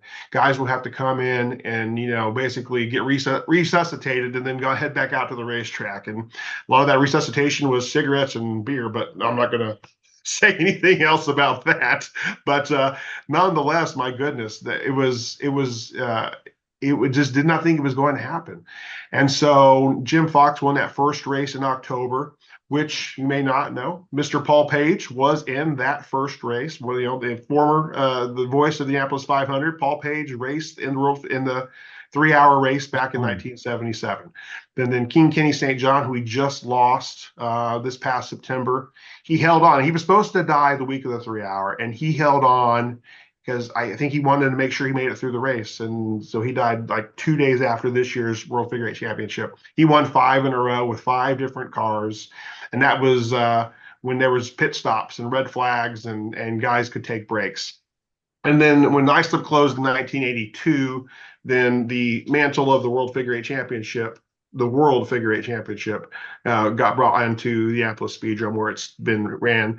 And this year, 2024, will be the 48th running, the 48th annual edition we run every year nonstop of the greatest figure eight race on the planet, the World Figure Eight Championship. So that's the biggest race. That's the granddaddy of them all. Back in the 80s, early 90s, we'd have cars. We'd have close to 100 cars coming from the tracks in Michigan and Louisville and Jeffersonville and Florida and California and New York. We would have guys coming all from those great figure eight tracks through the years. And this year, it kind of corresponds to everybody loved the Indy 500, and there was 80 cars trying to get to 33 spots and bumping and all that sort of stuff. And so just like that has happened, we had 44 cars show up this year for the race, but 30 of them could have won the race. And just much like the Indy 500, where there's now only maybe 1 car going to be bumped, perhaps 2 if we're lucky. There's 25 of those cars could easily win the Indy 500, and that's what happens also with the World Figure Eight Championship 3-hour endurance race. The qualifying this year was we start 28 cars, and there was less than a second in the starting field's qualifying times. That just tells you the incredible depth and the parity of the field. That's why it's so exciting. You don't have to start the race. You don't have to finish the race to win the race. It's the most unique race in the world because it's all about who completes the most laps in the span of 3 hours. So it's like back in the 80s and 90s, you'd have at the Indy 500, you'd have somebody winning by 2 or 3 laps. You'd have that happen back in the day. This year, 4 cars were on the lead lap at the end of 3 hours at the World Figure Eight Championship. It's totally amazing. I don't know if I can share my screen, but I could show some highlights, but you can go to YouTube, see the clips of the World Figure Eight Championship. Our great partners with Low Budget TV, they come out and do that, and you hear Tommy Mason and Jeffrey call those races and the excitement that they do, and they've been a great promoter of the figure eight race. But yes, if you want to come, there's plenty of seating every year. World Figure, not plenty of seating, I should say. We're pretty much almost always standing room only for the World Figure Eight Championship. But if you've never been to a World Figure Eight 3-hour endurance race, or if you've not kind of seen it live and in person, you've got to make a chance to go out and come to the race. So this year it's the September 6th, 7th, and 8th, whatever the Saturday after Labor Day this year. It's like one of the earliest times that the race can be held. 48th annual. Tickets will be available in sometime in July when we sell out of our reserve seating. We make sure that everybody gets that. And then September, and then you can go to Ticket Hoss, Ticket HOSS to get that. Oh my gosh, it's 12:55 and this for a seat because everybody's here. We only got through like 3 questions, Mike. I apologize. You were on a roll. just say go and get out of the way, Mike. No, I mean, you do a great job. I mean, Jonathan, you have tons of energy and passion for for what you do, and that's really what's exciting. And as we said many times during this week, I mean, we're here to cover every aspect of the industry, F1 to tractor pulling and everything in between, and that's exactly where you fit. And it's important for us to put on a spotlight on promoters like you who are doing a tremendous job in really driving people to the grandstands and filling up the fields and on the grid, and so that's very important. So thank you, Jonathan, for everything you do. We're going to one more thing. We've got 3 big races in Florida coming up this February. We're promoting a Winter Storm Series. 3 big races. You go to speedrome.com and check out all the information about our big Winter Storm Series. 3 big figure 8 races in February in Florida this year in 2024. Thank you, Jonathan. So stay with us. We're going to run a little video from our sponsors and partner, and we'll be right back with you.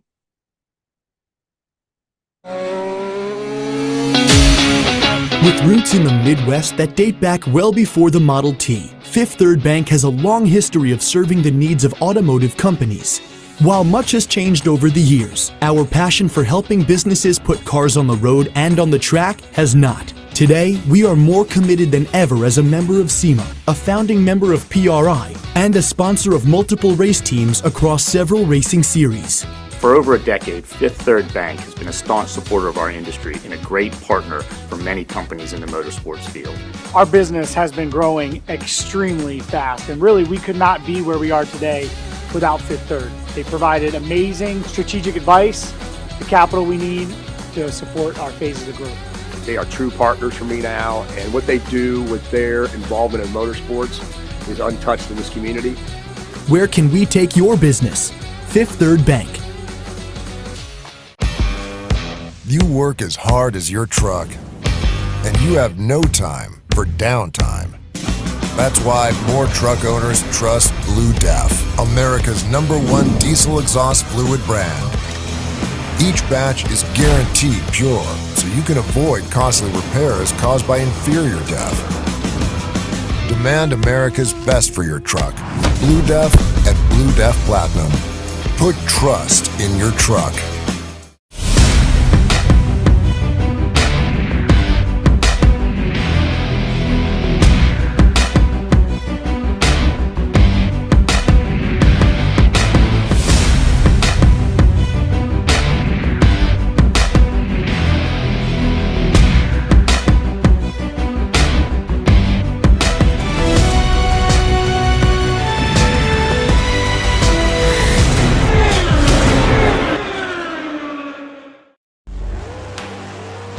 The #1 source of friction in your engine is not what you think. Piston rings rubbing against the cylinder walls generate more friction than any other part of the engine. More friction and temperature means more wear and less horsepower. Fortunately, the team at Total Seal knows how to reduce friction and wear through innovative piston ring design. If it takes a piston, Total Seal can build a better ring.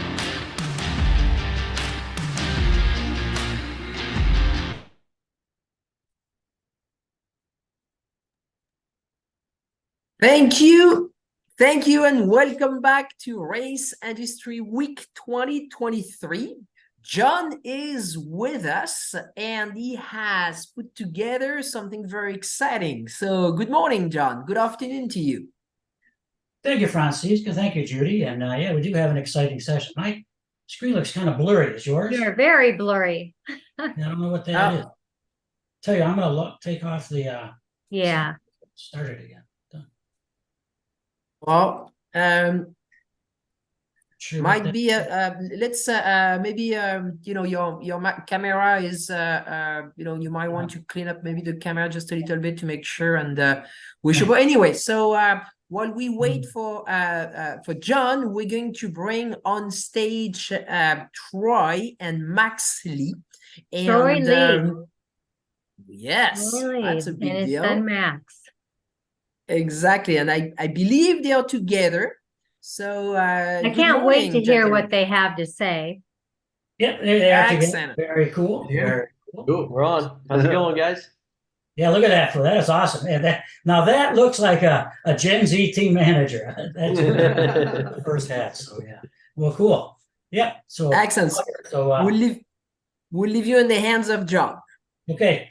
Thank you, Francisca, and thank you, Judy, for organizing this session. It's great to be with you, with Paul, and with Ralph again. So this is a great program. Certainly everything and anybody and who's who in racing around the world. So very cool.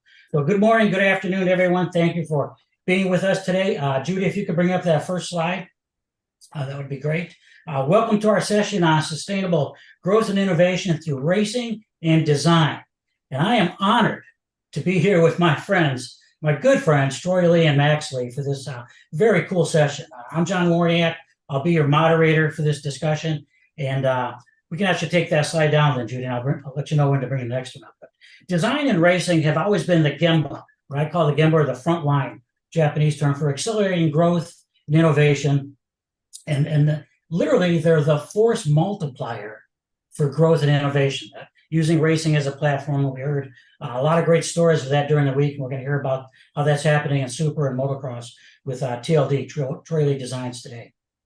But design and racing really is focused on and centered on four things that I like to say.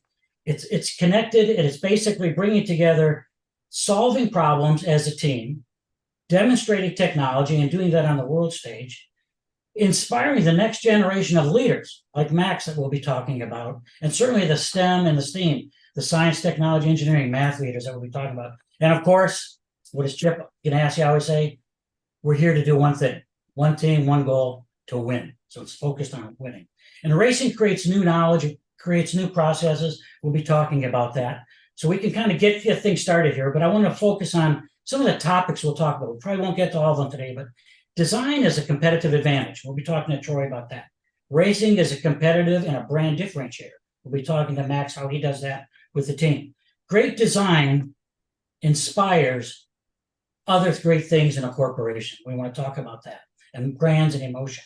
And consumers don't just buy your products. They buy what your products do for them, that perception and that brand. We'll talk about that and how powerful the Troy Lee Designs brand actually is for that. Help fans tell their story. And the designs we'll be talking about today do exactly that. Tell a story, and Troy will tell us how he ends up telling that story through his designs and his liveries. And simple design is not simple. It takes a lot of work and a lot of talent to make something simple that looks simple and going at 200 miles an hour down the track that people can understand. And the best measure of a brand directly from Oakley is your culture. Your culture will dictate what your brand looks like. So let's drop the gate, get this discussion started. We bring up that next slide, please, Judy. Troy, chief designer, mad scientist, chief artist, basically iconic designer. You were born to speed and you were born to paint. So tell the folks a little bit about you, and certainly how Troy Lee Designs came about, and your background and your love for racing and design. Well, it started, racing motorcycles. My grandfather really, helped start Bonneville with Wally Parks and NHRA, and then my dad raced motorcycles and boats. So I kind of grew up in it and didn't know any better, and still doing the same thing today. Started racing motorcycles and painting helmets for my friends, and a lot of my friends got really good at racing and helped me put my name on the map, and still painting helmets today and designing helmets, and doing all sorts of other fun stuff too, working with Ford on a bunch of new stuff and working with Gas and we keep getting a little more successful every year. And I started a supermoto team, oh gosh, 15 years ago, 17 years ago. And then I turned that into a motocross team and started racing some of the local races and, just kind of doing the same thing, building, painting helmets. I love doing design and designing the whole thing from all the way down from semis, the toolboxes, and getting cool sponsors to work with us and working with great partners, with PPG and Oakley and just bringing everybody together. And now I'm super stoked that my son took over as the team manager. And so working with him on this new and helping him grow has been awesome. Absolutely, yeah, it's awesome. Yeah, actually, Jim Busby was one of your first clients, and I'd say clients. You were 10 or 14. If you say Jim says you were 10, you say you were 14, but that's pretty darn young to be painting a helmet for someone like Jim Busby. Yeah, he was really one of the first. My dad drew it, and I painted it, and he helped pinstripe it in the end. So it was my dad was a pinstriping letter. My grandfather pinstriped cars and stuff too. So it helped me get started for sure. Yeah, we're going to get into that. And 40-year anniversary just passed. So we got a lot to talk about. So let's bring up the next slide, please, Judy. Now move us on to Max. We had Chip Ganassi on the Race Industry Week program on Wednesday. And some of you saw that he recounted his first IndyCar win back in 1994, I think it was, at Surfers Paradise in Australia. Well, Max, here you are. This was your first win, I think, back in April of this year, first year as team manager. And I think it was New Jersey, wasn't it? The New York race, Supercross? Yeah, it was actually a beautiful day. Sun was shining, the dirt was looking good. And right before, about an hour before the main event, it just started downpouring and they actually delayed the race. There was a short bit. We didn't even know if we were going to be racing because of the lightning. And we just gathered the whole team together, prepped best we could for the mud and decided let's go race, and it ended up being our first win. So huge accomplishment for me, for the team, for Justin, and plan to do a lot more of it this next season. Yeah, it's cool. Justin Barcia, your first 450 race. And again, I like what you said. It was a beautiful day. I think the mud comes with the territory, doesn't it? Yes, it sure does. And I love with the quote from Ken Miles, if you will, from Ford versus Ferrari there. Some more of that, please. So I'm sure we're going to see more of that coming up. So, and with you as a team manager, a couple things we'll be talking about a little bit later in the program, but the commercial aspects of some of the things you're doing. And Troy mentioned some of the sponsors. We'll get to some of those in just a bit. But a little bit about you. I mean, we're just about a month away from the opening of the season. Anaheim won, and coming up. And I think with your riders, you got JB, Justin Barcia coming back, certainly Pierce Brown, and you got a new rider as well, right?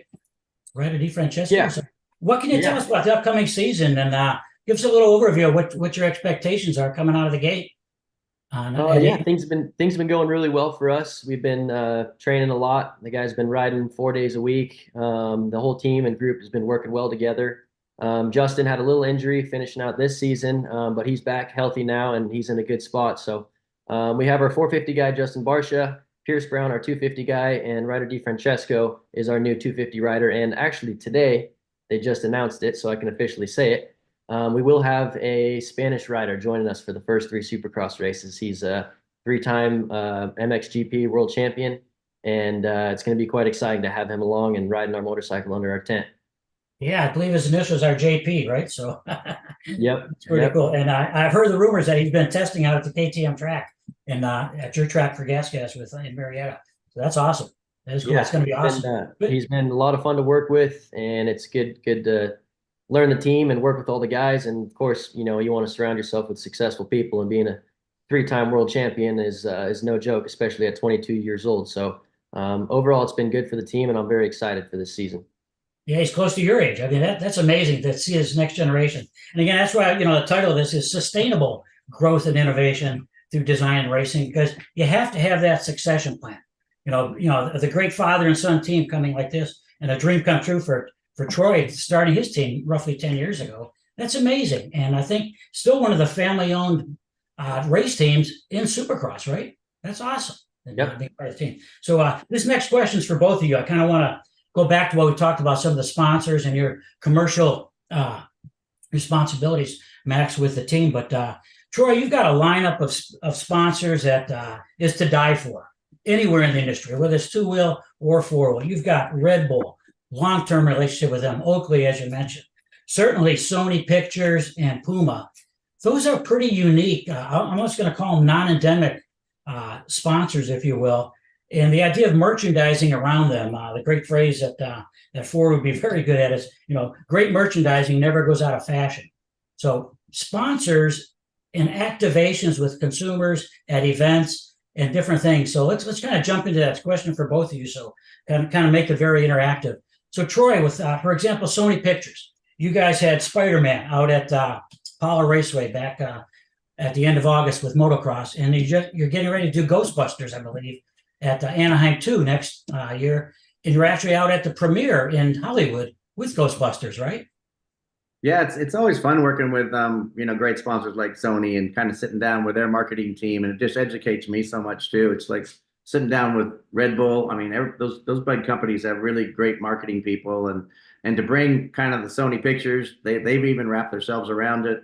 I don't even know if they've announced it yet, but I think they're doing we brought them into the stadium now, and they're doing the whole shot for Supercross, and just kind of piecing the whole puzzle together so we can make a full circle. But designing the Ghostbusters gear is just a dream. It's fun for me, man. We're doing gear, we're doing gloves, we're doing helmets. I got to fly over and watch them film it and meeting with the directors, and we got to do, I can't say some of the things we're doing yet, but we're doing some really cool stuff on the new Ghostbusters movie, and I'm really stoked to be part of working with Sony. We've already starting to look for 25, what movies are coming out and how we can promote the movies through Supercross. It's a good friend of mine, Josh Greenstein, has brought him out to the races. He goes, man, these are the people that like to see movies. This is a good place to debut some stuff. So yeah. And thanks for sharing that with us today. Hopefully nobody else is going to catch up to you. It's kind of like, hey, you guys figured it out first, so it doesn't matter. They'll be in your dirt and eating your roost anyway. So, Max, from your perspective on the commercial side, so getting those sponsors and keeping them is extremely tough. And what you do, I know you guys had the team debut introduction down at Long Beach, and you did something very unique there just a couple of months ago. Yeah, we try to stand out and do something a little bit different than the rest of the teams in the industry, and being that the race team's owned by Trolley Designs, a design and protection company, we always try to stand out with our graphics and look a little different. And obviously, winning always sells. And but when you're not on the podium, it's still good to be noticed out there. And the sponsors love that. They want to be a part of it. They want to be a part of the fun team that stands out from the rest and do something a little different. But overall, I mean, we have a pretty small team for a factory race team, but we do a good job catering to our sponsors and making sure that they're feeling welcomed and really a part of the family when they come to the events and get to hang out with the team and meet the riders and sit and have lunch with them and try to give them a good understanding of everything that goes in behind the scenes so they can kind of feel like they're a part of it as well. That's great. And that consumer experience and absolutely sponsor activation, bringing those consumers, interacting with the fans, as well as the people at those companies as your sponsors, that's a big part of motorsports. And again, I've always told you guys, and like Mitch Payton started it, you guys took it to the next level with basically being the best in the pits. You talked about it, Troy, the package, the transport, or the look. What are the what's the crew wearing when they actually taking the bikes, in this case, off the transporter or rolling them out in the pit and winning the race before the first engine cranks? Mm-hmm. And those types of things. It's that presence, and Troy, you call it the package. Yeah, that's always my plan. I know we can't win every race out there. We're kind of the underdog team here, and I kind of like it that way. But the main thing is I want to make a statement when we show up, and we got to go in like we're winning, and we got to take care of all of our sponsors. We've expanded our hospitality. I've learned that from Roger Pinsky and Chip Ganassi. They always make me feel welcome at their hospitalities, and they do a good job. And I want our sponsors coming over, AMA and Dunlop and Alpine Star. I want them all eating with us because I think if we're talking to them and working on it as a team, things just seem to flow so much better. And we do a lot of collaborations with those guys. And we, like I said, we can't win every race, but we can hopefully be the best looking in the pits and keep a smile on everybody's face. That's super important to me. Absolutely. Yeah, Judy, if you could bring up the next slide, and that actually is a great segue to our next conversation here. I think racing is a business, and the F1 race 2 weeks ago in Vegas really proved that. I saw some of the stats. They had 315,000 people over 4 nights, I think it was. The economic impact was something like 1.2 billion. Indianapolis Motor Speedway, Doug Bowles and the folks at Penske had a study done there. It's about $1 million of impact from the Indy 500 in the month of May. At least half of that coming from just that race alone, Indy. And the stats from Feld World Supercross. I mean, it's amazing. And Super Motocross, amazing with a 31 race venue, I think it was. And some of the stats I saw just blew me away. 23 million hours of viewership across NBC, USA, Network, Peacock, etc. And that was up 111% over last year. And even 307% of that was consumed by 17 million viewers compared to the year before. I mean, again, stats that any kind of motorsport platform viewership would die for. And I think from your perspective, Max, this is directed to you. You are part of that demographic and that psychographic that all this is aimed for. You grew up in racing. You were born into motocross. What do you think is driving the popularity and the continued growth of super and motocross? Oh, I think it's just really just the passion for racing. I think it's just overall the competitiveness and the excitement of the supercross sport and the super motocross season. Doing the super motocross collaboration with the final 3 rounds is kind of built like the Super Bowl of our sport. So I think that's helped the sport grow for sure. But overall, I think just fans of racing, and supercross is basically like, I think the gladiator sport. It's crazy, it's gnarly, and these guys take a lot of risks, but they're so dang passionate. And you can really see that when you're watching the events. It's just, it's so much excitement.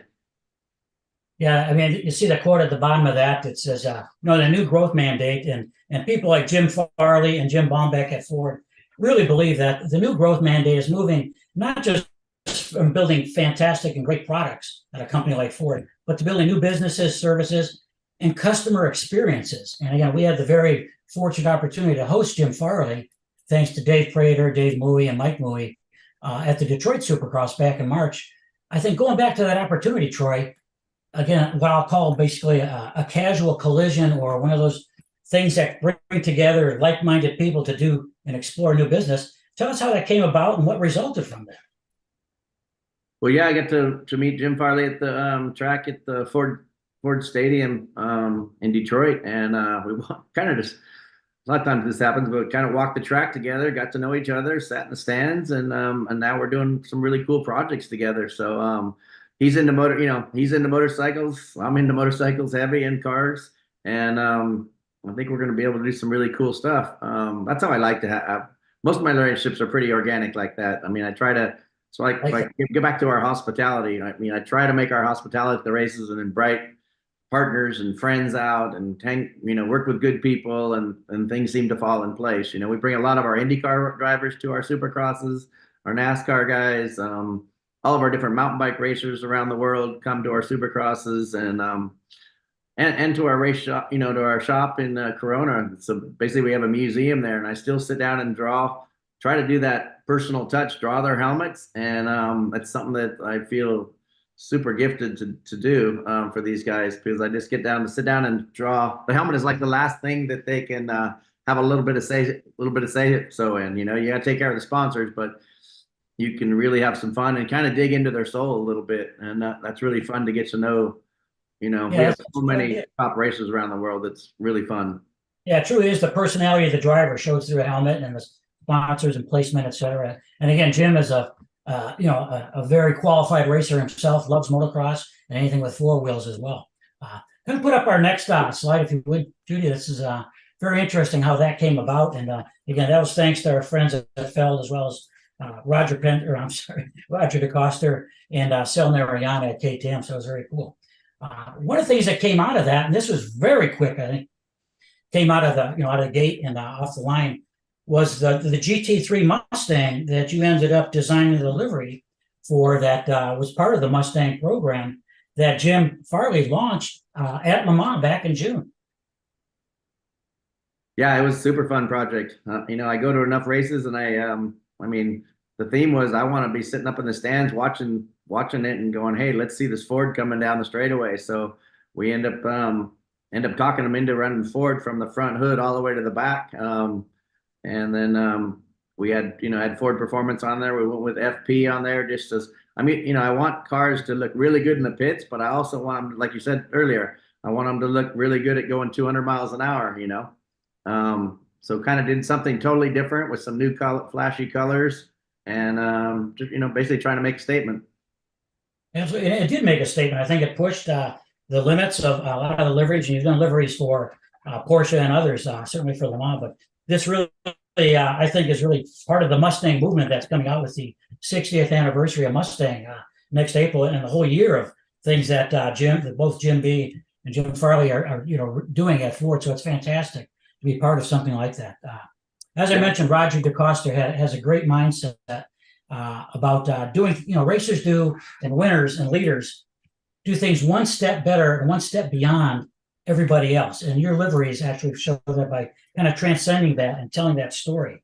So from your perspective, Max, I think, what do you see as kind of the next steps of kind of integrating your leadership style into the team and putting your mark, if you will, your stamp on the team? Yeah, I think the biggest thing I try to push on the team and keep pushing myself is just keeping an open mind and always looking for opportunities to be better. I really believe that no matter, how good you do and what the results are, if you got the whole shot and won the race, great, but there's always things we could have done better. So I think, just remaining humble and again, keeping an open mind, but always looking for where we could have improved for the next weekend and to never stop that mentality so we can keep growing and keep pushing and always be looking ahead. Excellent. I love that. Two real quick questions, one word answer, if you will. Max, your favorite race? Your entire life, your favorite race? I think I'm going to have to go with our mud race in New York, our first 450 win with the team this last year. And man, it was just a hectic, crazy day.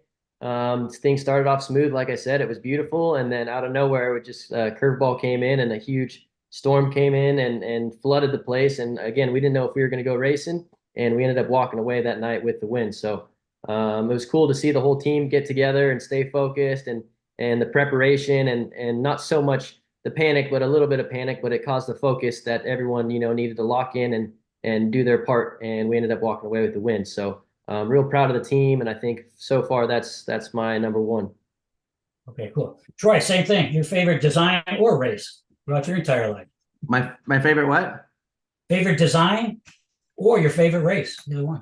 Oh man, I'd probably, my favorite design is going to be the one I do today. I mean, as soon as I'm designing something, luckily something pops else into my head here. I got some really good ideas that I'm going to put on a helmet here today here. It's crazy, but I'm trying to felt marker a whole helmet here instead of painting it, but just to see what happens over candies and silvers. So experiment a little bit, but races, man. I mean, I've had so many over the years. I mean, I remember when our first helmet won the Indy 500, I was like, oh my God, it can't get any better than this. And then to, have my own supermoto team, and then to have my first supercross team, and to win our first, I've been going to Anaheim since I was a little kid, and to win Anaheim, gosh, what do we win it? 3 times now, I think. I think so. And that first 450 win, we just coming out of the gate to be on Gas and to give Gas their first win in Texas.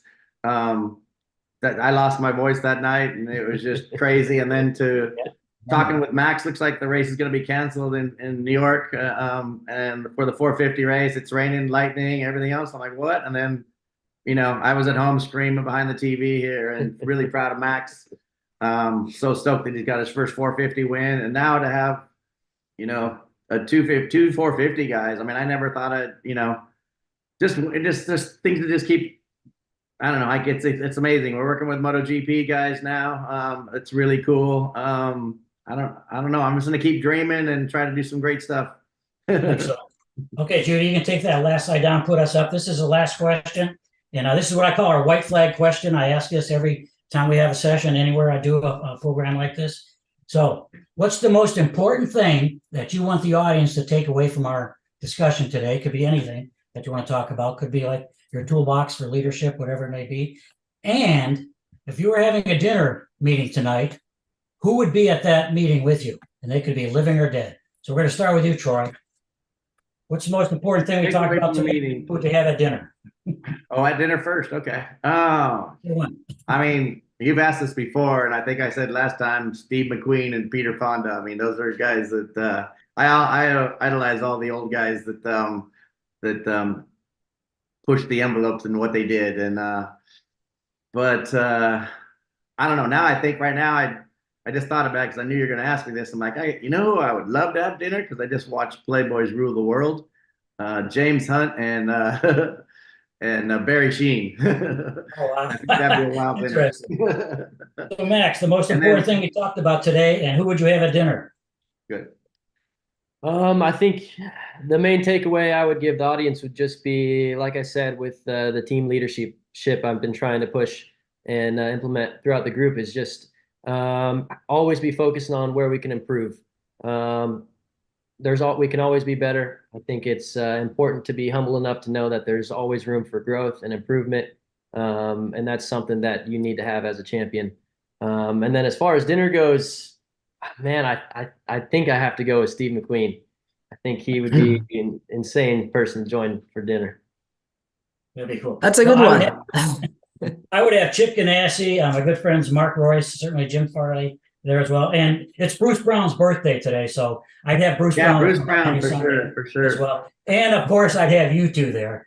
And Chip Ganassi is always great to have dinner with. I love yeah, because the conversation would keep on going on. I know we just wrapped up, but again, thank you to our audience for being with us today. Thank you, Max. Thank you, Troy. It's an honor, and I tell you, I'll be your loyal wingman anytime. So everybody, stay well and stay fast. Thank you, guys. Thank you, guys. Thanks, John. Troy, Max. Thank you, gentlemen. Thank you very much. Really great session. That was fun. Thank you, John, for putting it together. We'll run a short video from our sponsors, and we will be right back with you.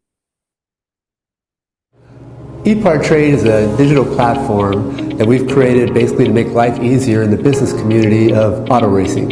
Epartrade, there is no e-commerce. It's literally a connection just like at a trade show. So now, any time of the year, a buyer could reach out to a supplier.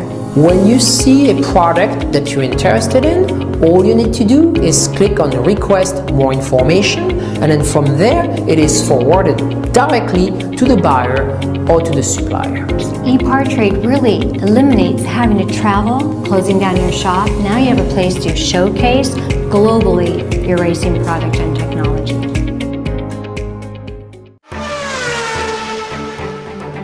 There are two types of people, racers and everyone else. In a sport driven by passion, excellence, courage, and ingenuity, Racer Magazine is for those who believe that racing is a way of life. Get 1 year of Racer's print and digital editions for only $50, with instant access to our digital issue archive. Subscribe now at info.racer.com. Speed Sport 1 is your new home for motorsports. If you're a hardcore race fan, you've got it all on this new, exciting network. It doesn't matter if it's on land or water, 2 wheels or 4, asphalt or dirt. It's all free at speedsport1.com. You can also take it on the go with the Speed Sport 1 app. Download it today. This is Speed Sport 1, the live racing network. Land speed record holder George Poteet's Speed Demon rocketed 481 miles per hour at the Bonneville Salt Flats. You don't go that fast without ARP fasteners. There is no way that we could go the speed that we've gone, the number of times we've gone, with a lesser quality bolt than ARP supplies to us. And we absolutely wouldn't be where we were today if it weren't for ARP. When failure is not an option, it's ARP-bolts.com. We're Performance Plus Global Logistics. Our team of dedicated performance industry and logistics experts get valuable cars and components to the track on time in top condition.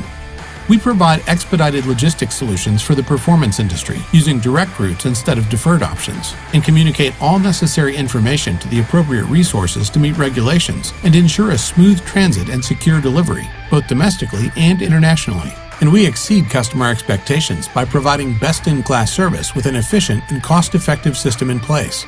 Contact us today to book your next shipment. Scott Lewis & Associates, the sales, marketing, and branding specialist for the automotive performance industry since 1988. We get our manufacturers on track by opening an extensive distribution network, providing product training to sales staff, creating fully integrated sales and marketing strategies, building successful industry partnerships, attending trade shows, events, and races, offering first-class support to customers. SLAI delivers solutions that win you sales. To get in touch with an SLAI representative, call 516-378-6100. Go to scottlewisinc.com or email info@scottlewisinc.com. With Shop Monkey, we've been able to grow the shop by 20% in gross sales since implementing it in the shop. Everything that we were doing before has been sped up with Shop Monkey. All of our parts ordering, all of our approvals, all of our mechanics knowing what to do next. And I've had friends that are in the trade that own shops ask about Shop Monkey, and I highly recommend it just because of easy use. There's nothing like it with that kind of platform. Thank you and welcome back to Race Industry Week 2023. Mr. Lawrence Foster is back with us. How are you doing, Lawrence? I'm doing okay. I've got a later slot today, so I'm happy. It's a really good one too. So it is Josie, indeed. She should be with us any second. And it's 10:30 here in California, so we're going to dive directly into it. So as soon as she appears on screen, we're going to let you take over. All right. Well, thank you very much. Josie Rimmer, welcome to Race Industry Week. Great to have you on. If people don't know you, you are one of the driving forces behind the expansion, the growth of Dirtfish. And before we sort of go into a couple of topics that I want to cover with you that I know are very close to your heart in terms of aspects of Dirtfish and also aspects of the bigger industry, just give us a little bit of a backstory on Dirtfish and for people who don't know, what is Dirtfish? Yeah, absolutely. Well, first of all, thanks so much for having me join this race week. I've been watching on and off over the past 5 days, and it's been really wonderful. So yeah, like you mentioned, Dirtfish has a lot of aspects to it. We opened our doors in 2010 by starting a rally school out here in Snoqualmie, Washington. We're about 30 minutes east of Seattle. And we're a full-fledged rally school. You come to our doors and we put you in a program. It's either a rear-wheel drive program, all-wheel drive program. And thanks to our wonderful partnership with Subaru, we've got the BRZ and the STI platforms. We offer classes anywhere from a half a day to 3 days, corporates, private training. We've trained anyone from maybe someone that's never driven a manual transmission before, all the way to, the Travis Pastranas of the world have come to Dirtfish to get some extra practice. So that's sort of the core of Dirtfish where we started. In 2019, we're constantly looking for ways to increase our impact and take more action that's rooted in our love for the sport. And so the way that we decided to do that in 2019 was to launch dirtfish.com as a media platform as well. So not only do we now have the rally school, but we've also got dirtfish.com, which follows worldwide rally news. Any major rally, we're there on site getting the stories and the audio and the video. And we're covering that for all of our rally fans worldwide. So we went from, a rally school that saw a couple hundred people a year to a rally school that sees 3,000 students a year and a website that sees an average of 60,000 page views per race weekend. It reminds me a little about the movie Field of Dreams. If you build it, they will come. I mean, Snoqualmie, the school itself, an incredible location. A very not just scenic, but a fantastic layout as well. I remember we were there a couple of years ago, believe it or not, with a Prius hybrid that we took on the Olympus Rally, and Nate Tennis and the guys there, fantastic place and couldn't be more accommodating. But how did you end up in Snoqualmie? I love it, but why Snoqualmie? Yeah, it does seem kind of random, doesn't it? And it is a random situation, and it's very simply rooted in the fact that a huge old piece of Weyerhaeuser lumber property came up for sale. So Steve Rimmer, the owner of Dirtfish, saw that plot was coming on sale. It's just over 300 acres. And some may call it crazy, but his idea was to put a rally school on that land. And it's beautiful. We're incredibly lucky. We're close to major hubs, but we're also settled away from the chaos by the perfect distance. And just like you mentioned your dad, Steve, there, a huge advocate, a huge, in terms of getting the rallying message out there. And I know that this is something where, for instance, activations recently at Velocity Invitational, Dirtfish's presence at the Goodwood Festival. I mean, how important for you is it to sort of be part of the message, getting rallying out there to a bigger audience? Yeah, I feel honored to be a part of it. I'm incredibly lucky in the sense that I grew up around it. Rally and Group B were always just an integral part of the world for me. And of course, that's not the case for most folks. So I feel really lucky. I get to travel. I get to make connections, like you mentioned, at legendary places like Goodwood and Velocity. And we get to show off really the cars that were at the heart and the core of Group B. Many of those cars are one of one. You won't get to see them anywhere else. And what I love about Steve's view on the cars is that they're meant to be driven. They're meant to be enjoyed. They're meant to do what they were built to do. So they're not just sitting in a showroom collecting dust. We get to take them out to play. And getting that message out there, taking us back to dirtfish.com and Dirtfish Media. I mean, it's my I shouldn't say this because I'm obviously racer.com and everything, but it's my go-to location, not just for the WRC, but obviously ERC for ARA. The guys that you've assembled, one of my former work colleagues, David Evans, Colin Clark, Luke Barry, it's something I think where to actually make it centered on rallying, but to become such an integral part of the scene so quickly. I mean, are you surprised at the success and the impact that dirtfish.com has had so far? That's a tough question. I don't want to say I'm surprised because, like you mentioned, we've got the crew, David Evans, Luke Barry, Colin Clark. I mean, they're the top of the top. I can't tell you the amount of times that I'm sitting chatting with David and I have to remind myself that David Evans is sitting in front of me. But, the timing of launching the site was challenging. Like I mentioned, we launched it in 2019 and we all know what happened in 2020. So we were really concerned that we were gonna, because of bad luck and bad timing, we were maybe not gonna have the reach that we wanted. However, because of minds like David's and Colin's and Luke's, they didn't stop making content. We were one of the only rally sources that was generating new content throughout COVID. And it's because we're lucky enough to have the relationships that David has built with WRC drivers, with Oitanik, with Kalle Rovanperä. We were able to get them on Zoom calls and have them give us a message that we could then, share on our site. And that drove our growth it just skyrocketed. So I don't want to say that I'm surprised by the growth because I'm really proud of our team. And I know that everyone has worked, tirelessly to make this happen.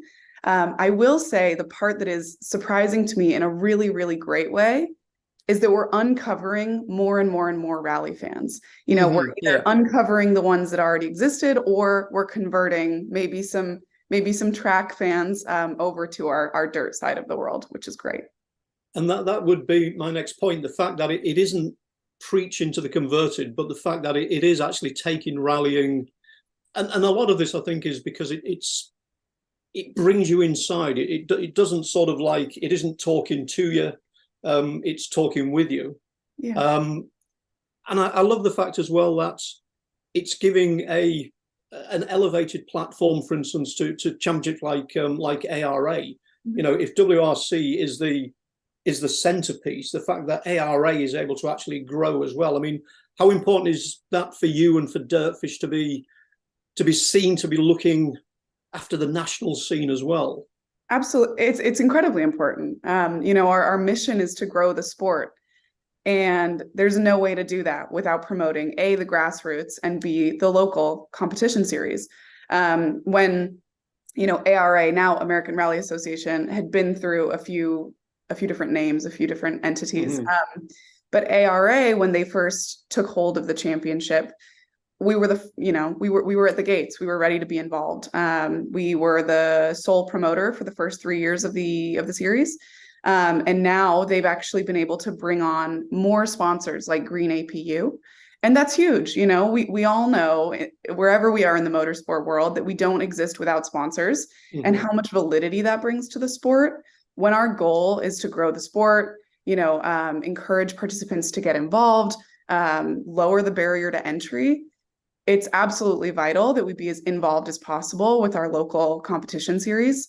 The folks over at ARA are just as committed as we are to building a competitive scene that is in line with the likes of the WRC.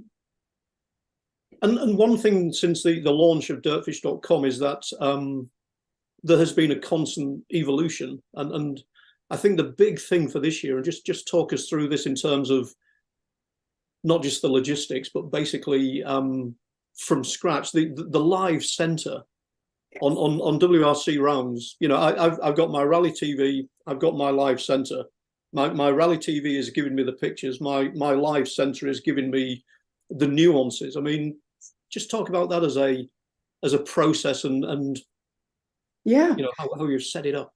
Yeah, so Dirtfish Live Center grew out of the same desire that we had when we launched the media site at all. We want to be evolving, we want to be growing, we don't ever want to get complacent. And one of the areas that we kind of felt could use a little more presence was in the coverage of WRC rounds.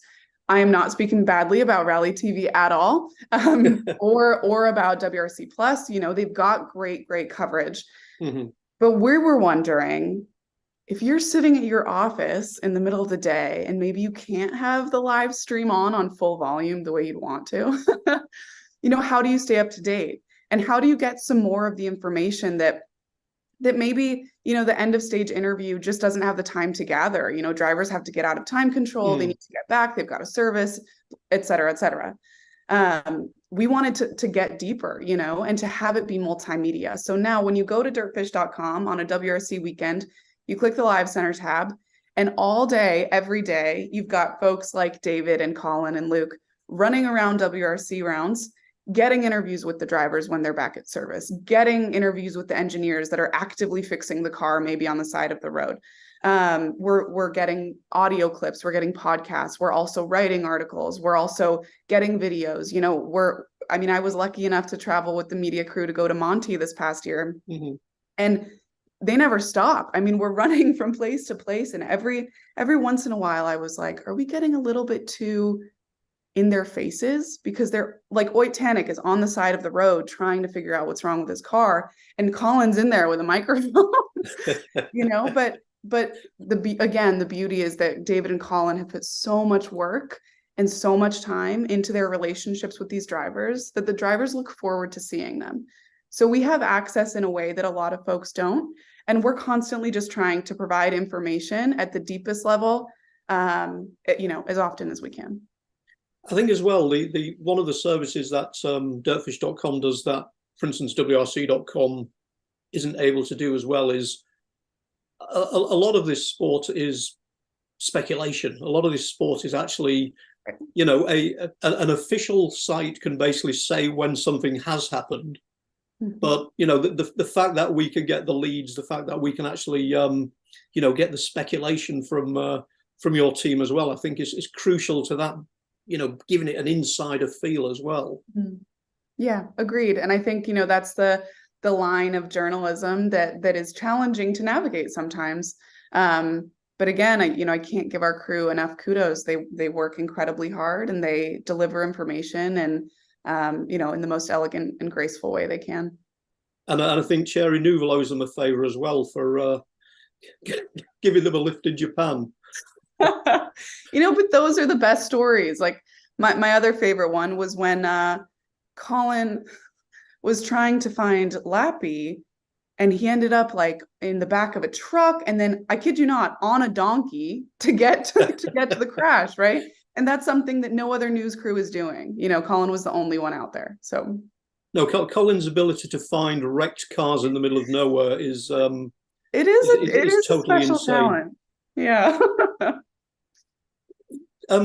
Josie, you talked about one of the aims of Dirtfish is inclusion, is bringing more people in, and I want to move on to something which is hugely important to you, and that is your Women in Motorsport initiative, but also just everything that you've been doing to try and sort of get the message out, activate and involve basically not just women, but minorities as well, basically everybody across the board, to try and get them into the sport of rally. And just talk to us about that, please. Yeah, I mean, one of the most beautiful parts about the sport of rally, and some people like to fight me on this, but I really think I know it's correct. There is no inherent gender bias in terms of, you will not inherently be a better driver because you are a man or a woman. You will be the best driver if you're the best driver. The car doesn't know, it doesn't care. And that's the part of the sport that I feel can easily get sort of squirreled away.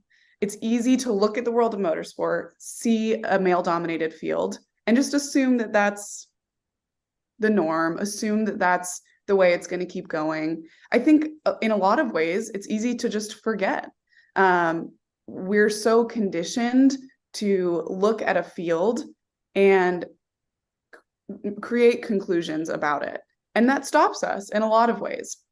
So in 2022, Women's History Month was coming up, and we knew that we wanted to do something for it, but we had never done anything. We'd had a couple one-off, women's events over the years, but we never had a planned training program that was just for women. And we'd never sort of gone beyond that. So in 2022, when we were looking at what we should do, we did put an all-women's program on the calendar, and we didn't even have time to market it before it sold out. All we did was post that it was available, and it was gone. So immediately, we recognized, okay, there's a need for this. There's an audience for this. So we put another one on the calendar, and it sold out. We put another one on the calendar, and it sold out. We put another one on the calendar, and it sold out. So in March 2022, we had an all-women's program every single weekend that was full at 10 people. So by the end of March, we'd trained 40 women in an exclusive women's only program. But it also felt like we could do more. When I first started at Dirtfish, I started at the front desk, and I really was interested in writing. I wanted to write some articles. I had never gotten that opportunity before, and, called David, which I was sweating bullets calling David Evans.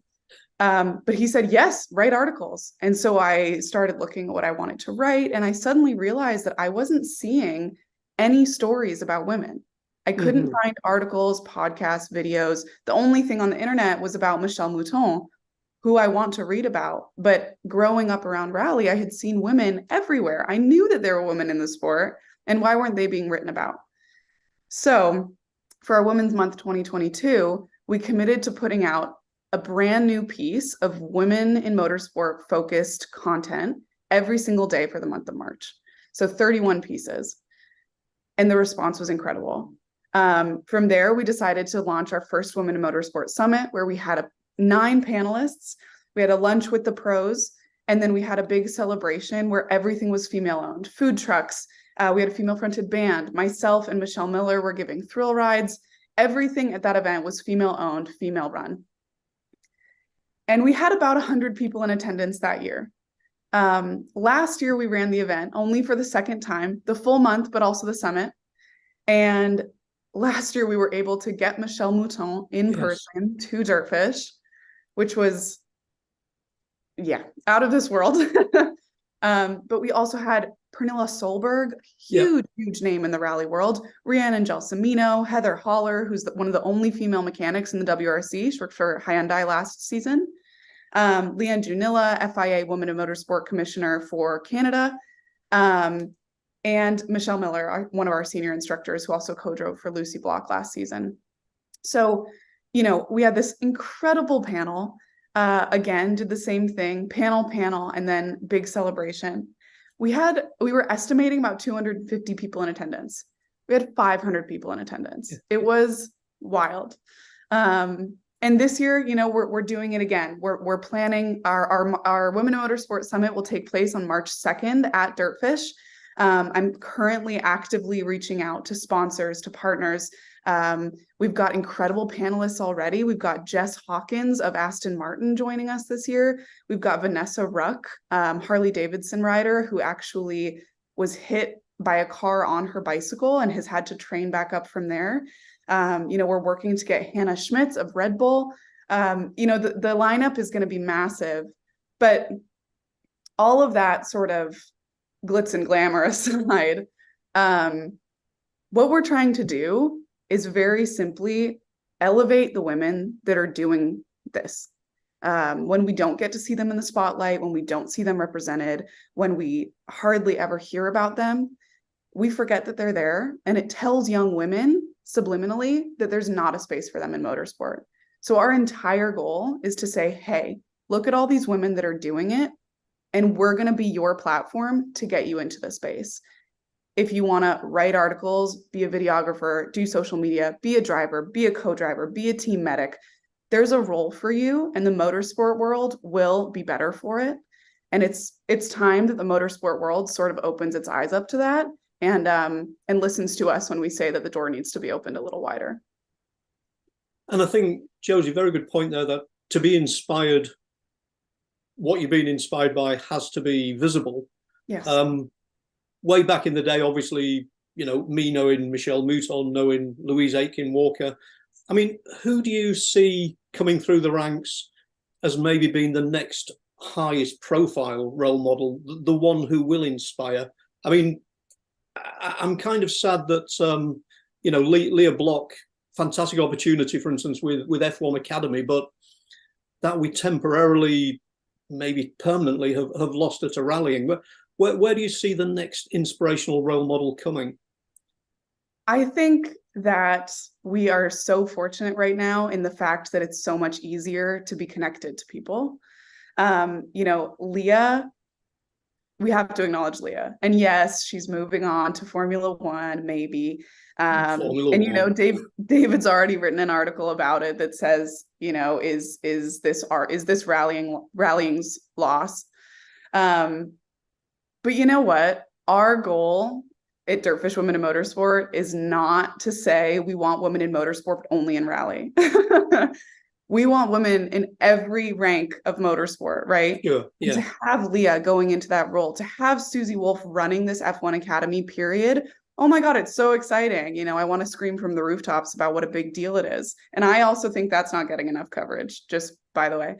But, in the rallying space, we've got so many young women that have been coming through to Dirtfish and that have been saying, one really sort of heartbreaking one for me was that I was approached by a young woman at a rally that I was competing in. And she said, I didn't know girls could do this. Wow. And I think it was like 2 months later, she showed up to Dirtfish and got in a car. And now she's going to do rallycross with the goal of stage rally. So yes, I think there are a ton of up and comers that will have their names in lights. And I'm so excited about that. But I'm also excited to be a part of rebuilding the foundation of the community that's competing in rally and in motorsport across the board. And Josie, yourself, obviously, you have got behind the wheel. I remember, I think it was Lady Avocado, the strange hybrid Sierra. Is that something that you are still pursuing, or the fact that you are doing a million other things at the moment? Or Yes, it has been a little bit of a busy season, but yes, I'm loving driving. My whole background is actually in horses. I was an equestrian my whole life. And then when COVID hit, unfortunately, my horse passed away, and I was lucky enough to have Dirtfish in my backyard. I texted our instructors and I said, hey, any chance you can turn me into a rally driver over quarantine? And they said, sure. So yeah, I've been competing in rallycross with Lady Avocado, which is a Merkur XR4 Ti, basically a Sierra. And then stage rallying in a supercharged BRZ. So loving that. It's definitely it's a different type of horsepower, but it's equally as exciting. But that's an interesting one as well. As you say, with your background in equestrianism, another sport where the playing field is level. Mm-hmm. If people realize the playing field is there and you can actually get involved in. Yeah, 100%.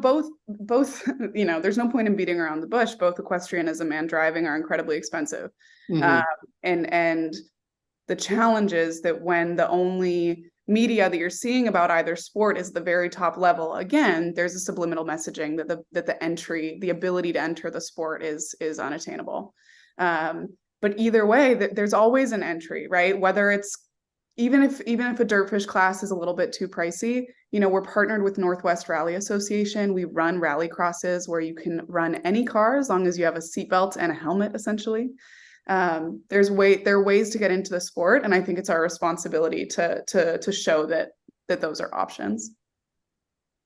Hey Josie, I've just spotted a couple of familiar faces, which kind of is our cue to wrap it up, I think. But that was fascinating and some incredibly well delivered points, and really want to see how your Winning Motorsport initiative develops and over the next years. But an amazing start, and just the whole Dirtfish bigger picture, just a great situation. And I will keep reading, but don't tell my boss. I will. And Josie, I saw you at Women in Motorsports. Yes. You did a great job on the panel.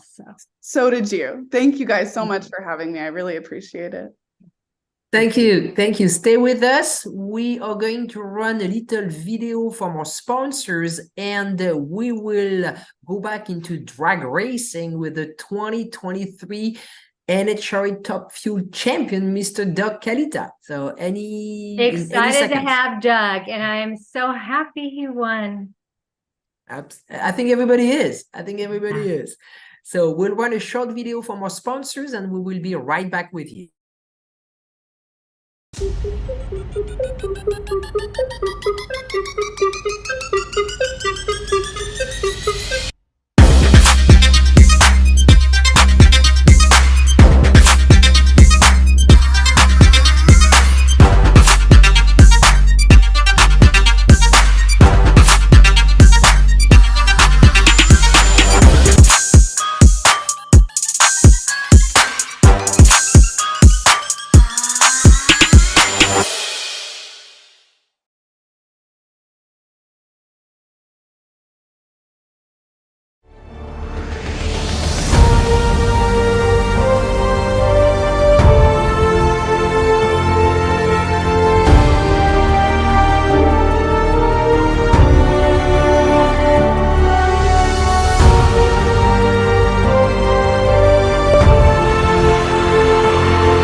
If you're watching this video, you might be wondering, what is WPC?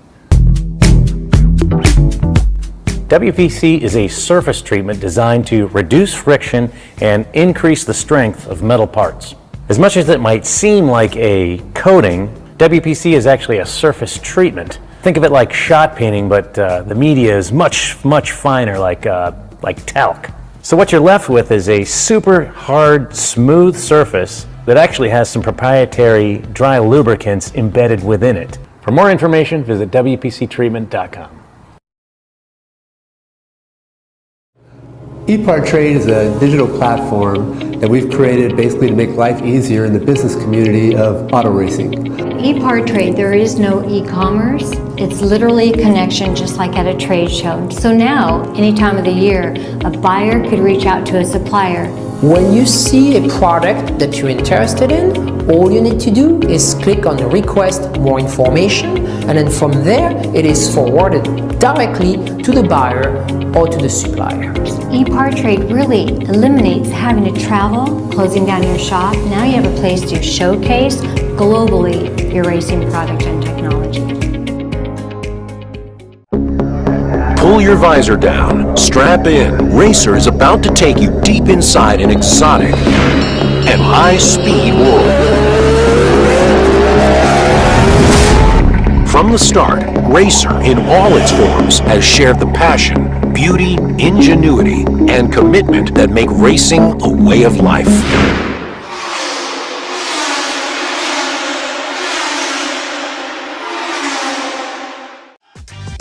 Looking for a quick fix of motorsports news? The Speed Sport Daily is what you need. It's a free racing newsletter delivered directly to your email every day. We'll cover the winners and the losers and tell you who's making news off the track. It's NASCAR, NHRA, World of Outlaw, IndyCar, and so much more. Go to speedsport.com today and get signed up for America's free racing newsletter and get your daily motorsports fix. The Speed Sport Daily. Thank you and welcome back to Race Industry Week 2023. Joe Castello is with us. We're going to dive back into NHRA drag racing, and we should have with us in a second somebody who just won a big championship, right? Oh yeah, this is great. Judy referenced it. People who have followed the National Hot Rod Association and the sport of drag racing for a considerable amount of time know the name Kalitta, Connie Kalitta, Scott Kalitta, and Doug Kalitta. Doug has been chasing a championship for a quarter of a century and had finished second place 6 times over the years, and had always been the racer that, if people had to say who was the greatest racer who had not won a championship, that's something that Mark Martin carried around for a long time and others. Doug was that guy. No more. Doug Kalitta got the championship done this year in the most dramatic of ways, made it to the final round of the final race, winner take all in the final round against Tony Stewart's wife, Leah Pruitt Stewart, in the most dramatic motorsports moment I think I've ever personally been a part of. And Doug won it. And now Doug is a world champion of drag racing, and he will be forever. It was one of the most emotional moments that I had witnessed. I couldn't breathe. Yeah. I just needed those 4 or 5 seconds to be done and over with. Yeah. And, the way they did it with authority, right? A mic drop moment, winning 3 of the 6 race playoff and having a great reaction time and a great ET, low ET of the event in the final round. And now Doug is forever a champion. It's just so exciting for the sport of drag racing, so exciting for the Kalitta family, which is not just, the actual family, but the Kalitta Motorsports family extends far beyond just the people in the family to people who have worked with and worked on, not to mention the Kalitta Air, everybody around the world working for them. They share in the championship. So it's going to be very exciting to speak with Doug here in a few moments. Yeah. Yeah, thank you, Joe. It surprises me he came from open wheel, grassroots racing. Well, you said, Tony mentioned it yesterday, and that is the issue that not to get on a soapbox, but I have a second or two. I mentioned it with Tony Stewart yesterday, and he agreed. For reasons unknown, the people who drag race don't quite get the driver chops respect as some of these other series, and I understand there are different principles, but Doug Kalitta and Tony Stewart battled for a USAC championship back-to-back years, 94 and 95. They raced each other, and Doug then went drag racing, as many do. Ron Capps, our funny car champion from a year ago, he jumped into an SRX car with Tony this year, led laps, battled people, This is not something he does all the time. Imagine if he had chosen to go down that career road. They love drag racing for the passion, and it's great that we get to speak with Doug. Doug is with us. Thank you for joining us, Doug. Right. Excellent. Hey, Doug, Joe here. Good to see you once again. Yeah, thanks for having me on here. Yeah, A little bit of a scramble, last minute scramble to figure out how to get connected here. I was kind of tied up here, but yeah, thanks for having me on. Okay, so you were on my WFO radio podcast live stream a week ago. That was for a drag racing specific audience. Now we have a worldwide motorsports industry audience on the Epartrade.com Industry Week. Sports cars, rally cars, Formula One, TC 2000 in South America, and drag racing is just a big part of that. But I believe your story is so huge that it should be written about and talked about. But we were just speaking with Francisque and Judy. We spoke with Tony Stewart yesterday about the 94-95 USAC battles between the two of you. Before we get into the meat of the matter of your drag racing championship, what do you recall from those battles with Smoke back then when you were still turning left on dirt? Yeah, no, he was always a tough competitor out there for sure. But yeah, that's kind of where we grew up, trying to figure out how to drive cars. It was, it was back in the day. We both had great equipment. So, we were normally running up front and battling for the win. So, so that's probably the biggest thing was just trying to beat that guy. It was tough, but no, it was a lot of fun for sure. Those on tracks, intense moments that, and I was just on my soapbox a moment ago because I just want more people to understand how much goes into being successful in drag racing. And you're a perfect example of someone who came from, dirt racing, circle racing. Your family were drag racers. And so you got pulled into the sport of drag racing through gravity, if you will. But, what's similar? Talk about the mental side, for instance. Yeah, back in the day when, Connie and Scott were both driving, I worked on the car for about 8 years. And it was like, I don't think a seat is going to open up over here at this drag racing side. So I ended up with an opportunity through a guy that was working for Connie. And, he was always, he ended up, with Rich Vogler. I always remember him and Rich Vogler would always seem to get in a wreck, and Don would get the worst of it. So he would bring that thing back to the garage, and I was through high school, I was fabricating and welding and doing all that stuff. So I'd spend hours helping him beat this thing back together, and that's kind of how the opportunity came along. After spending God knows how many hours trying to help him, he's went to Connie and said, "Hey, we should give this guy an opportunity to drive one of his midgets." And Don was a hell of a fabricator. So,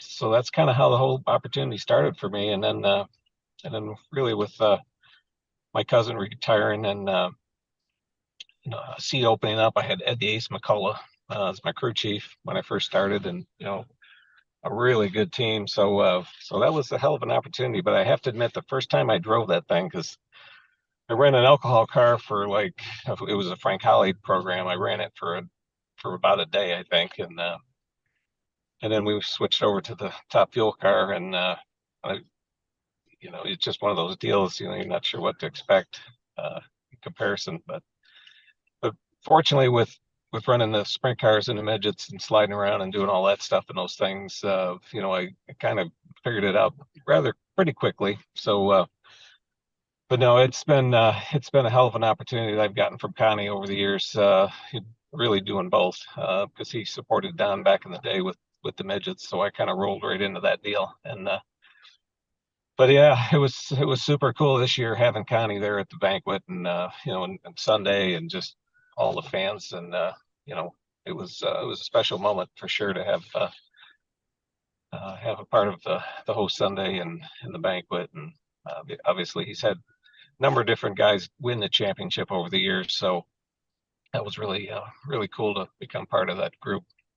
And that is, I believe, you're talking about getting an opportunity. And not a lot of people talk about the time that you were working on the bottom end of their cars. It's a tough job. Like, you worked your way up. Robert Height was on yesterday talking about working his way up from a crew member.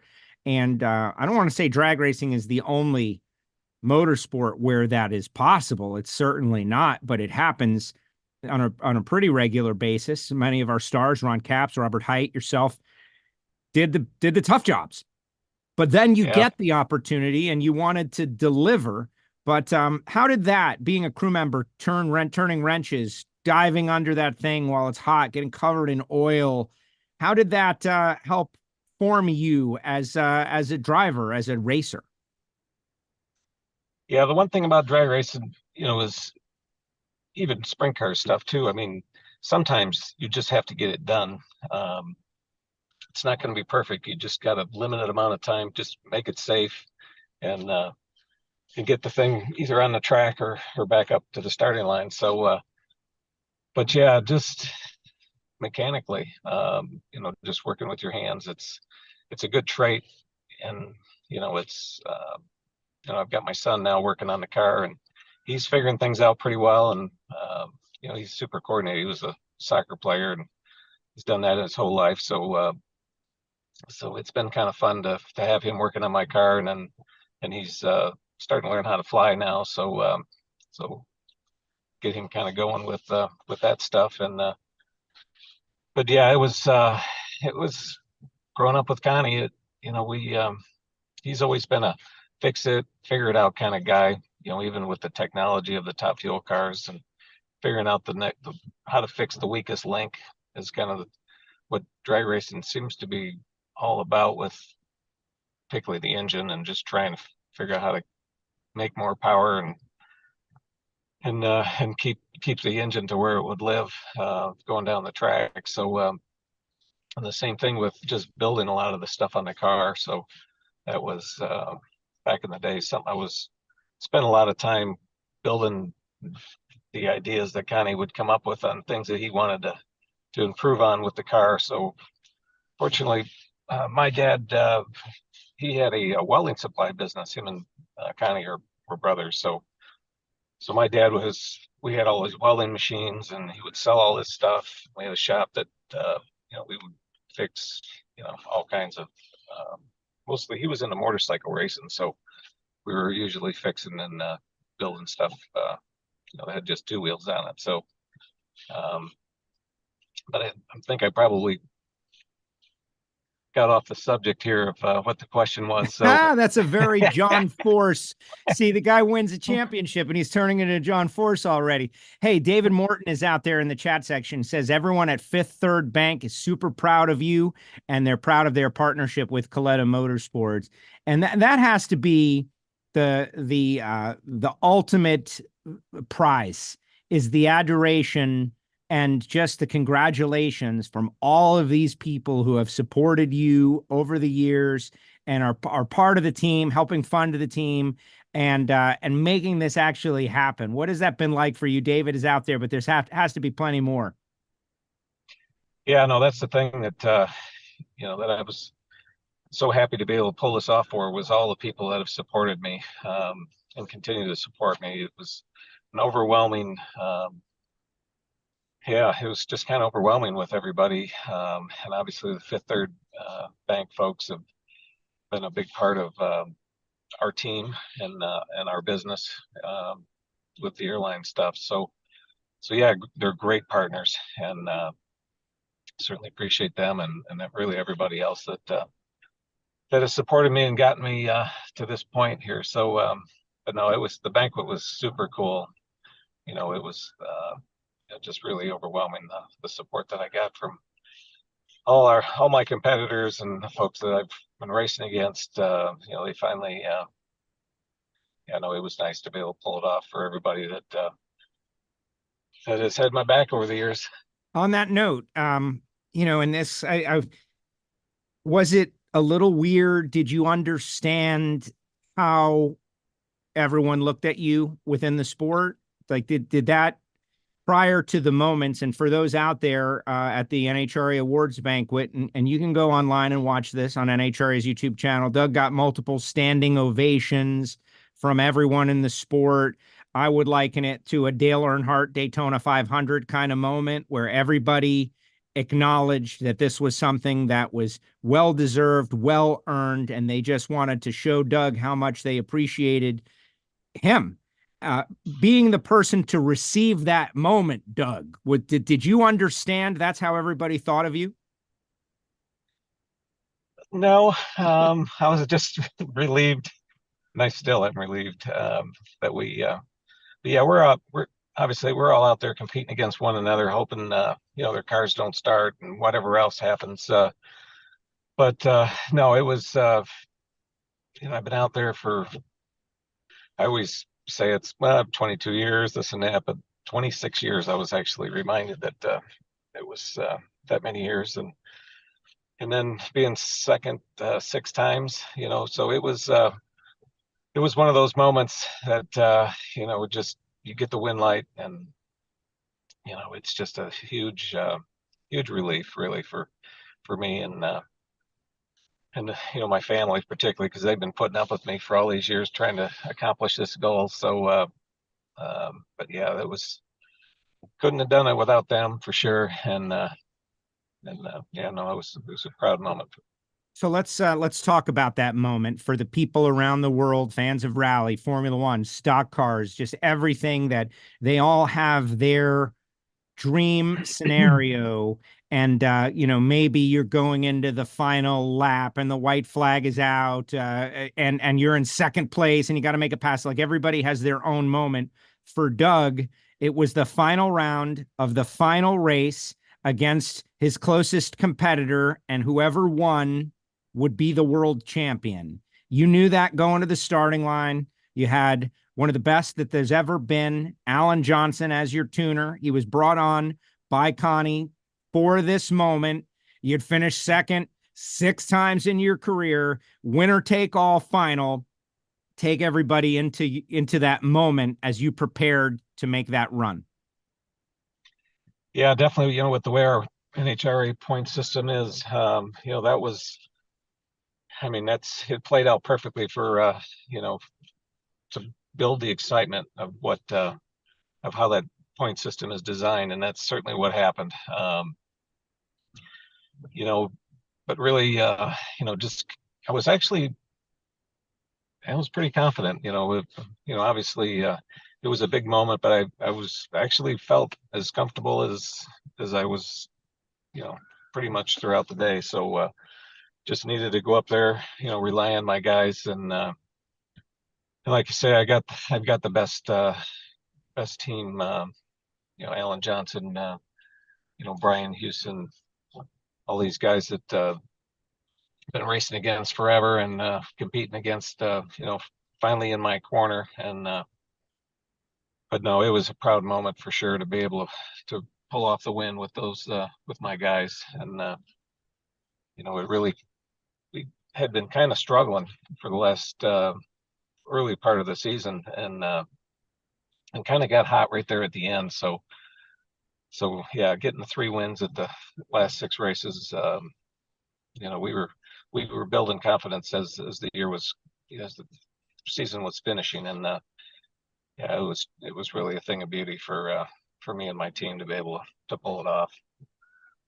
Emily out there, world-class act. You could feel the energy all weekend long. Well-deserved. Certainly a great moment, motorsport history, but not without struggle. You mentioned struggle in the countdown. In the first race of the playoff system, you guys, had a tire go down right in the lights. You controlled the car in a very difficult situation. And, we don't even talk about that, right? Like the fact that you were able to bring that thing to a safe stop and get out. A lesser driver might not have been able to keep it together, but you did. You rolled out a backup car and won the race. And that's really where the energy changed. That moment had to be the potential to be demoralizing. Like, oh my gosh, here we are in the playoffs and we just lost our primary car. Yeah, that was unfortunate for sure.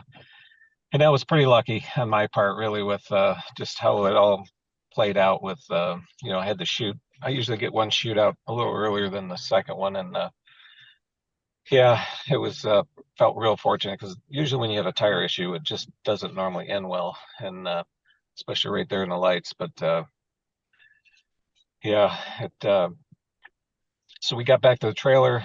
We looked at the car and it was a moment that you weren't sure, what we were going to have going forward with our other car that we hadn't run all year. And after we pulled that thing out of the trailer, and it was Helen and the guys, it was a happy car, I guess you could say, because it responded well to the tune-up that we had put in it. And yeah, so it was kind of interesting throughout the last few races, everybody talking about the canopy car and this and that, and leaving it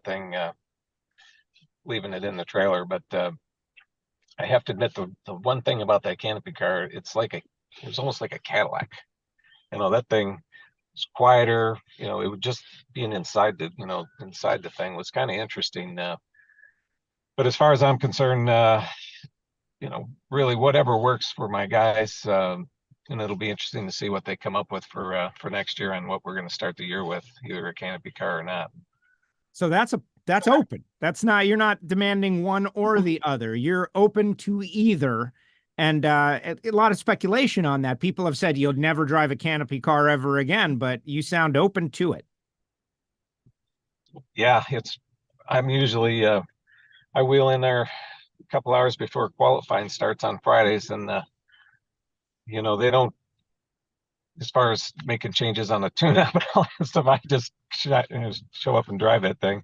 So I'm fortunate in that respect, because obviously if I had to get in there and work on the thing, but they've really, by design, just to keep everything nice and organized. Everybody has a job. So but yeah, whatever they really feel works the best for Alan and Brian, it's kind of what I'm down with. Alan Johnson, Brian Hewson doing a great job. So, Doug, look ahead. Is this the end of a chapter, or is this the end of a story? You guys didn't bring over Alan and Brian, and I know they didn't sort through all of everything to get it to the way that they liked to win only one, 3 races and 1 championship together. Do you feel like this is the beginning of a run? I know you can't predict your performance, but winning the 3 of the last 6, we get going again with the Mission Foods Drag Racing Series in March at the Gator Nationals, and you're the champ. Yeah. So, no, it'll be good. We'll see what we come out of the gate with here. We're going to have a ton of momentum. A little more skipping our step here. So, we've obviously got the resources behind us. So, Connie and, we're going to start the year with the 2 dragsters again in the funny car. And, the goal is to get all 3 of those cars running up front, at all the races. So, but that's my hope is, we're going to keep that thing running strong and just running towards the front. You know how tough our field is in the class. So you really have to, be one step ahead of everybody to get these wins. They don't come easy. I can tell you that. And, just, I'll be looking forward to it. That's for sure. Probably along with yourself. So, love drag racing, and, we plan on, having hopefully another great year next year. On that note, and we're winding down here, a couple more minutes. Just the outlook on the sport in general. You mentioned Top Fuel, the kings of the sport, the quickest accelerating machines on earth, never having been more challenging and competitive. Mission Foods coming in to sponsor the sport in 2024 and beyond. There's a lot of really positive news and energy around drag racing. You've been around a long time. Just kind of summarize it all. Yeah, no, we're gonna, I think, be probably 20 or 21 events next year. So you know, as long as we keep our car counts up, that's really the main goal with really all of the classes. And I think the direction that the NHRA is going, supporting, you know, just trying to increase all of what they do to support the teams, I think is going in a good direction. So, but that's really what we need is, you know, just keep our car counts up, and, you know, the competition, you know, it's going to be tough, right? So, but, you know, really the facilities that we're running at, you know, the power of these cars, you know, it's, and the fact that the older you get, you know, the more people you come across with that, it always seems like with drag racing, people with short attention spans are, like myself. You know, it's a great sport for that. So you don't have to sit there and watch it for, you know, 4 hours or whatever, 3 hours to, you know, to see what's going on. So, or catch your favorite guy. So it's a little different in that respect. 3.7 seconds or whatever, and the race is over. And, so I think there's a certain audience out there that really enjoys that. And, you know, we've got a great following, you know, with our sport, and yeah, no, I'm excited, and you know, I think the NHRA and what they got going on is good. So we're looking forward to getting back out there.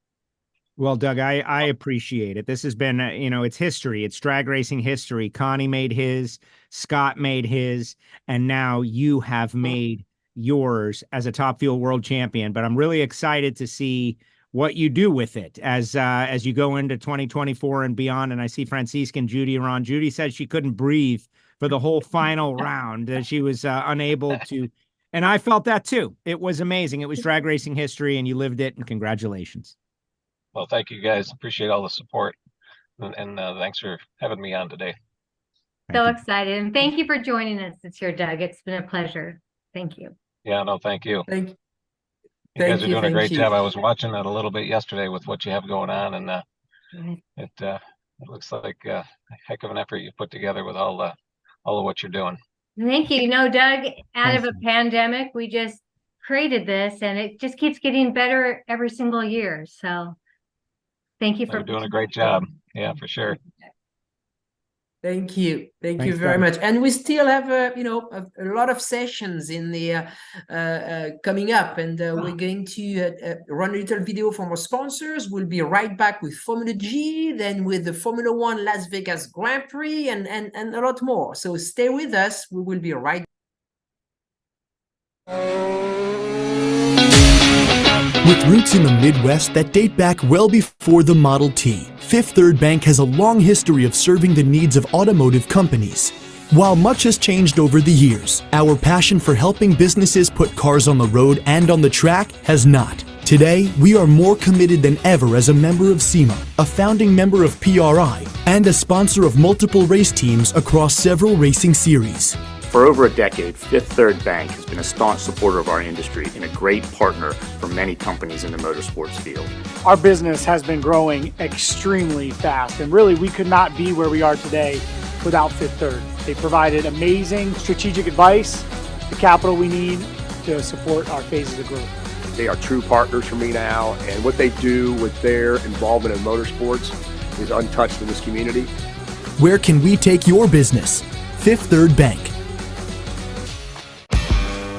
You work as hard as your truck, and you have no time for downtime. That's why more truck owners trust Blue Def, America's #1 diesel exhaust fluid brand. Each batch is guaranteed pure, so you can avoid costly repairs caused by inferior DEF. Demand America's best for your truck. Blue Def at Blue Def Platinum. Put trust in your truck.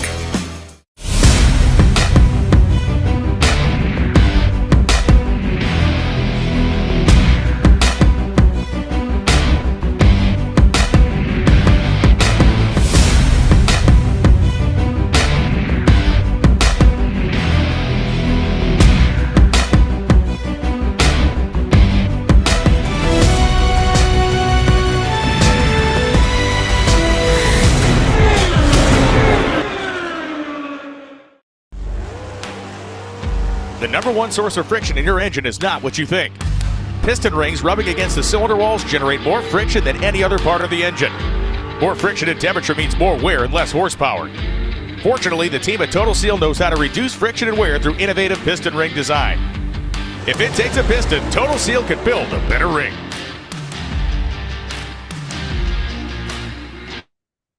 Welcome back to Race Industry Week 2023. We have a few more sessions before the end of the day, and Paul Fanner is back with us. We are going to be talking Formula G, and as I mentioned before that, then we'll go to Las Vegas to talk about the F1 Las Vegas Grand Prix. Then we'll have Brad Sweet, we'll have a crew chief NHRA panel, and Dave Darland. So we've got a busy schedule ahead of us. You know, Francisque, every single day has just been strong. That the type of leaders and superstars that we've brought on, and we're so grateful to them. Absolutely. I mean, it's just that's the whole goal of this week, and we've got Paul with us. To Paul. Yes, indeed. I think yes, indeed. So we're going to ask Paul to start his video, and as soon as the video is working, we will dive into this. So looks like there's a little technical issue with with. Okay, so we're going to stay with us. We're going to bring our technical genius and IT team that's going to work. Thank God for IT people. And that's what happened. Lord knows I'm not one. Yeah, me either. So while we wait, Paul, to get Paul on with us, any thoughts on the previous sessions today and the previous days, and you know. First off, the most, I think, meaningful thought I have is that where else do you get to see all these people come together in a conversation that you can go back and rewatch too? This is literally the Congress of Motorsport globally, where the entire world comes together to the benefit of the sport to share what their year has been like, what they're planning to do, and what's new. It's really evolved into something I'm very, very proud of. Thanks to both of you and what you've done and your commitment to make it happen. You are always so magical with your words, Paul. You're a writer. Well, I'm an art director. Was also the world's worst magazine editor when I attempted that. But thank you, Judy. No, seriously, it's just being part of the ideation for this and the development of this since the beginning. You know, I made a comment talking to Tony Parella the other day that I'd observed that he learned faster than the competition. He had this compressed time frame in which he had to learn his business and evolve. And what you've done is very much that. You've learned and evolved your very new business in a very new format quickly. And I think that the industry now knows what Epartrade is as a result of this. And you know, I know you started out to change the world, and I think this week is evidence that you really have begun to do that. Well, thank you. We are market makers, and we do our best.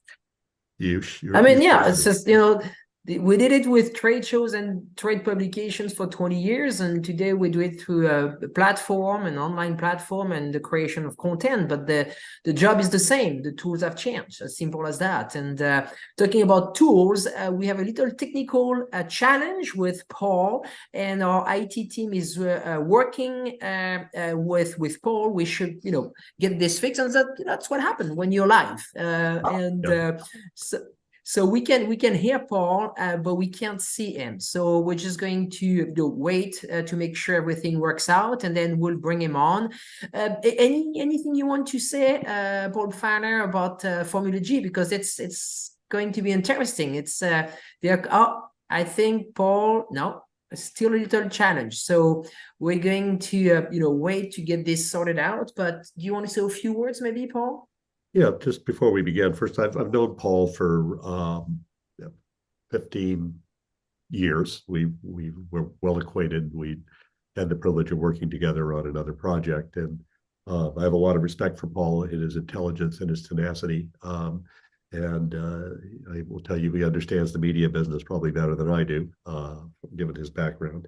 But his excitement for this particular project got us excited, and we were very honored at Racer to be the media platform that broke the news about the renaming and rebranding of Formula G. Paul will tell you a little bit about that when he comes on. But our history as a company is we've embraced progressive technologies and racing series.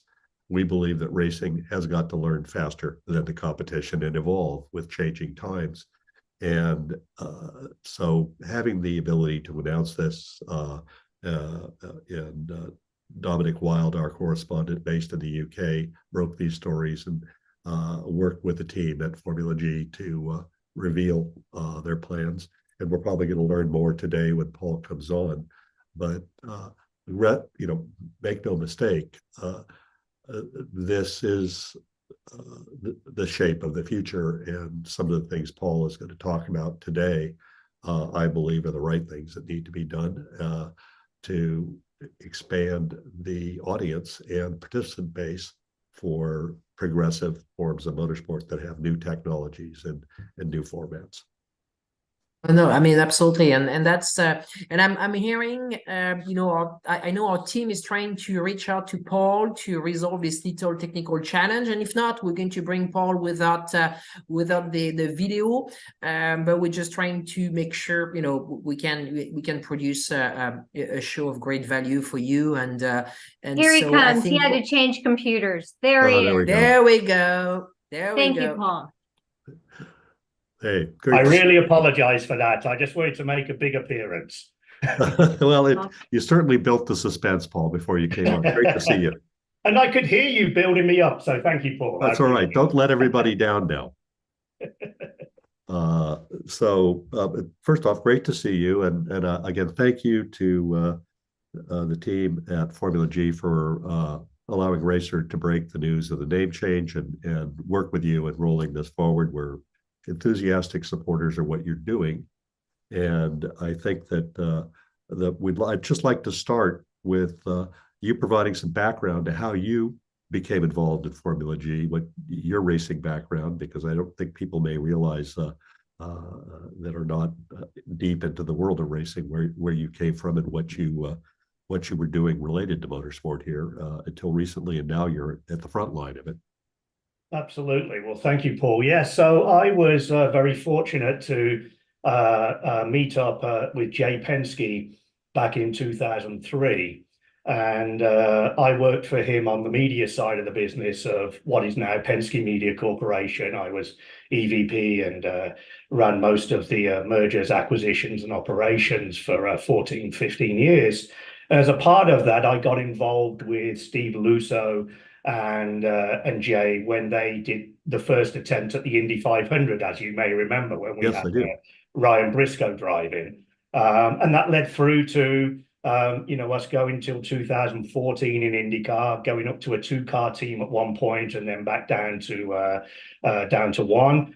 And then we were there at the embryonic stage of Formula E, and we picked up our shop and moved it from Marina del Rey in California all the way to lovely Donington in England, which was only 20 miles from my hometown of Coventry. And we were based out of there, and I stayed with, that was Dragon Racing. It's now, that team has, gone through iterations. It's now DS Penske. And I was with Jay till 2018 with that team. Yes, and you got to see the evolution, the rapid evolution of Formula E and its growing appeal and influence around the world firsthand. And got to know the management and the leadership at Formula E. Yes. Yeah, we got to work very closely with Alejandro and Ali and Alberto, the core team at the start. And when we got involved, it was a PowerPoint. Alejandro was walking around, signing up teams. So it was very interesting. It was very exciting to us because being a digital media company, it made all the sense in the world to do that on the sporting side. And, Jay is certainly a visionary across all aspects, and the way that he put us into Formula E and how we just drove that forward, it was very exciting. Indeed, it was, and I got to see your team race on several occasions in Formula E, and I view it as our home team in Formula E. And I also have a close friend, Robert York, who's working with the team now. Of course, he worked with us when we were IndyCar as well. That's right. And by the way, I want to go back to that debut at IndyCar at the Indy 500. That was a spectacular debut. You were a competitive team from the onset. It was fascinating that we could get in and be so quick. We did have the advantage, of course, of having access to some Penske equipment. That didn't hurt. But at the end of the day, Ryan did an incredible job, and it was a wet race as well, as you know. Yep. And to finish fifth was amazing in our debut race.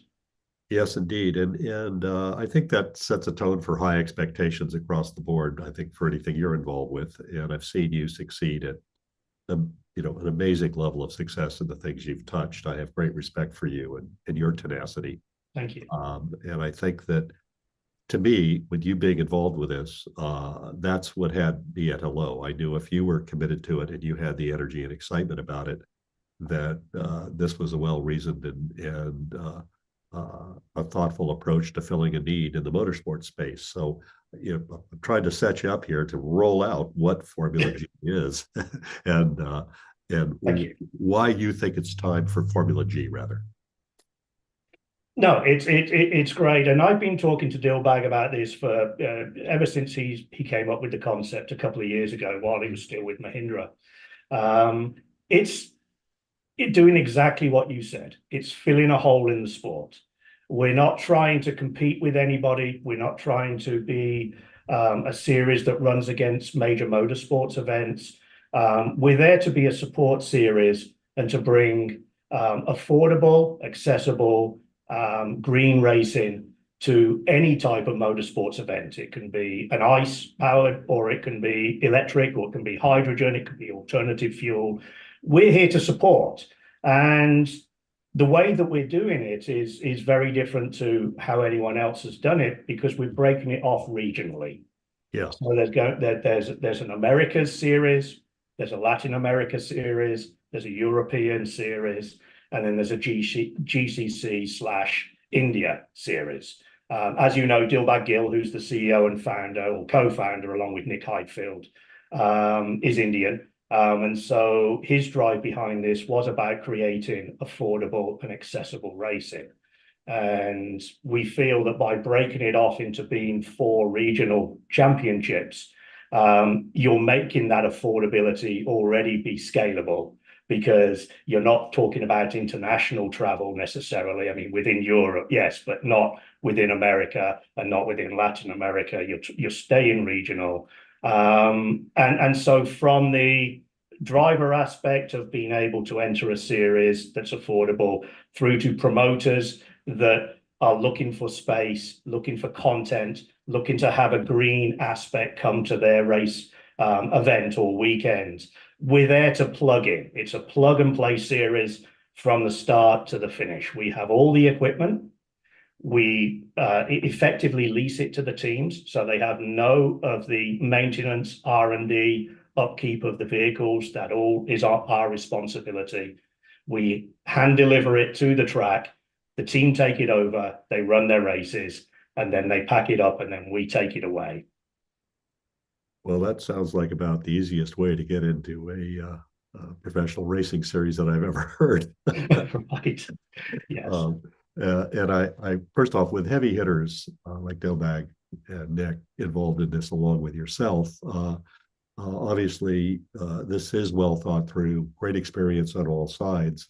What was the tipping point to get you all to commit? What was the moment where you said, yes, we're going to do this?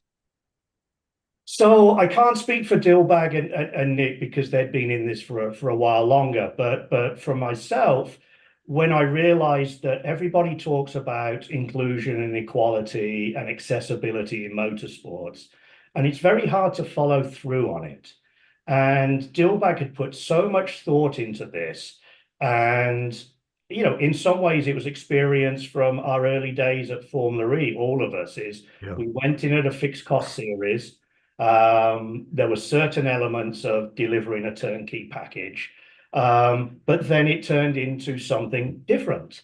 And the idea, once I realized that we were going to lock this in, there was going to be the franchise element, because to me that was very important. You know, being involved in a team in IndyCar, and I know that Mark Miles spoke about this earlier in the week of, you know, the IP involved in equity and ownership in a team is becoming more and more important and more relevant, just because of what's happened in Formula One and the way they're getting valued as teams now. So once I knew that we were absolutely going to be able to offer franchises at very affordable prices, that was where I made the leap in. Right, and this business model, in my mind, is what really got my attention, because it's complex, very risky, and it's a puzzle most people aren't willing to figure out, as it turns out, to start or to join a major professional racing series. This is a very simple, straightforward entry point. Who does this appeal to in your mind? Who is the team partner customer for this? What level of motorsport do you think this would compete with, number one, if there is a direct competitor, and who is the ideal team partner? If there was a mythical being out there. Right. that unicorn out there. And we need 40 of them, right? Because yes, there's 10 sure franchises per region, which will make us the largest, from a team basis, motorsports series in the world, with 160 drivers. I think there's two parts answer to that, Paul. The one thing I didn't mention is the dual power race car. Yes. So not only do you have 2 cars per team, so that's 20 cars on track per race. The car races at 2 different power levels, one being FG2 and one being FG1. And FG2 is for emerging drivers, and it's a development series to FG1. And FG1 is hopefully not competing with anybody, but is a feeder series to the Formula E's, the Formula Ones, the Indy cars of this world. Right. So there are 2 team elements. One is we are going to be working at the university level globally to get that access to talent, which is not just drivers, it's engineers, it's mechanics, it's whatever is happening in the university level. And so look at FG2 as an equivalent of F2 in that you're bringing people in, the budgets are about the same, there's franchises involved. And then there's the professional racing drivers or the ones that come through and flow through to FG1. And that is our pinnacle, but we're still a support series primarily. In emerging countries, we might not be. We might do our own races, and most likely we will, particularly in the Middle East, where there's not so many established open wheel races. Right.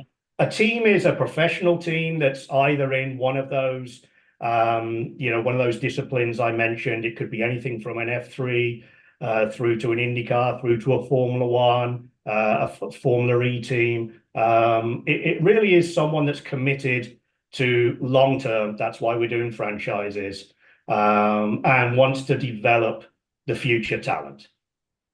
That's terrific. And the idea that you have a tiered platform, a car that can run at the 2 different levels, is intriguing in and of itself. But the fact, again, you have a reliable platform too.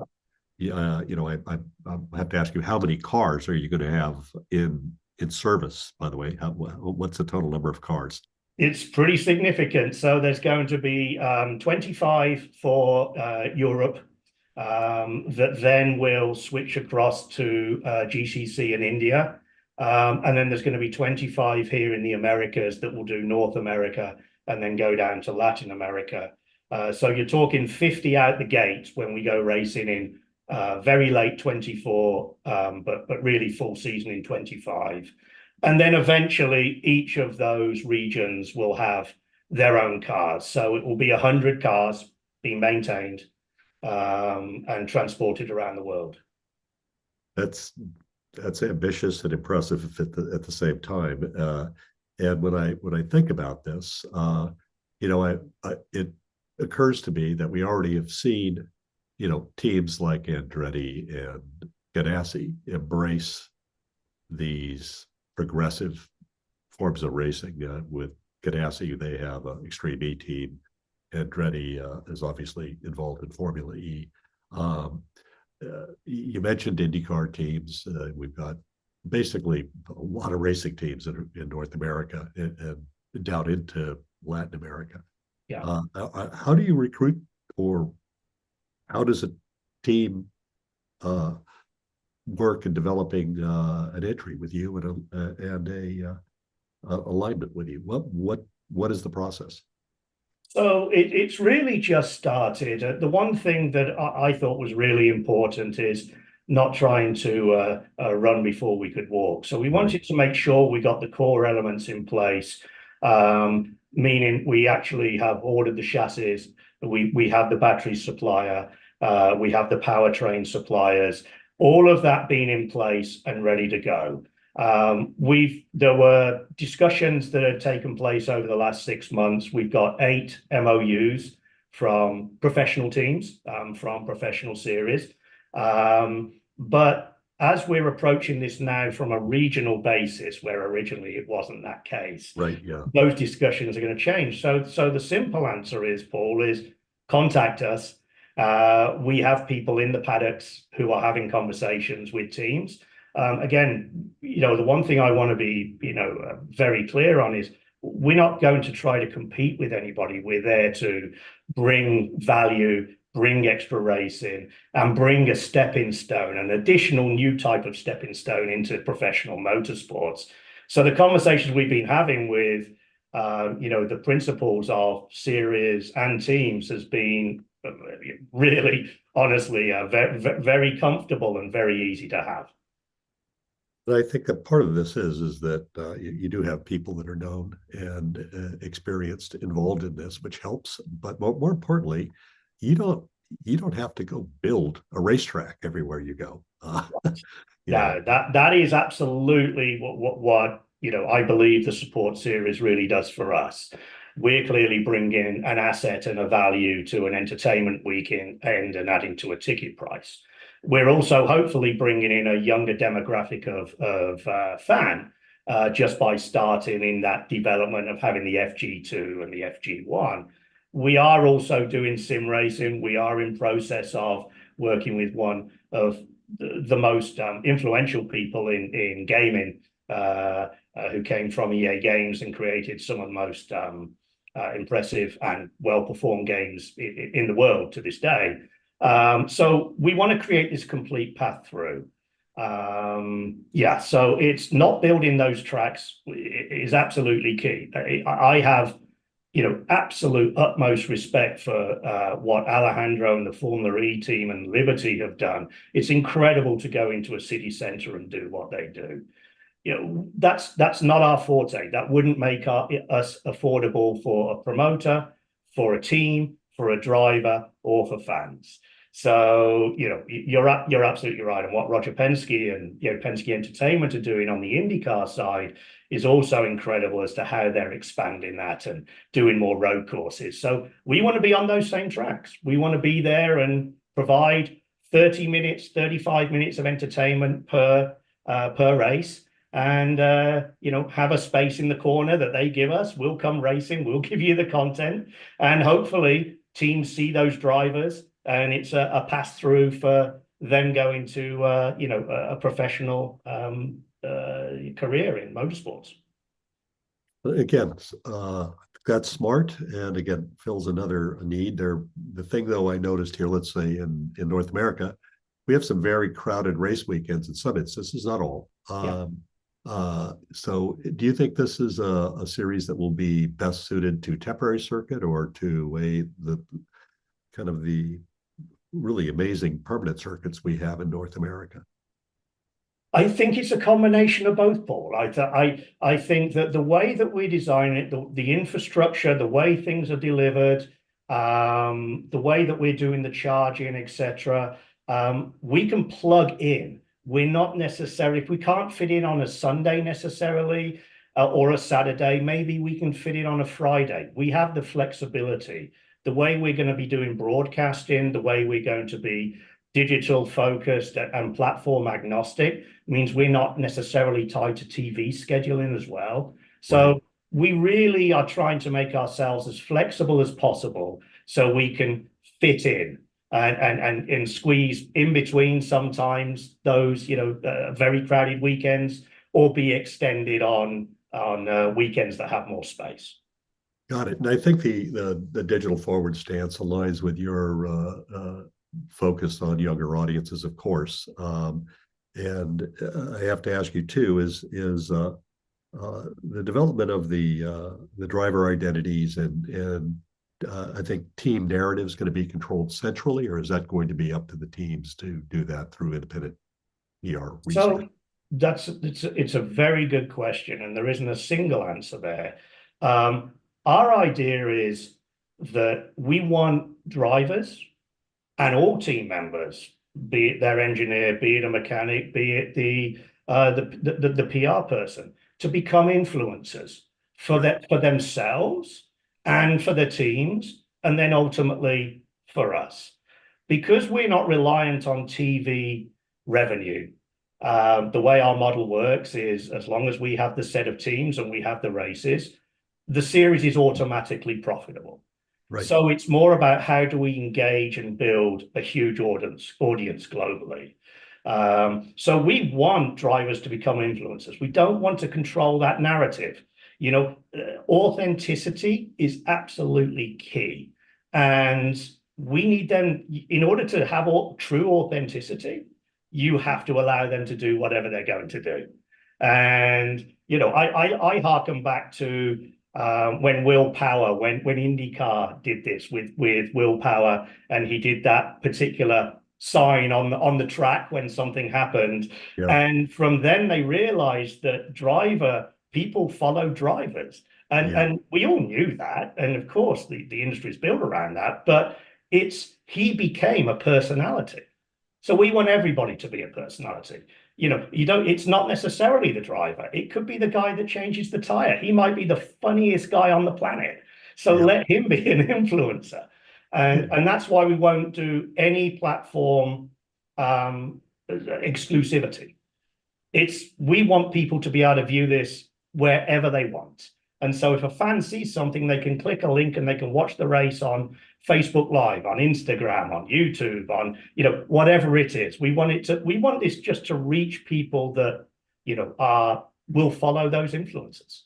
Well, I want to see this on Twitch, but I think that I think this is really exciting. I'm, so grateful that we had a chance to break this story, and I think it's going to be one of the very interesting stories to follow in 2024 as this comes forward.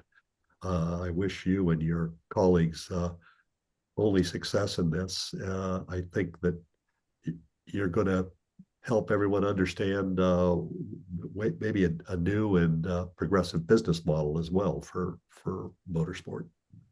Thank you, Paul. It's a pleasure being on here, and it was wonderful breaking the story with you. And thank you for giving me the time to tell the story a little bit. And I'm sorry I was late to the party. That's all right. But that's okay. We got the technical issue resolved, Paul. So thank you for being with us. Now we're going to be talking Formula One again, and we're going to go to Las Vegas to talk about the most exciting race. Oh, goodness, yes. This should be interesting. Absolutely. So we're going to be talking Formula One with the Las Vegas Grand Prix. Stay with us. We'll run a very short video from our partners, and we'll be right back. Epartrade is a digital platform that we've created basically to make life easier in the business community of auto racing. Epartrade, there is no e-commerce. It's literally a connection just like at a trade show. So now, any time of the year, a buyer could reach out to a supplier. When you see a product that you're interested in, all you need to do is click on request more information, and then from there it is forwarded directly to the buyer or to the supplier. Epartrade really eliminates having to travel, closing down your shop. Now you have a place to showcase globally your racing product and technology.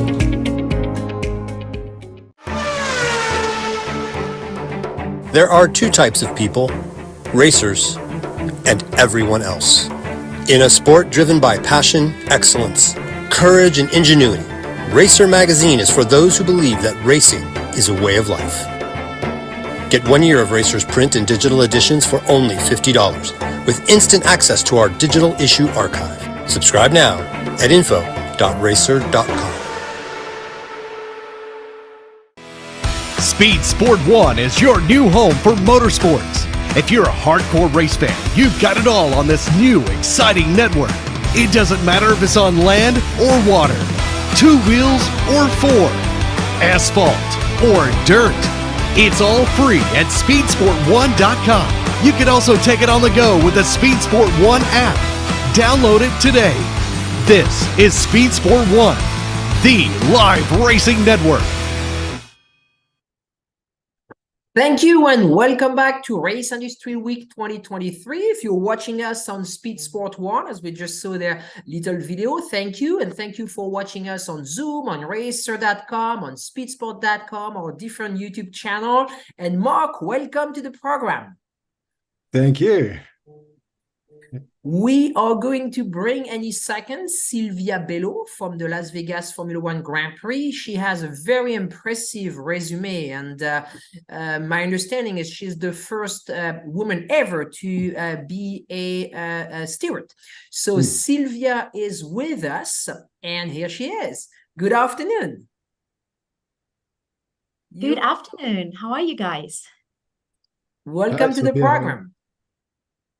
Thank you. Thanks for having me here. I see that you've been having really, really good conversations about racing, about motorsport in the last few days. So it's an honor for me and for Las Vegas Grand Prix to be part of these panels. It's an honor to be speaking to you.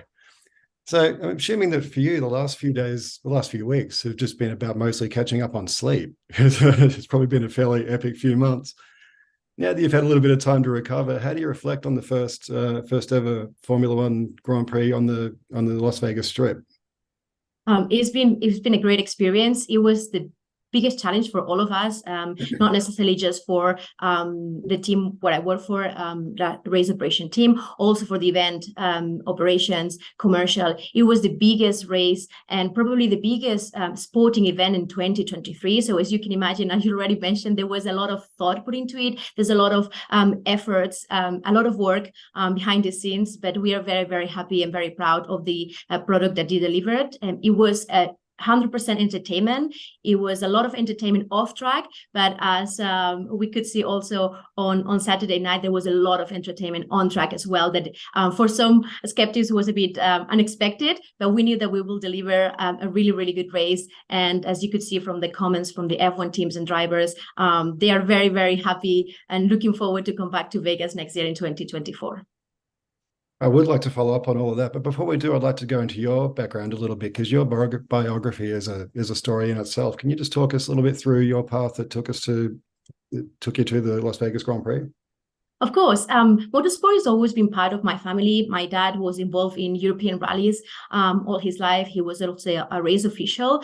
So I remember since I was a young kid to be involved in motorsport. There was always either motorcycling race, Formula One, the Dakar. There's always a race on TV at home. So it was always part of our family. So I started very young, going with my dad, enjoying some races as a motorsport fan. And when I turned 16, then I took my exam just to be track marshal, which is for those that they are new in motorsport or they would like to be part of this great environment. Is probably one of the easiest ways to get close to your heroes and to get close to the action by turning into a flag or intervention marshal. So I did that when I was 16, and after a few years of practicing in my track in Barcelona, I learned a lot in the circuit of Barcelona, Catalunya. Then I decided I wanted to keep improving my career in motorsport. I took the course and the exam to be a steward.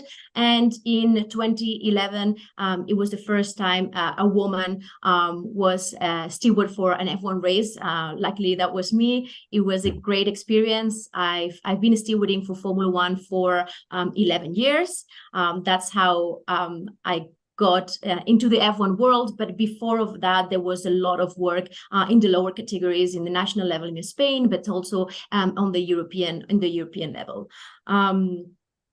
Being a steward, it was one of my, and is one of my favorite things in motorsport, having the chance to be close to the drivers and also make sure that the sport is fair and is conducted as the regulations requested. Then due to, I wanted to keep progressing in my career. So I felt that even if I loved stewarding, I wanted to do other things in life as well. I spent 2 years in United States working as a team manager for an IndyCar team for Carlin Racing. And after these 2 years in IndyCar and Carlin, seeing it from a completely different perspective, then I joined back to the FIA as race director for Formula 2 and Formula 3. In addition of all these roles I had in a team and also within the FIA, I joined other organizations, for example, like the Qatar Grand Prix in 2021, to help organizing the Grand Prix, it gave me a lot of background and a lot of knowledge that I applied here in Las Vegas. I thought that organizing a race in 8 weeks in Qatar in 2021, it was a challenge, but here in Vegas, it was something much, much bigger, as you can imagine. Closing, anyone who thinks that it's easy closing an area downtown in one of the biggest cities is absolutely wrong. This is a big, big challenge, but also closing one of the most entertaining, crowded streets in the world, like Las Vegas Boulevard or Las Vegas Strip, that was a completely another level. Can you sort of speak to the process of doing that? Because as you say, like putting on any street race is immensely complicated, but where you did it sort of ups the degree of difficulty times 100. So what was actually involved in making that happen? Well, as you can imagine, first of all, there's a lot of planning behind. This is not a project that happened overnight. And it took a lot of planning, especially from the group of architects from Tilke. I think they designed, it was close to 100 different track layouts. And then they at the end of the day, they decided to go for the current ones because together with Las Vegas Grand Prix and Liberty Media, everybody thought that this will be the best option to showcase the city, but also the best way to show good racing here in Las Vegas. So there was a lot of planning behind that happened even before I joined the company. And after that, obviously, as the new company started growing, there was more attention for details. I think one of the most important things and one of the items that gave us success here in the inaugural Las Vegas Grand Prix is getting surrounded by those specialists in motorsport like Tilke. We also work very closely with MPM, who's our project manager, who designed this amazing pit building that we saw with that LED F1 logo at the top of it. So working with the best like Tilke, MPM, and also Penta, which is a local company here that does a lot of work here in Vegas, it gave us the best results of all of it. And then specifically on the race operations department here in Las Vegas Grand Prix, we were really focused on making sure that the pit building, the paddock, and also the track is up to the FIA standards, FIA and F1 standards. As you know, these are quite high standards, and especially in a track and a street circuit, as you know, it's much more challenging than a permanent track. And part of our role as well is making sure that we recruited the right people as marshals, officials, and that the track was ready to go when we had the safety car test on Thursday morning. What did it feel like after so many months and so much work to actually see the thing come to life, to actually stand there in the paddock and all the lights and everyone's there? What was that moment like? It was a good challenge. I think we were all very, very excited, but as the race weekend just come closer and closer, I think we start getting also busy. Unfortunately, I don't think, at least personally myself, I don't think I had the chance to sink in everything that was going on until after the race was over. And then I remember the first time, well, when the checker flag was out, I think the entire department and the group of people that worked with us, everybody was cheering and celebrating. But I think when everything was real for me is when I had the chance to go back home, watch again the race. And as soon as I saw the helicopter shot from Las Vegas Grand Prix, the strip circuit, I couldn't stop crying. I think at at that specific moment, I realized how big it was what we did. I mean, when you are in between of all the action and just making sure that everything runs to the minute and to the second and everything is ready, you unfortunately don't have that time just to realize how big is what you're doing. But when I saw the images for the first time, that was I couldn't believe what this team here in Las Vegas Grand Prix put together. It was the biggest race ever, and I think everybody would agree with that. You mentioned earlier the need to find a track layout that is practical from a logistics standpoint, but also entertaining. And it seems from the race we saw that you found that sweet spot. Can you speak to the characteristics of the track that made it so much fun for the audience? Yeah, of course. There were several things that that made the racing really good. I would say the first one, and I think it happens normally in some of the tracks, going into a new track is the unknown is the biggest factor. So I think for the teams, instead of just, we all know that they spend a lot of hours in the simulator, but until they reach the track and they actually see what is the grip of that they will find on the asphalt, which are going to be the temperatures, how the track itself looks like. I mean, it's not the same when you are in a simulator. I think the unknown that gives us a lot of a good start. Instead of the teams having all the data and then having to make minor adjustments, it was the other way around. The teams were reactive. They had to react to how the track was, which were the temperatures, how was the asphalt. And I think that was one of the main points that make the weekend very exciting, and specifically the race. A few other items that I think they were interesting were, for example, the position of the pole position or the grid. The pole position was just 200 meters from turn one.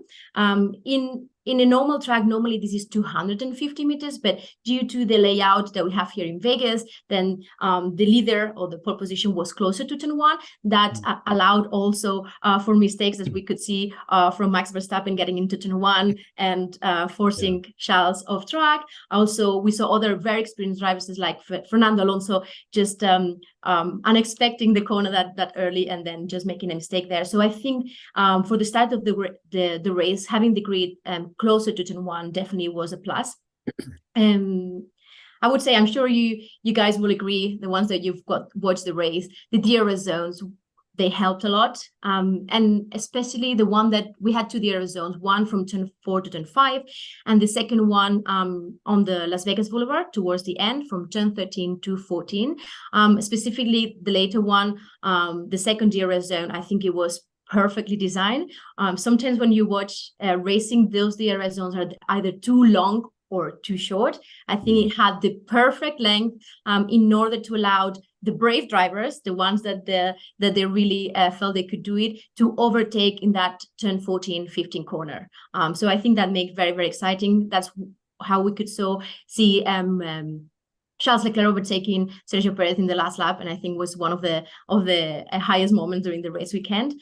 And I will also say that there were the two factors that I think, in my opinion, that also helped delivering a really, really good race. The first one that it was a concern from some, it was the lower temperatures. As you know, Formula One normally travels to really warm countries, so it was unexpected for them to come to Las Vegas and realize that it was a bit colder than usual. But that lower temperature, I think it helped having less degradation, which ultimately at the end of the day, what it made is the drivers drive even faster and go for it, and not having to preserve the tires, go for the racing, less for the preservation. You talked about a new event presents unknowns for the teams. It does, obviously, for the organizers as well. And you and your team did have some challenges earlier on in the weekend, but you rectified them and overcame them. Can you talk about how you guys addressed the things that came up and ensured that the rest of the weekend went as smoothly as it ultimately did? Well, of course, there is obviously a new street circuit, as we said. There is a big challenges linked to it, specifically in Las Vegas Grand Prix. 20% of our track is taking place in private properties, the LVGP property or Liberty property, where we have the pit building. And then the second private property is the area of the Sphere. The rest of the track, that 80% that is left, takes place on public roads. As you can imagine, just setting up a track on a city like Las Vegas, and as I said, Las Vegas Boulevard is a challenge on itself. So one of the challenges, obviously, we had to work against, it was the the setting up the track. As I said, 80% of the track is public roads. So in order to host the race, we had to agree with Clark County that we will facilitate the operations, the daily operations for the people living here in Clark County and Las Vegas. So for everyone who is living here or watch the race, is really interesting to know that we had 37 different areas that we had to open and close every day. So this was a big challenge, as you can imagine. There was a lot of things that, a lot of pieces that we had to move every day. And I think that was a really, really part of the job that we did. As we progressed during the weekend, we got getting better and better. And then we were closing the streets before the schedule in order to guarantee the best spectacle possible. As you say, you're learning as you go through the weekend. So now that you have this first race under your belt, what are the biggest challenges and what are the biggest things you learned as you look ahead to next year? I think one of the biggest ones, as I said, is like closing and opening the track.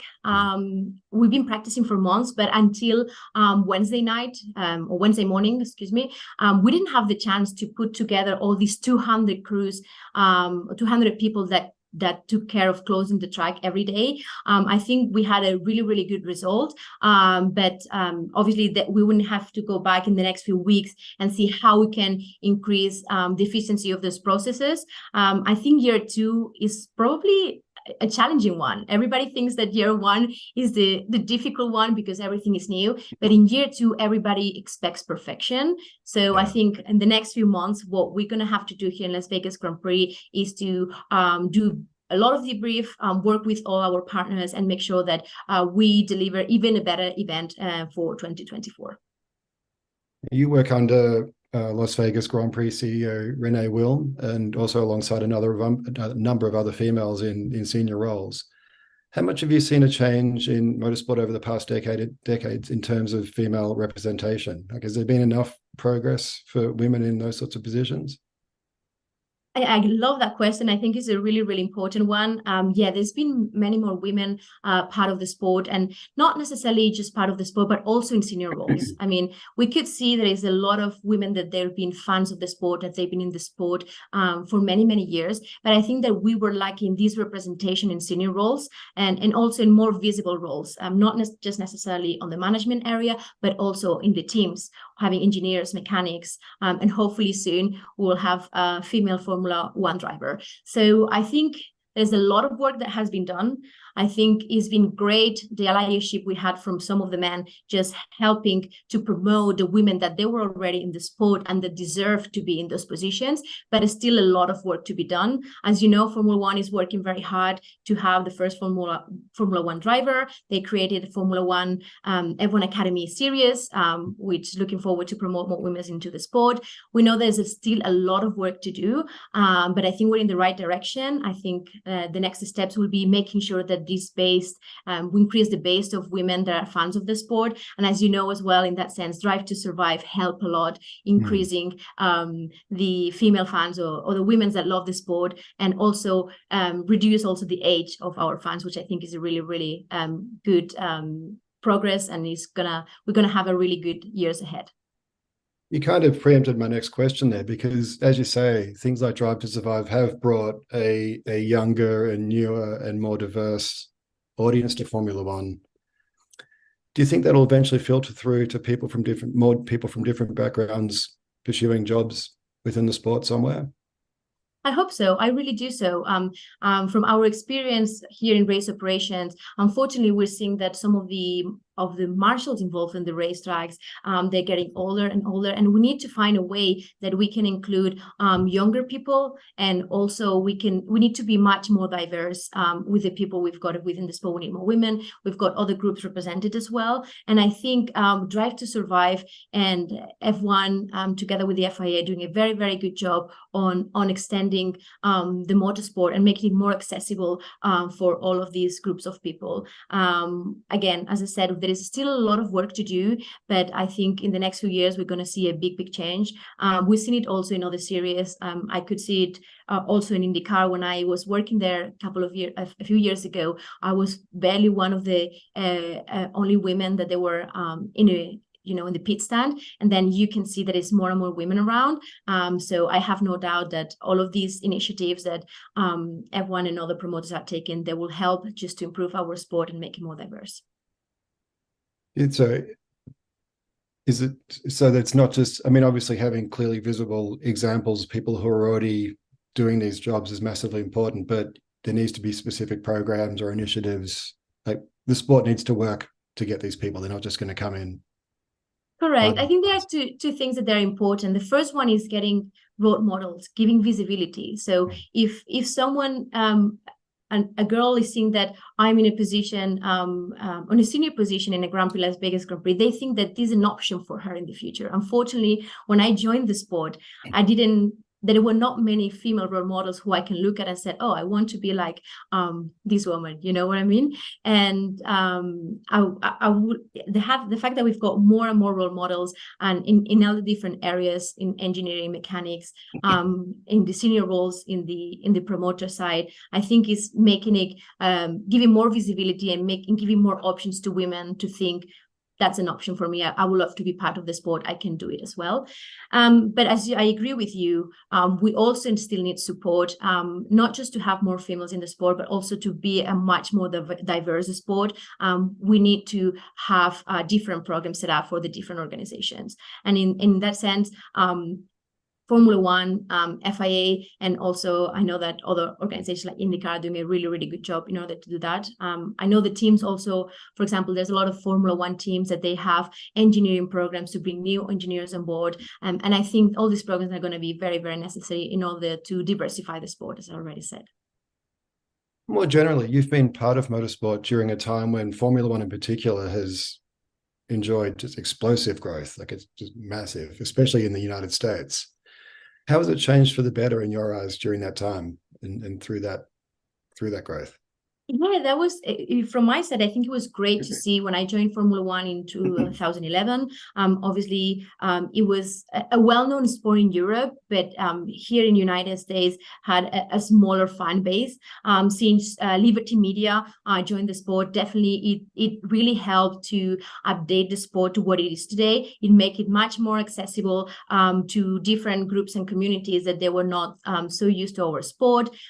Delivering 3 Grand Prix here in the United States is what a perfect example of how this is helping to bring the fan base. Drive to Survive, as we already mentioned, is a great tool. And also, you will not believe it, but when I joined in F1 in 2011, even social media channels for F1, it was so small, they were almost not existing. So the work that Liberty Media and F1 they've done in order to reach younger generations and different groups, I think has been impressive. And I think that is paying off right now when we can see that there are more fans. Pretty much all the races around the world are being sold out, and how we can see there is a new group of people that loves F1 and they want to be part of this sport. Does growth that rapid on that scale bring risks as well that maybe the sport or Formula One needs to be mindful of looking over the next couple of years? Well, I think I would not call them risks, but I would say that what it needs is a lot of evaluation all the time. We just need to make sure that, as you know, social media, the world changes rapidly. So I think what is really, really important is that F1 and I would say probably the rest of the sports as well, they are on top of these tools, and they're making sure that any changes are made on time. As I said, we've got a great fan base. I think that most of our fans and our new fans are here to stay. They are not fans that are going to come for a couple of years. I can see really passionate men and women that want to be follow the sport and also wanted to be part of it, and I think is great. And I think the fans are here to stay. And as I said, if we keep following up with the strategies, that will be great. Yeah, it's a bit like being a Formula One team, isn't it? If you're standing still, you're going backwards. So it's exactly. All about... You need to be on top of what is going on, but I think everybody's doing a great job. Yeah. And just overall, and taking a wider view, I mean, this was a massive event. We had Formula One invested as a promoter. We had levels of hype and expectation that were probably greater than any Grand Prix I can remember. There was a lot on the line. I don't know if you want to call it a gamble, but whatever it was, it seems to have paid off. Now that this one's under your belt, how excited are you about the event's future and where it's going to go over the next couple of years? We're very, very excited. I think we had here all in the company had some time to recover, and we are already working for 2024. I will never call it a gamble. I mean, everybody's been working so hard for this project, and every detail was discussed. It was ensured that it was the best thing for the Grand Prix. So I think, as I said, this hard effort or that we had during the last few months paid off. I think we're very excited about it. We're going to have many more surprises for 2024. As I said, we're in the process right now of debriefing and making sure that that we can deliver even a better race in 2024. As you can see, it will be towards the end of the season next year, so we've got some time to do this, but we're going to be a lot of surprises, and we still want to be Las Vegas and Las Vegas Grand Prix, the capital of entertainment here, not just in the United States, but also in the F1 circus. Yeah, I mean, like you said before, the hard part now is following it up with something even bigger and better next time around, because you set quite a high standard for yourself. I totally agree. But I think that now we've got our inaugural Las Vegas Grand Prix race on board. I think everybody here as well in Las Vegas, in Clark County, is going to understand much more what is F1. We've been putting a lot of effort to explain to the properties, to explain to our partners here in Las Vegas what is F1. But now that everybody had the chance to see what is Las Vegas Grand Prix and what F1 can deliver, I think we're going to have even much more support than we had this year. Don't get me wrong, it was amazing, the support we had from Clark County and all the properties here, but I think having the first race on our backs now is going to help even more, just to create a much bigger event for next year. I guess that extends to the community too, doesn't it? Like, now they know exactly what the Las Vegas Grand Prix is all about, and they see what sort of opportunities are there for them. Exactly. I mean, and as you all said, the community is very, very important side. Is a very important partner here in Las Vegas Grand Prix. We are here to deliver entertainment, but we are here also to give back to the community. We had a lot of job positions that we offer for the people here locally in Vegas. We want to also offer back in terms of entertainment for them. And I think the community, we could see that as we got closer to the race, they were getting more and more excited to have in the race and the biggest sporting event in 2023 in town. Are there things you weren't able to do with the event this year that you'd like to try to do next year? I think at the moment next year it's a bit early, but obviously in the future it will be great if we can have other support series around. So there's a lot of work to be done in that sense, but I'm sure everybody will enjoy it. We had a great program with Hot Labs, with track tours for our Paddock Club guests, but hopefully in the future we can also have some support series, and I think everybody will agree that this is one direction we'll try to push on the next few years. I guess that's especially hard with street courses because you're limited with when you have the access to the track, because you have to have the roads open and closed at certain times. And correct. And to be fair, being the first year that we had the race, we wanted to make sure we deliver the best product possible. And I think it was a really, really clever strategy just to stick to Formula One for the first year. As we said, there's no other track that is actually downtown like it is Las Vegas Strip Circuit. And also closing one of these big streets like Las Vegas Boulevard, it was a challenge on itself. So I think it was a very, very clever move by our team just to stick to Formula One. But I tell you, there's going to be more fun things to come, and I'm sure everybody will be very excited with the next few races, and we're going to deliver again the best entertainment in the F1 circus. I also wanted to touch on, I think there was some doubt about how well Formula One could pull off 3 races in the United States and make each one feel different. But I think you guys achieved that. This wasn't like any race anywhere on the calendar, never mind the other 2 American events, did it? From your side?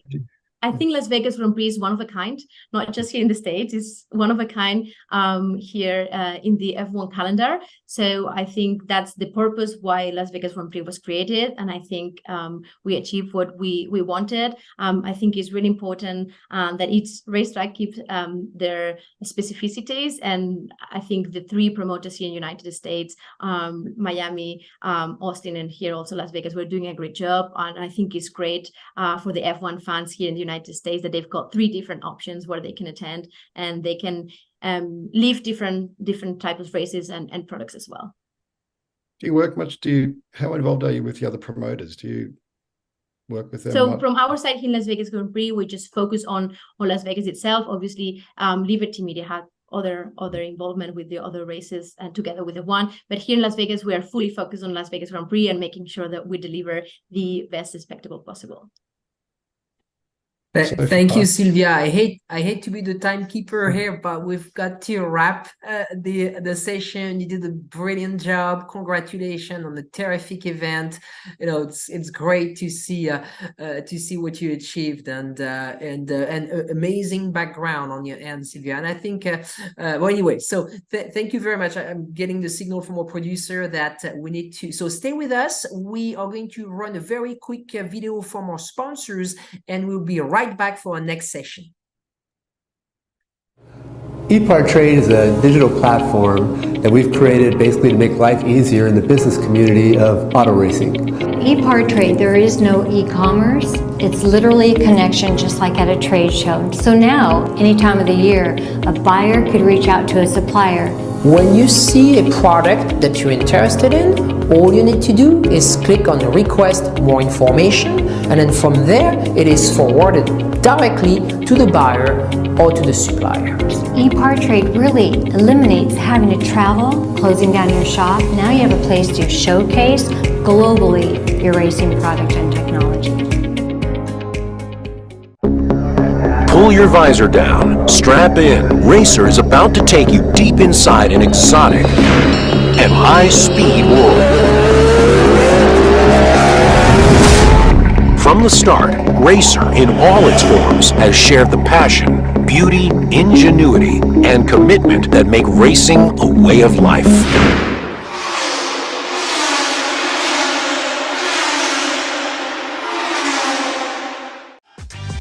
Looking for a quick fix of motorsports news? The Speed Sport Daily is what you need. It's a free racing newsletter delivered directly to your email every day. We'll cover the winners and the losers and tell you who's making news off the track. It's NASCAR, NHRA, World of Outlaw, IndyCar, and so much more. Go to speedsport.com today and get signed up for America's free racing newsletter and get your daily motorsports fix. The Speed Sport Daily.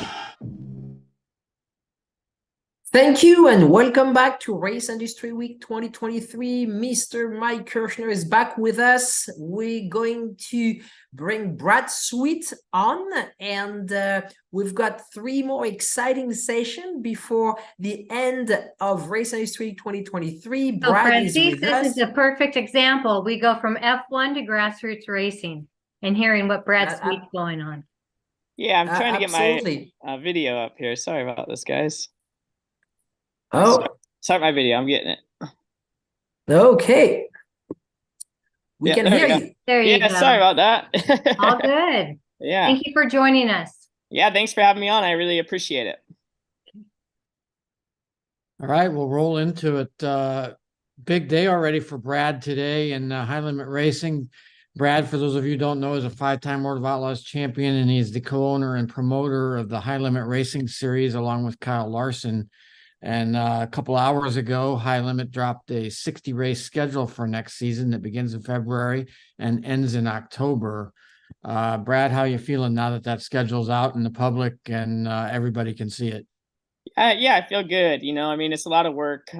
These things start years in advance. So it's pretty gratifying when you finally, get to put something out to the public. You're working really hard behind the scenes, and the public opinion on what we're doing, there's a lot of different opinions, so it's just nice to kind of showcase what we're actually doing, and 60 races is no easy task. And I think the more important thing is that it's a national series. And the other important thing is, the amount of big races that are on our schedule. So just really looking forward to, in the next few weeks, kind of announcing our driver lineup. I think there's a lot of surprises still coming for the fans, and just the other things, the other business side of our business, the point fund, the tow package that we're doing for the teams, and everything that Flow Racing's doing for us, and that High Limits is trying to accomplish in the future. So just really exciting times for us.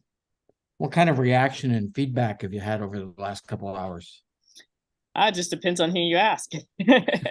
So anytime that you're kind of putting yourself out there in these positions, there's always going to be, some of the people are upset and some people, love what we're doing. And, I think the minority of people that are upset are always get the loudest. But I think when it comes down to it, once we showcase our driver roster and what we're doing, in the future and what we're trying to do to grow sprint car racing and grassroots racing, I think, actions will speak louder than words. And honestly, this is just the beginning. It's ground level for us. So for the most part, it's been very positive, especially from the race teams and drivers. And, a lot of the racetracks are supporting us. And I would say the majority of the fans are excited to see more action-packed sprint car racing for sure.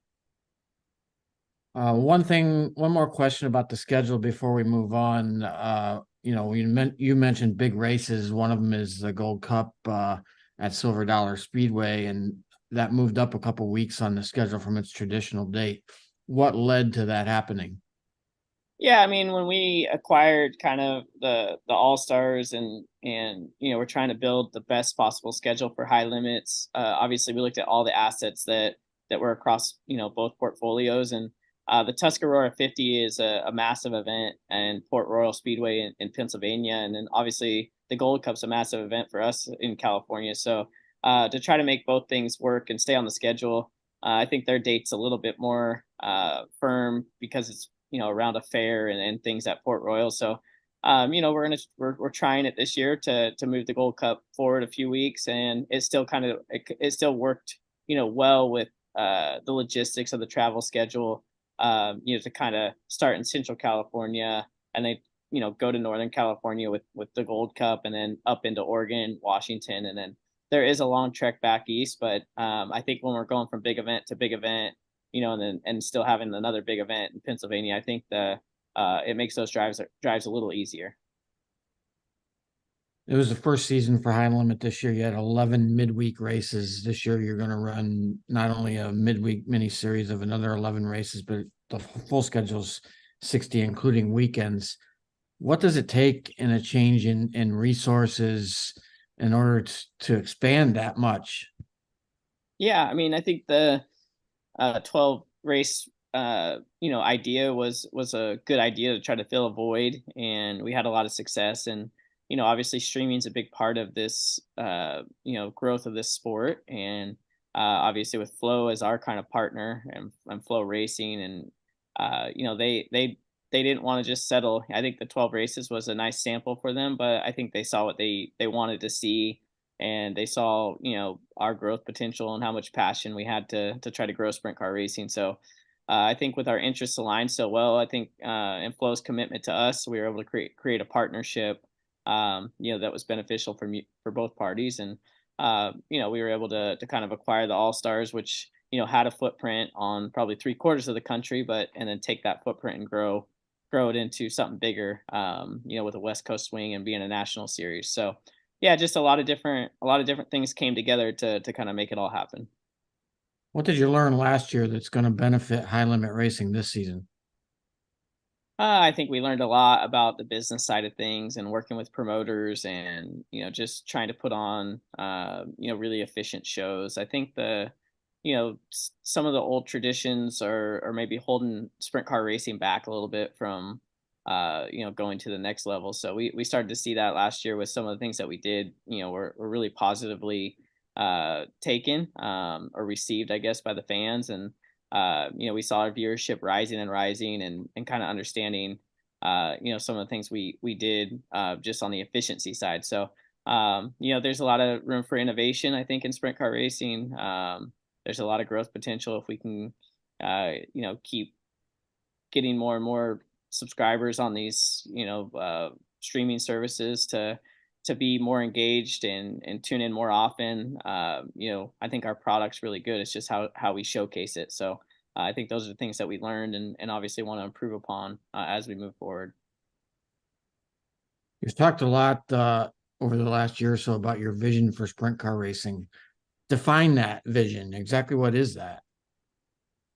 Yeah, I mean, you don't have every answer, when you have these long-term goals and you're passionate about something, but I think what you do know is that you want to make it bigger, and you want to grow it every year. growth means a lot of different things. I mean, growth, for one, we want to make the business of sprint car racing a more sustainable product for owners. I think, for years and years, it's been kind of a hobby for owners that can maybe afford it. But we are getting to the point where this could potentially be a successful business for car owners and to get involved in. We want the fans to be able to have, big events to attend and with great atmospheres more often. We want to build our stars, into bigger. We want to tell their stories a little bit more about who they actually are instead of just a car on the racetrack. So the fans can maybe, be more involved or more engaged, to the content that we're creating and maybe get behind those drivers. So, yeah, I mean, safety is a big thing for High Limit, to try to, really put an emphasis on the safety side of it, not only just with the cars, but at the racetracks, trying to improve facilities. And, I just think there's a lot of room for growth in a lot of different areas. So I think, just got to dig in, dive into it and kind of see where it leads us. But, I think the team that we're building with High Limit and the youth and the, kind of how young and ambitious we all are, I think the sky's the limit for what we could accomplish. How exactly are you addressing safety? Yeah, it's a good question. I mean, in year one, we are aligned with MedStar, which is a group out of Sioux Falls, South Dakota that, no series has really ever had a traveling safety team come with us. Obviously, it's a big expense. So we're going to try to have the first ever traveling MedStar safety team come to every single High Limiter race. We're working to put together a safety type fund, that is maybe looked at as like a co-op instead of, always trying to put money into all these benevolent funds and things, that are reactionary. Let's try to be progressive and try to improve facilities so we don't necessarily have to rely on so many times, dipping into these benevolent funds and these injury funds and things like that. So obviously those are important for drivers, but safety, I think, we're at ground level for that. And, the way we look at it is, we got to work with, people that specialize in improving facilities and extraction and fire safety and, understanding when accidents happen. So, recreation of crashes, to as far as even logistics, if there is a catastrophic crash at a facility, where's the nearest burn unit, where's the nearest trauma unit, and have those types of plans in place ahead of time. So, it's definitely important for us to address all those different things and kind of put all those pieces together and hopefully have really good plans in place and have good people that are working hard to try to, be innovative and when something does go wrong, try to learn upon it and try to improve upon it. I know you're still trying to finalize the driver lineup and all of that sort of thing. What would be the ideal number of full-time teams out on the tour? Yeah, I mean, I set the resources kind of at 14, which means we pay the point fund down to 14th and we pay tow money down to 14th. And, I think 12 to 14 is a good number, kind of half the field, half an A main field. As you're traveling into, certain markets, you have less and less regional or local cars to kind of fill the void. So you don't want to travel with much less than that, I think. And I think we're well on our way to that number. I think there's some surprises in there, and we've gotten a lot of feedback. So I'm excited to kind of, once we get to announce that to the public, I think that our lineup is as strong as anything out there. What have you learned through the years, quite a few years on the sprint car tour and then some time running USAC and even some NASCAR races sprinkled in through of all of those different racing experiences that you can apply to promoting High Limit? Yeah, I think it's a little bit of everything, right? I mean, for me, I've lived in this world my whole life and obviously had an immense passion for it. And, my passion was to drive a race car starting with, and obviously accomplished a lot there and winning, 5 straight championships. And, as I've gone through that progression, I've kind of studied, and learned more about the business side of what goes on in sprint car racing. And, I've realized that there's, a lot of old traditional type stuff that I think we can improve upon. I think when I took over the racetrack at Silver Dollar with Kyle and Colby, and we realized kind of that side of the business, and then obviously the series side, and then team owner and racing side. So I think I have an idea of what every side goes through. Owning the racetrack is by far the hardest thing to run a racetrack night in and night out. Owning a series is definitely very hard, and then obviously from the owner and driver side, I've understood. So I think just all the different experiences, I can understand, things that can go wrong and throughout a season, and what burns people out, what's hard on a promoter, and then obviously what the series is going to go through with its challenges. So I think it's a little bit of everything. I definitely don't think we're going to be perfect right out of the gate. I think we're going to have growing pains like anybody else. I'm 37. I think I have a lot of room to learn and grow. And I'm just excited to get in and build the team, and and kind of see where it all leads us. Kind of an interesting dynamic in sprint car racing right now among the fans. There's a lot of new fans. You kind of alluded to the things that newer fans expect, but there's also a lot of fans who've been going to sprint car races for 50 years or more, and they kind of want something different in their experience. How do you find a balance of the two at your events? Yeah, I mean, I do think that that's some of the learning curves that we alluded to, is that we want to be innovative, but we don't want to try to run any fans that are traditional fans off. So I think we have some good ideas. I don't really want to share with them until they're kind of finalized about how a high limit show can look. But I think anytime when you change something, the initial knee jerk reaction is always going to be, 50% are going to be happy, 50% are going to be mad. So I think it's just kind of going through the progressions and seeing what really works. And then, I think fans sometimes are, don't want change, but I think if they see it and they experience it, it might not be as bad as what they feel. So I think as long as we keep sprint car racing truly grassroots, and don't let engineering or things get too out of control, and as long as we keep driver access and fan engagement a priority, I think our product's great. It's a lot of it just comes down to how we showcase it and how we grow the audience, and there's no denying that we have to keep the streaming involved in that conversation, because that's our biggest room for growth, is having all the extra eyes watching these events night in and night out. Clearly, you and Kyle have a ton of experience racing and quite a bit promoting, but you guys can't do all this on your own. Who are some of the key people behind the scenes that are going to keep high limit trucking down the road from track to track? Yeah, it's a good question. I mean, we made some really great hires.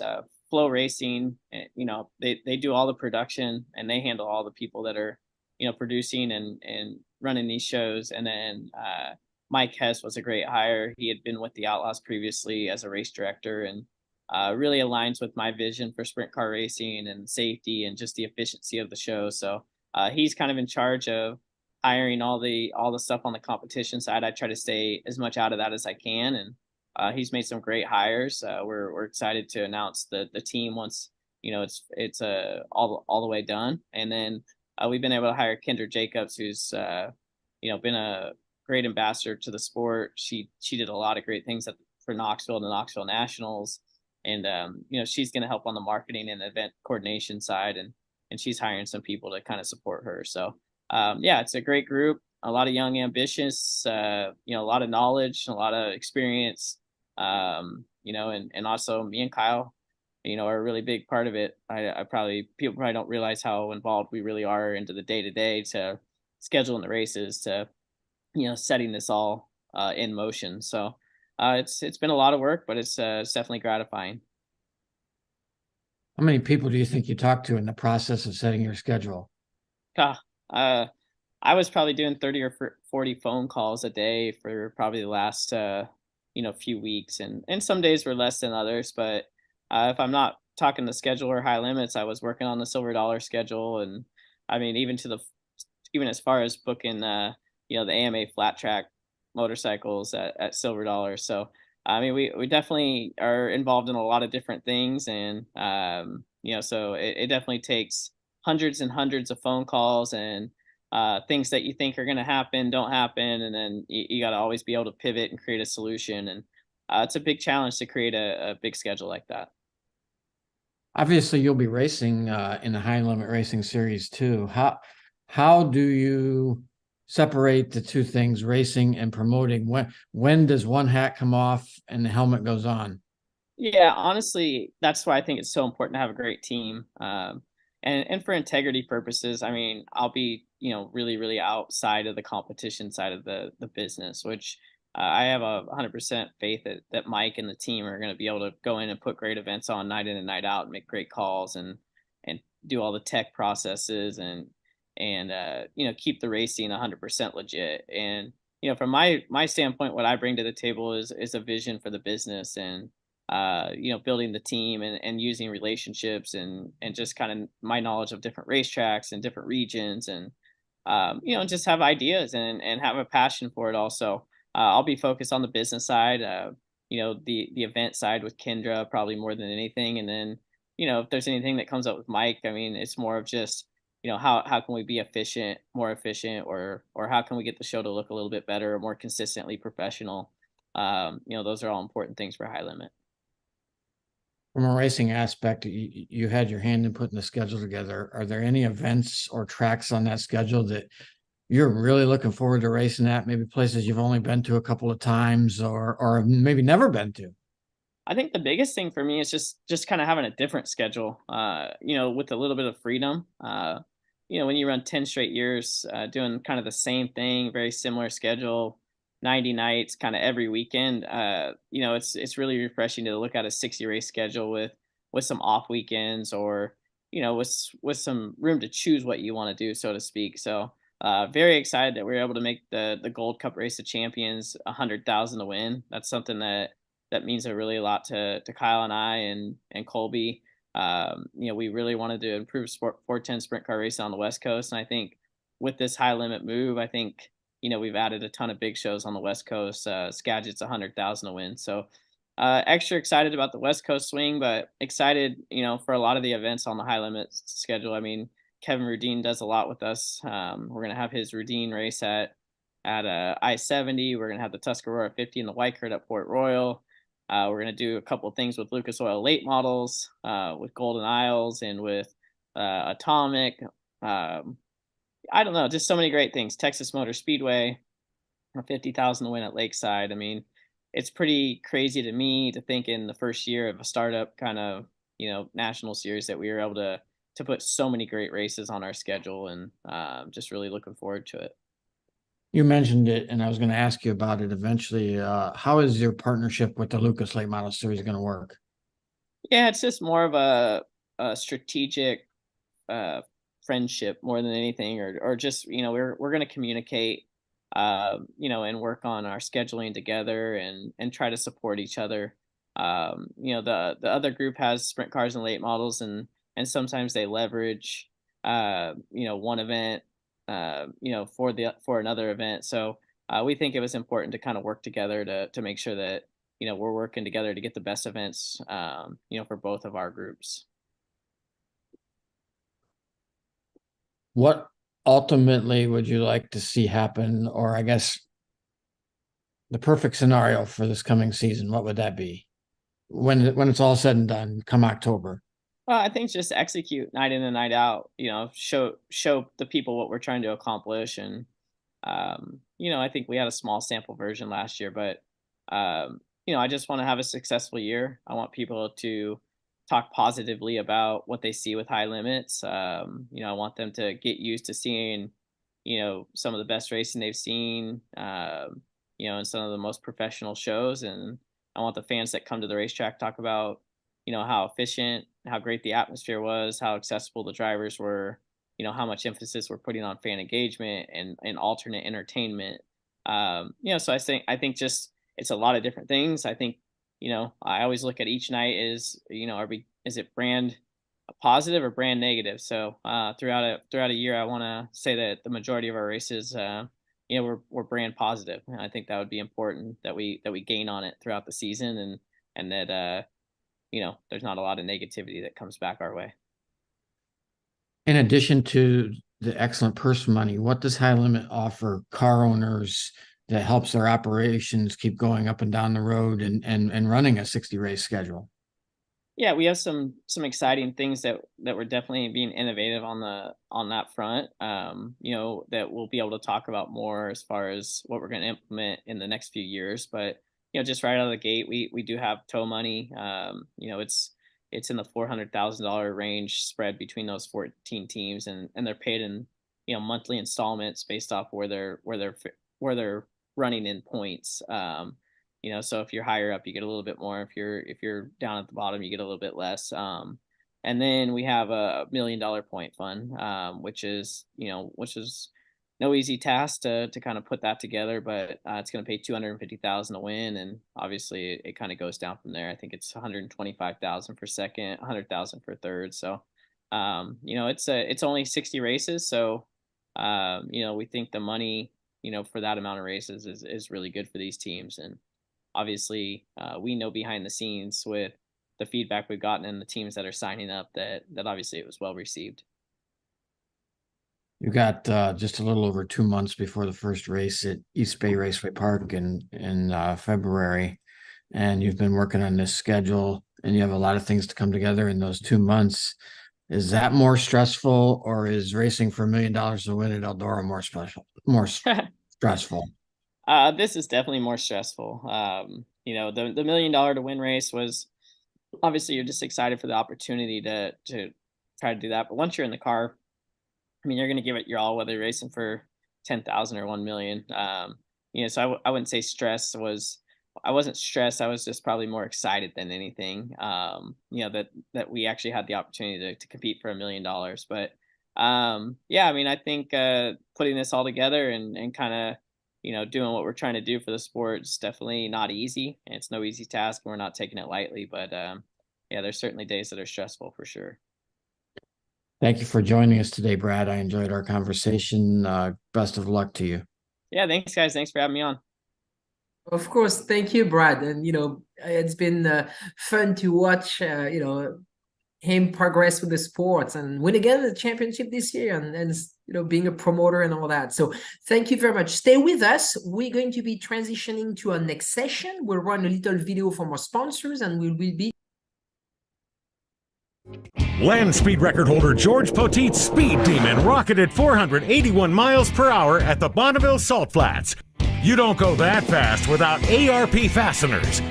There is no way that we could go the speed that we've gone, the number of times we've gone, with a lesser quality bolt than ARP supplies to us. And we absolutely wouldn't be where we were today if it weren't for ARP. When failure is not an option, it's ARP-bolts.com. We're Performance Plus Global Logistics. Our team of dedicated performance industry and logistics experts get valuable cars and components to the track on time in top condition. We provide expedited logistics solutions for the performance industry using direct routes instead of deferred options, and communicate all necessary information to the appropriate resources to meet regulations and ensure a smooth transit and secure delivery, both domestically and internationally. And we exceed customer expectations by providing best-in-class service with an efficient and cost-effective system in place. Contact us today to book your next shipment. Scott Lewis & Associates, the sales, marketing, and branding specialist for the automotive performance industry since 1988. We get our manufacturers on track by opening an extensive distribution network, providing product training to sales staff, creating fully integrated sales and marketing strategies, building successful industry partnerships, attending trade shows, events, and races, offering first-class support to customers. SLAI delivers solutions that win you sales. To get in touch with an SLAI representative, call 516-378-6100. Go to scottlewisinc.com or email info@scottlewisinc.com. With Shop Monkey, we've been able to grow the shop by 20% in gross sales since implementing it in the shop. Everything that we were doing before has been sped up with Shop Monkey. All of our parts ordering, all of our approvals, all of our mechanics knowing what to do next. And I've had friends that are in the trade that own shops ask about Shop Monkey, and I highly recommend it just because of easy use. There's nothing like it with that kind of platform.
If you're watching this video, you might be wondering, what is WPC?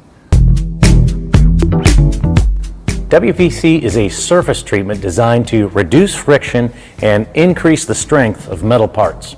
As much as it might seem like a coating, WPC is actually a surface treatment. Think of it like shot painting, but the media is much finer, like talc. So what you're left with is a super hard, smooth surface that actually has some proprietary dry lubricants embedded within it. For more information, visit WPCtreatment.com. Thank you and welcome back to Race Industry Week 2023. Joe Castello is with us. Now, this is a little tradition. Every year we have had a crew chief panel, an NHRA crew chief panel that's been assembled by our dear friend, partner, associate, mentor, Jim Oberhofer. And I believe we've got John on, and I believe we've got... And most people know him as Jim O, and we have Jim's brother, John, on. Yes, there he is. Mr. Castello, I think we'll let you take over. I think we've got Rob on as well. Yes. And so here's the deal. Like Jim O is subbing out the happy hour, right? Because this has got to be crew chief happy hour each year. We're getting together. We're getting close to the end of Epartrade Industry Week. Why not get a bunch of drag racing crew chiefs together and have a little fun for a half hour? Jim O is in Australia. He is headed down there, so he has subbed out the work to his brother, John Oberhofer, multi-time world champion, Rob Flynn, the first tuner to 300 miles per hour in the eighth of a mile, and Aaron Brooks, who tuned Bob Tasca to third place in the points, got 3 wins this year. We could not have better substitutes for Jim O, but I'm going to give John O the opportunity to take a shot at his brother since he's not here to start us off. John O. Yeah, he's half a world away, so I could say anything I want and get away with it.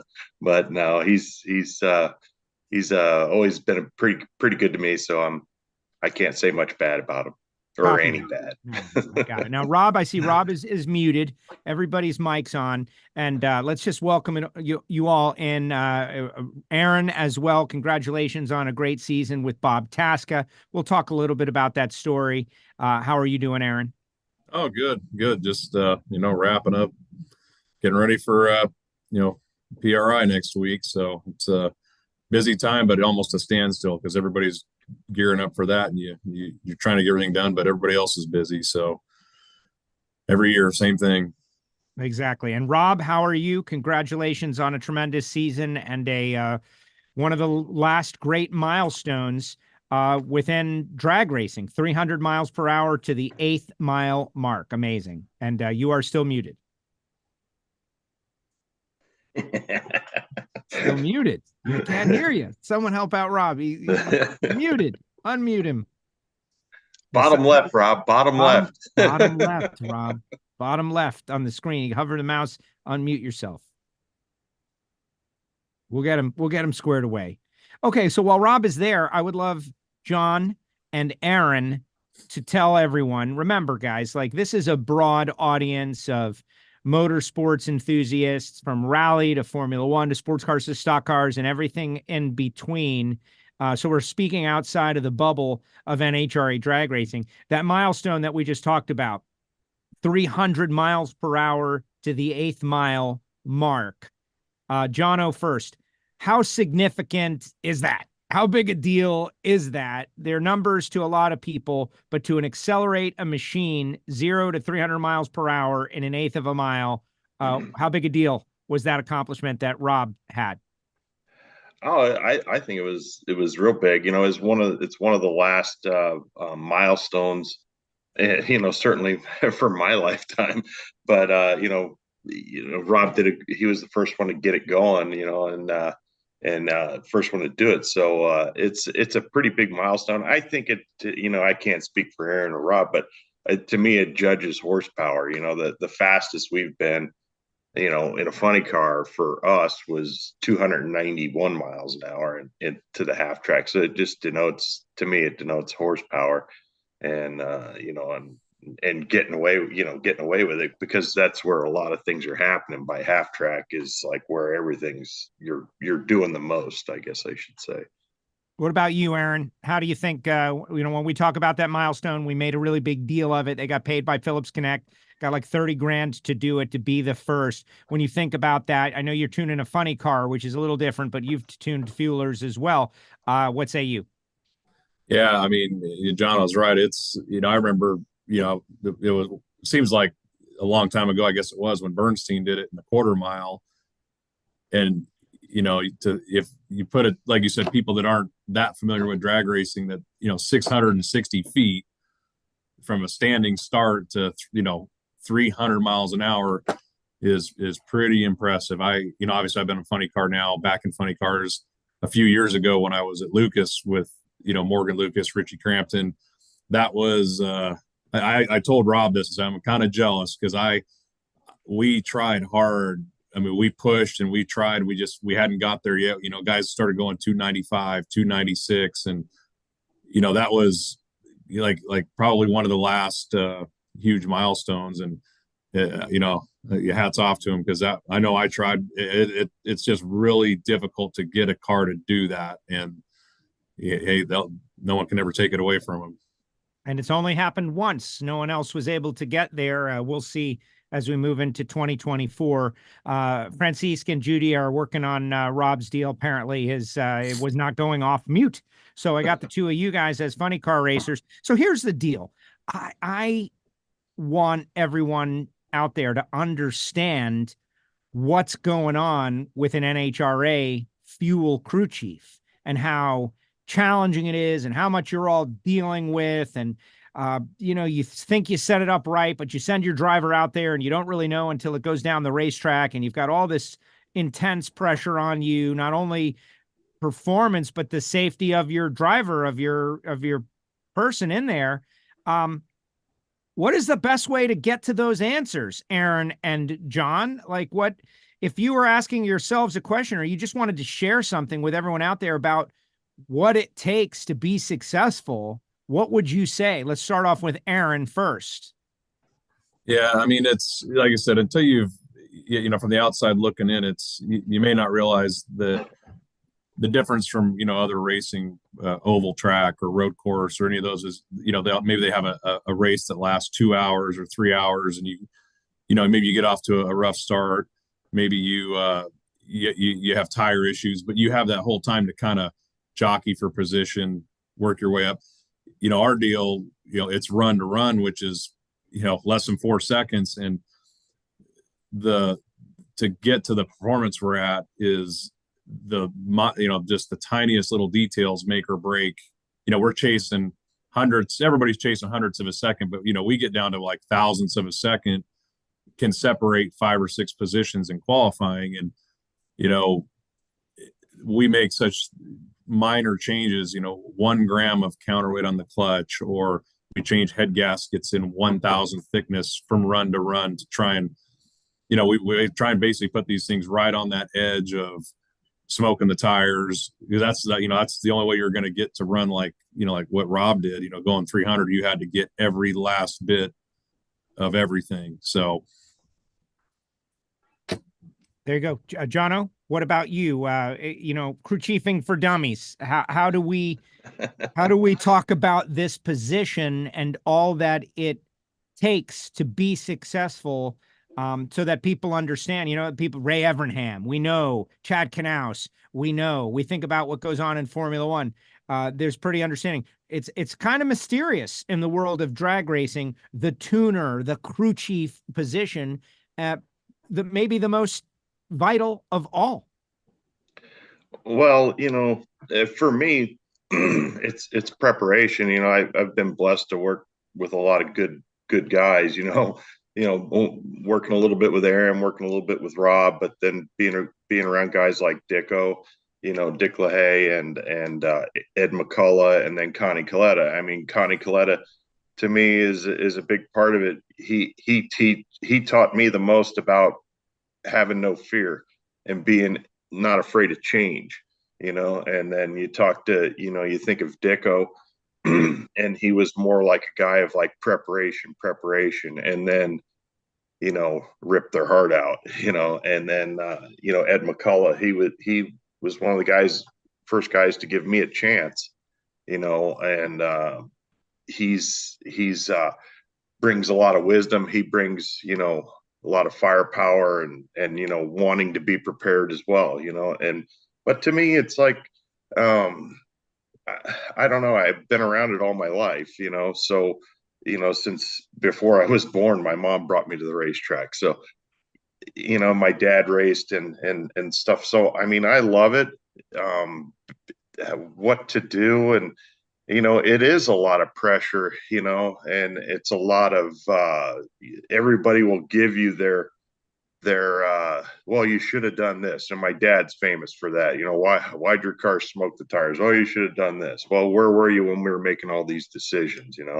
So it is pretty stressful, because our sport is so cut and dry, and it's either we don't have 2 hours to go turn left and make up for a mistake. If you don't make the right calls, you'll know within 4 seconds. So that's, to me, that's the biggest thing about our sport is how intense and at the end of the day or the end of the week, I mean, Aaron may be able to speak for this too, but like when I go home on Monday, like when I fly home, it's like you're wore out, and it's just not mainly from physical work, but you're just wore out. Like you just need to go sit down and vegetate for a little bit, because it can be overwhelming, so much, and a lot of people just don't understand that, because our sport is based, a lot on, the decisions that we make, and you live and die with them, and you find out real quick how good you are. Aaron? Yeah, no, he's right. I mean, it's, like all of us, we grew up around this, and you work your way up. You start out, you start out as a tire guy, maybe you're doing cylinder heads or the clutch. And so you do all these jobs. And I remember that, doing that, racing's hard. I've never IndyCar or NASCAR. I haven't done it, but I know it's probably similar in workload and long days at the track. And, I remember being the younger guy, and, oh man, 4 services, we made 4 runs, you're slaving the clutch in and out. You get tired. But to what Jono said, I never understood it until you do it. It's mentally draining sometimes, because you have, like you said, we're trying to run these things on the ragged edge, and there's probably 400 variables that we can adjust. but you only have a short amount of time to get all those just right while you're chasing conditions of weather, track conditions, and it's just the days at the track. I get done at the end of the night. It's like, man, the day feels like it went by in 5 minutes, and you need to kind of decompress after a race because there's so many little things that have to be perfect. 400 things have to be perfect, but if one of those things goes wrong, it scraps the run. So excellent. All right. So let's welcome Rob in. Rob, we got the issue squared away, and it's unfortunate that you didn't hear, but both of these gentlemen had very high praise for your first ever 300-mile-per-hour to the 8th mile run in Mike Salinas' Scrapper's Top Fuel Dragster. You guys had a couple of wins on the year, the Gator Nationals in Vegas too. A tremendous season. But really the question is, how'd you do it? Well, I did actually hear those guys say that, and that's really great. And I'm honored that you guys invited me in here today. And during testing, we ran 299, and after that, we felt like we were in the conversation to run 300 miles an hour, and we just needed the opportunity to do it. Unfortunately, most of the night runs where we tried to do it, it didn't hook up for whatever reason. And at Charlotte, the conditions, we sat around for quite a while when it rained, and then we went up there and we just said, well, let's just throw everything we can at it. We knew when we ran 299 what we did, and we did a little bit more, and lo and behold, we run low ET and we run 300.8, and that's was a pretty incredible evening. Amazing. No, well, it was one of the highlights of a season that was loaded with highlights. A couple of moments ago, we spoke with Doug Kalitta, Doug winning the championship in that final round of the final race. I know all of you have had interactions and worked with and around Doug. And I feel like that's something that, there was, he kept using the word relieved. Jono, I know you worked with the Kalitta family. I know, Rob, you did work directly with Doug. The word relieved that he gets to be a champion, and the standing ovation that everyone gave his career was pretty amazing out there at the awards banquet. He was moved. What do you think it means for the sport? Jono, your thoughts as someone who was in the mosh pit celebrating?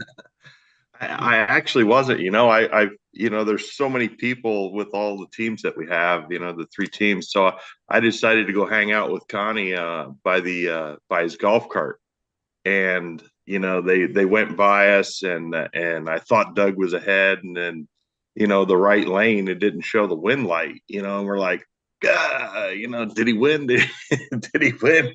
And Connie looked at me and he's like, what the hell, like, who won? And then everybody started getting, jumping up and down, and, Mario was there, and it was like, he started getting crazy. It is. I mean, when Dougie came to drag racing, I guess I should back up a little bit.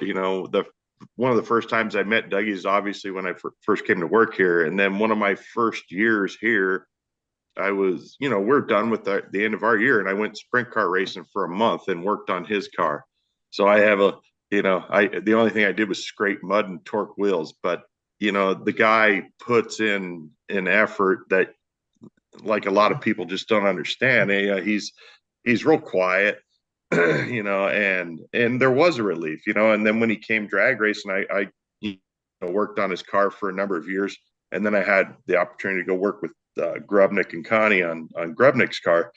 So that's when I left. But the guy is such a talented driver, and is just, it was like, what do you got to do to win, and he's won plenty of races, and just finally, if that's a check mark that denotes him as a good race car driver, then, well, yeah, he checked that box. But he's an awesome race car driver. You should ride with him in the rent-a-car. It's entertaining as hell, he's constantly, all the time he's on the gas behind the scenes, and he's just I was just so happy to see it. I told him I was proud of him, and all those things. It's just like, man, finally it happened for him. And and he's just a great guy, great driver. Now everybody else knows he's a champion. Yeah, well, that's it. It's unfortunate, you know, as a football fan from Florida, Dan Marino, quarterback, one of the greatest ever, set every record in the record book. But what they will say is that he never won the Super Bowl, and it's not fair. And it's, but it's also a fact. It's just a fact. And Rob, I know that you worked directly with Doug, and you guys raced together a lot of years, and you guys worked hard to do that. You went on to great things now with Scrappers, and you're running your own team and with Mike and all that. But it had to be a pretty good experience for your friend. Yeah, no, I mean, congratulations to the Kalitta Motorsports and Doug especially. You know, I told Connie at the start of the weekend, if we can't win this, I mean, I certainly hope you guys do. And once he started his golf cart coming down the you know, the side of the track there, I ran up and congratulated him. And he had a huge smile. And I remember that smile from when we won the U.S. Nationals in 2019. And so that was really good. And you know, I mean, I love the time there. Doug is, like Jono said, an incredible race car driver and pilot also.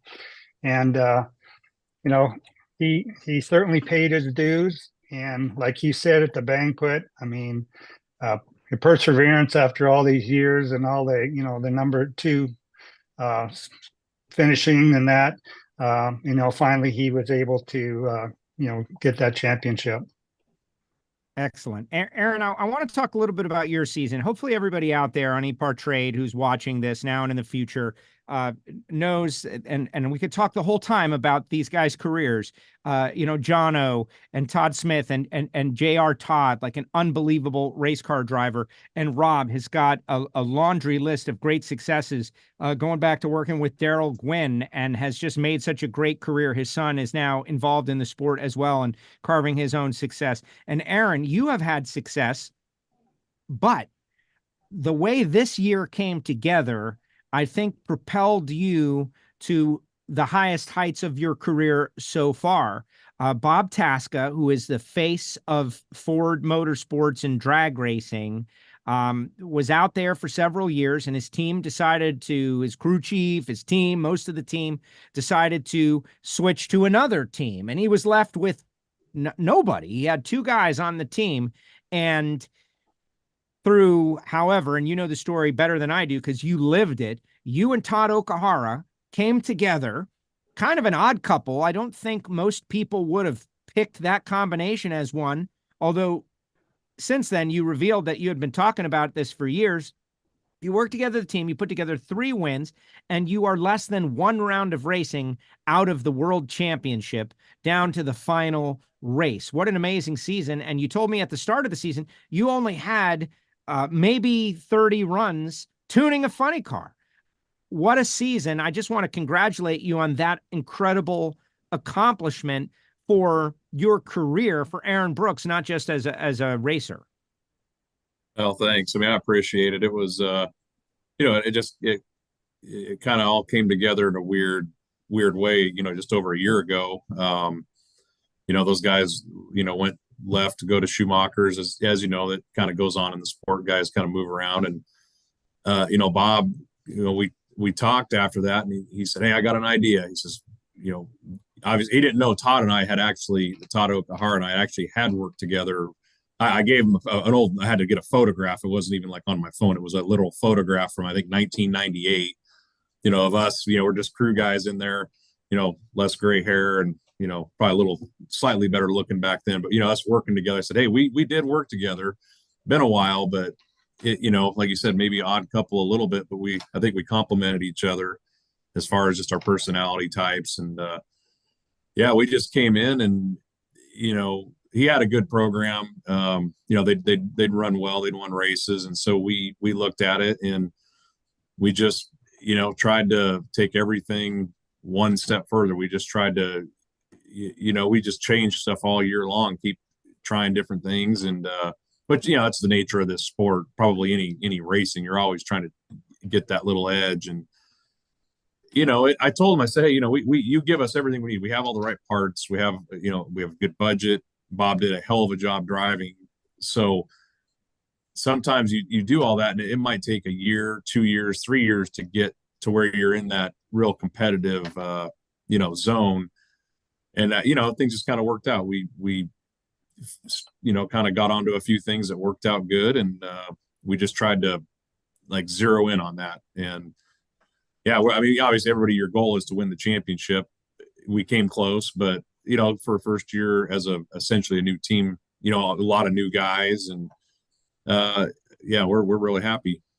Your win in Charlotte was amazing. You pulled a head stud out of the block minutes before the final round. You had to swap an engine. Everybody got involved. You guys both dove in. You worked on it. You went out and you won the race. It was amazing.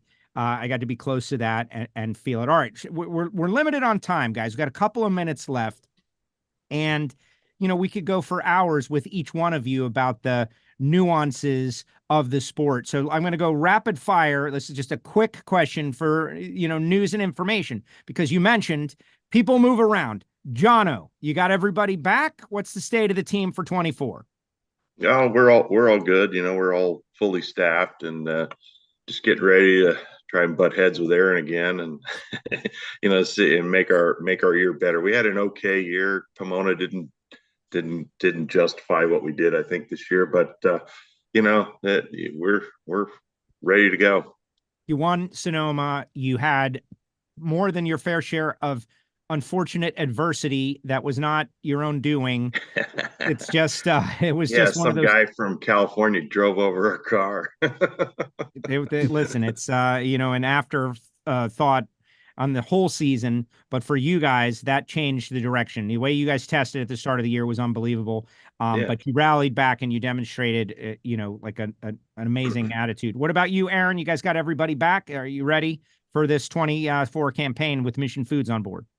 Yeah, we have one guy that's going home, kind of getting off the road. So we have one position to fill, but other than that, the whole team's back. Like I said, a lot of these guys are it makes me feel old because they're all quite a bit younger, but that's how we all started, and it's good to have young guys coming back.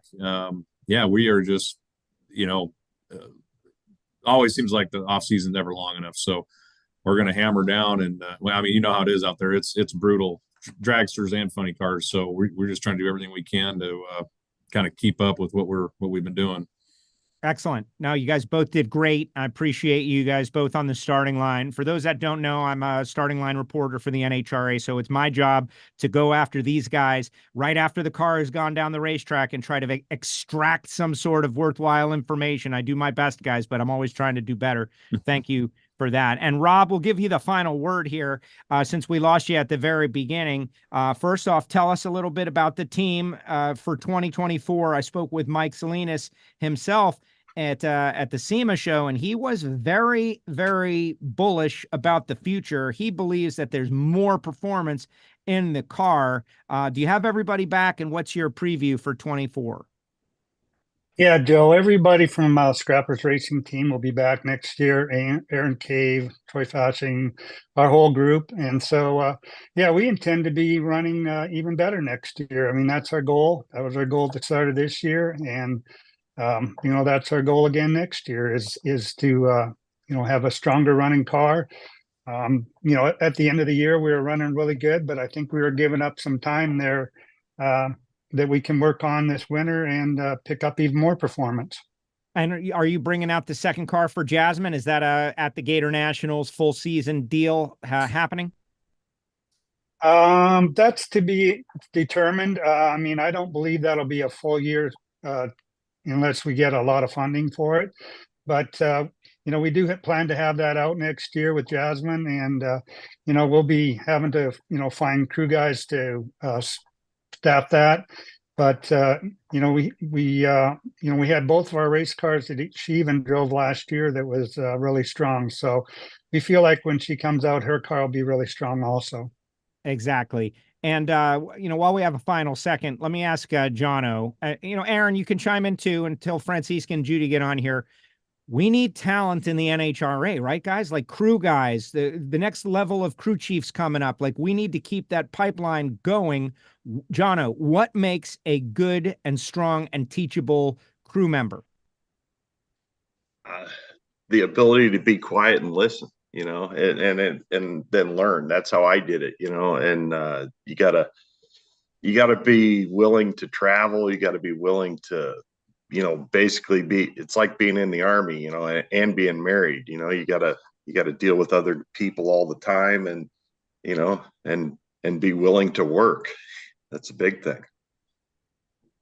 Gentlemen, thank you very much. Thank you all for a great season of NHRA drag racing. I wish you both and all of you the best of luck in 2024 with Mission Foods. Have a great show in a week and holiday season, all of that. Good luck. Can't wait to watch you guys battling it out on the track. I see Francisque and Judy are back. Rob, thank you as well. And we'll turn it over Thank you to Epartrade for having us on.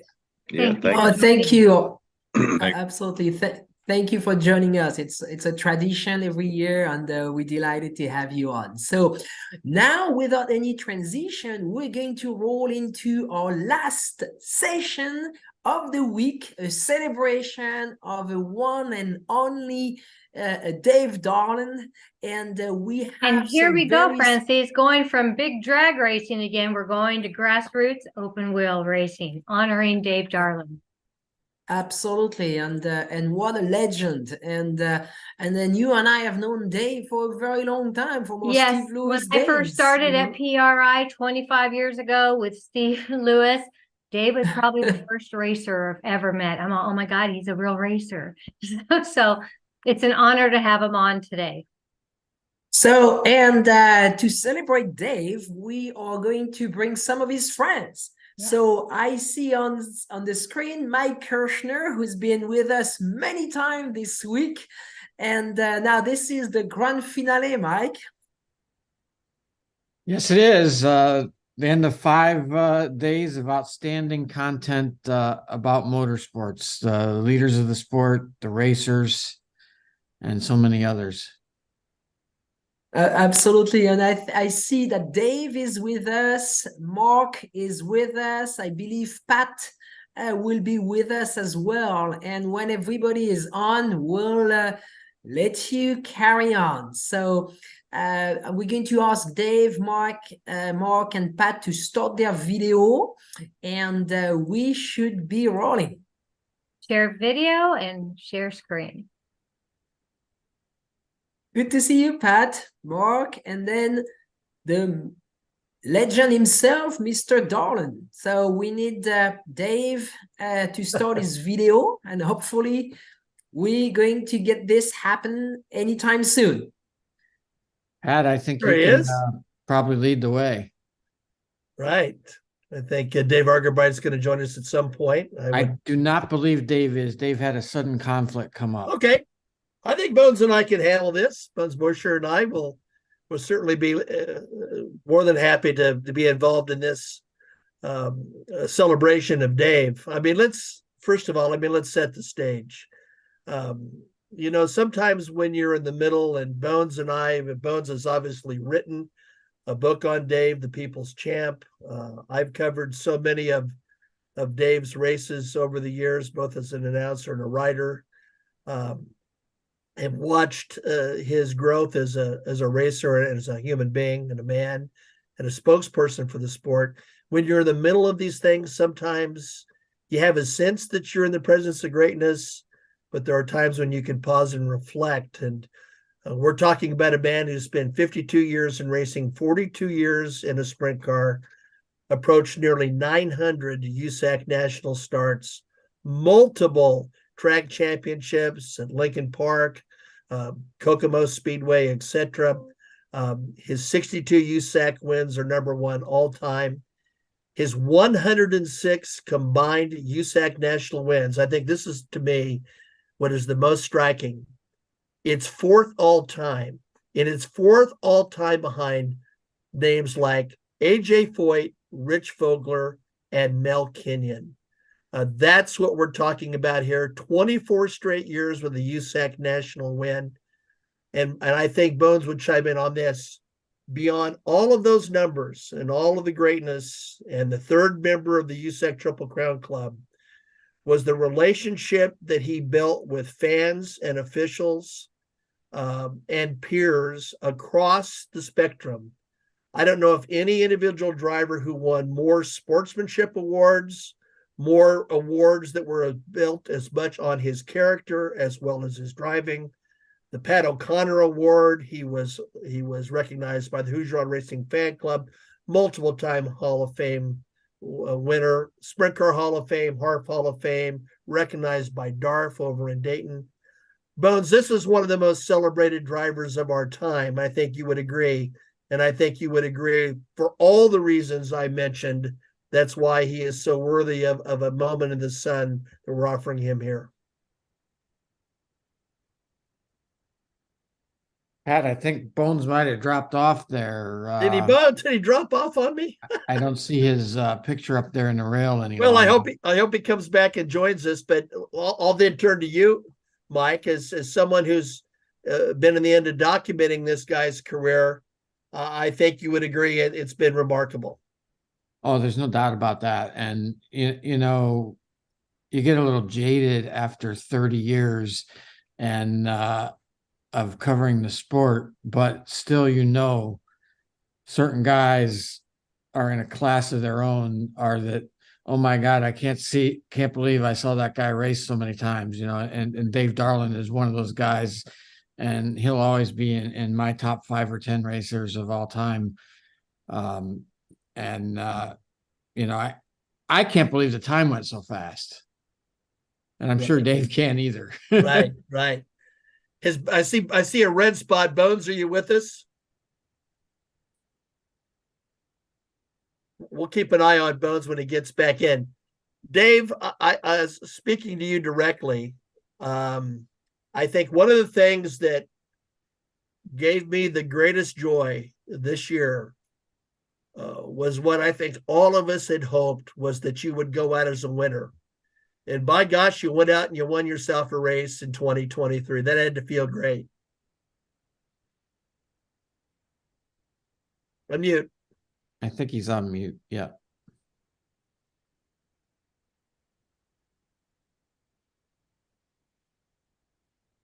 Can we send him a note? Dave, unmute.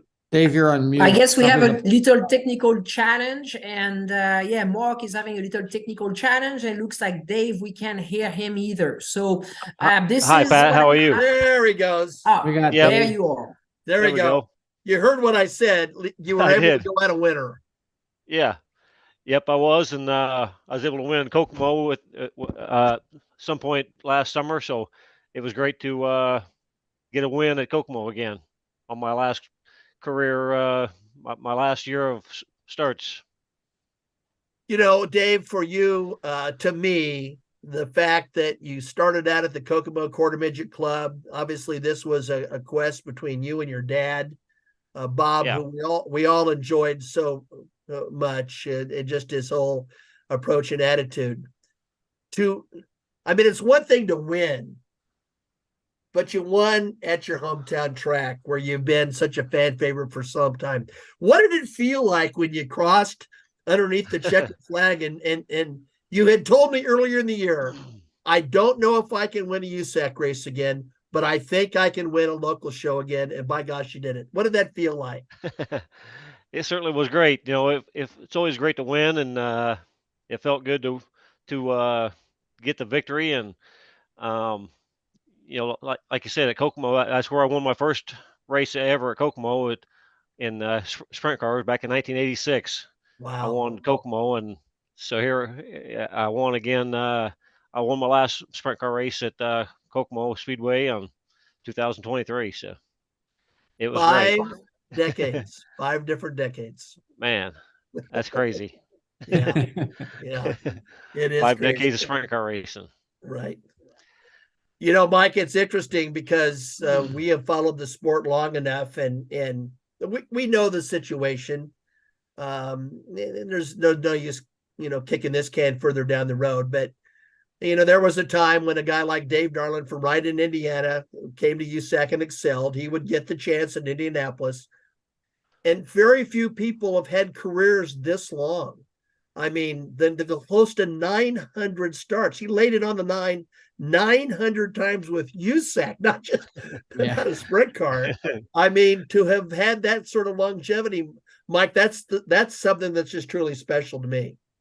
Oh, there's no question about it. I mean, that doesn't happen. And, you look at racers today and especially the younger group and the way they drive, and you think, and you try to compare them to guys who've had careers like Dave or Steve Kinzer, and that there's no way this guy is going to make it that long.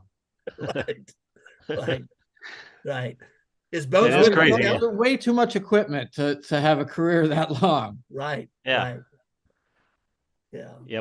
We've I started out with my dad racing back in 1982, and I turned 16 in 82. And we started racing that year. I turned 16 in September of 82, so didn't have much left of that year. We ran 4 or 5 times, and then so 83 basically when I started, and been racing ever since. We ran about 100 races a year for 15 years in a row, I think, and so it's been a long career, and I certainly do like it. We've had a lot of success at it. Dave, one of the interesting things, and Mike gets at it a little bit. Justin Grant, who obviously you've had the chance to race with, and now is a 2-time USAC champion. Justin Grant said something to me that always stuck with me, and he said, when I came into Indiana, this is a direct quote, I came in at the end of the respect era.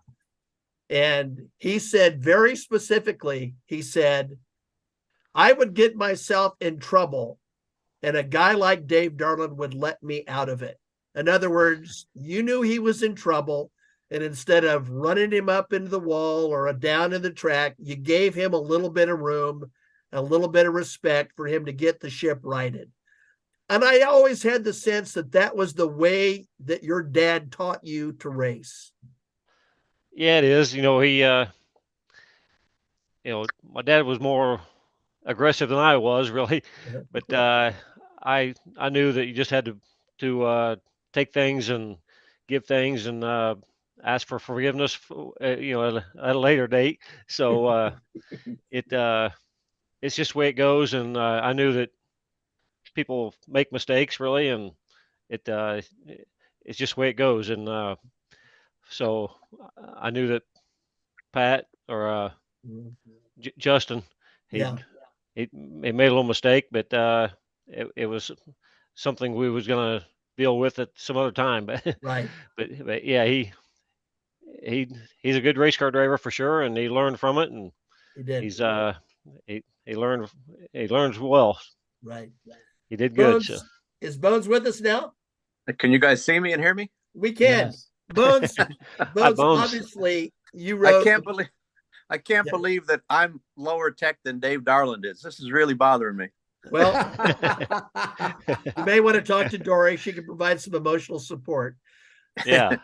I remember, Bones, before you wrote a book on Dave, The People's Chance, you called me for an interview. You interviewed me on a story you did on Dave. And you called me on the phone. And I remember this distinctly because I remember how you wrote it. And I said, he's just refreshing. And you wrote refreshing. That's the way to describe it. So, and we're going back years ago when you wrote that particular piece. And even then, you thought of Dave as a refreshing, sort of different kind of cat when it came to racing. Yeah, what's always been cool to me is it's very rare that a guy who wins so often remains popular across the board, in the pits and the grandstands everywhere. And that was the refreshing thing to me. I mean, you'd never get anybody to say a bad word about Dave. I think everybody in the pits knew that if they tangled with him, it was an accident. And there weren't many of those. He was a guy that showed up, did his job, did it to the best of his ability, and obviously at a very, very high level, and didn't make a lot of waves. He did his thing, and he did it the way that I think we'd like every racer to do it. Not running into people, not screaming and hollering in the pits, not trying to be a big personality or a brand. Dave Darland is just Dave Darland, and he showed up for, what'd you say, 900 USAC starts and all those other starts that we've seen on Friday and Saturday nights at the quarter miles here around Indiana. And he's still refreshing. I mean, I hate to say it with him sitting right there, but I always love seeing Dave and love talking to him. Oh yeah. Yeah. Well, thanks, Bones. I appreciate that. To your point, one of my favorite memories in my years at Kokomo Speedway, it literally is one of my favorite, but Yeah. I don't know, maybe if I was announcing the night, but Dave and Trey House tangled at Kokomo, and Trey House probably still is, but he was a tough guy. I mean, Trey House was not afraid to stand nose to nose with Jack Hewitt. That's all you need to say about that. I mean, he was just a hard-nosed, really good race driver. And so Dave and Trey tangled at Kokomo, and one of the early wines, who was one of Dave's sponsors, is just hopping, man. I mean, he's screaming in the pits, he's yelling and carrying on, and by God, this is nonsense. And they're going on. And I look at the entrance of the pits, and here come Trey and Dave, and they're side by side, and they're laughing. And Trey says, I ran that same line 5 laps in a row, and I switched it up. Dave didn't know I was there. And it was like, that's just the way it goes. But Bones, I think to your point, it's the credit you have in the bank. Steve Kinzer made mistakes. AJ Foyt made mistakes. Tony Stewart made mistakes. Kyle Larson makes mistakes. But when you have credit in the bank over the long haul, a lot of people say, you know what, that's a racing deal. Yeah, I think they'll give it to you. I think you're right. You know, when I first moved out here, the end of '96, beginning of '97, Dave was already somebody. You know, everybody knew who he was. He was one of the top guys, and yet he was just entering what I kind of see as a golden period. And he had some battles, you know, back then with Tony Elliott and just so many guys on the local level. And when you do that night after night, you're going to rub wheels. And yet I never saw, you know, anybody point a finger at Dave. And he wasn't the kind of guy that was going to stomp around and point a finger at them. It was just if one guy got into the other guy, it was just incidental contact. And like I said a little bit ago, I think that's the way we'd want every racer to be. They're not all that way, unfortunately, but it's cool to see people go through their whole careers with that code of, you know, trying to race the right way, not just racing the right way, but making it a point to race the right way. Yeah.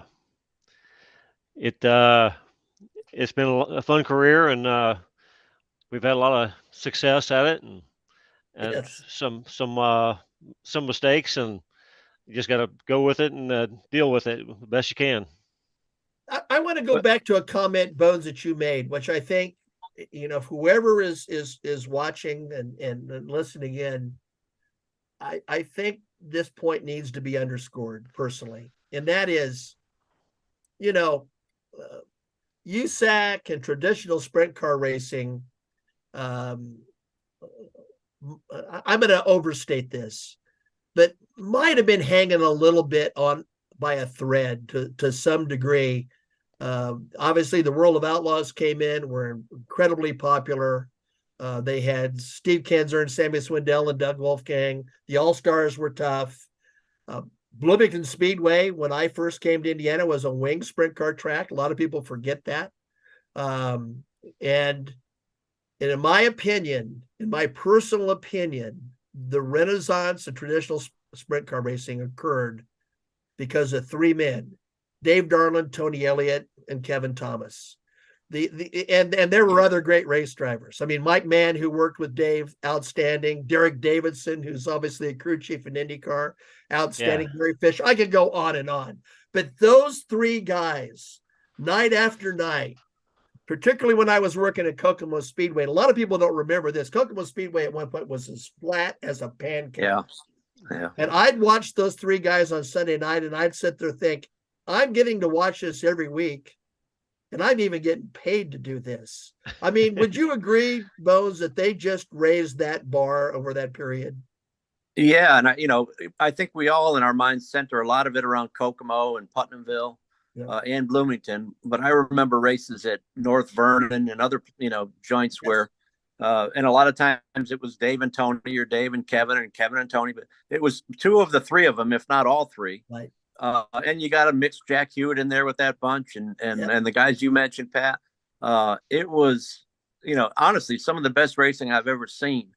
And one way that I feel awfully lucky is I think when we grow up with people from the time we're all kids and we see them start racing, we don't always realize, that they've become legends because they're still your buddy, they're your peer. I felt really lucky that when I got out here, Dave was already somebody. Kevin Thomas was already somebody. Tony Elliott was always somebody.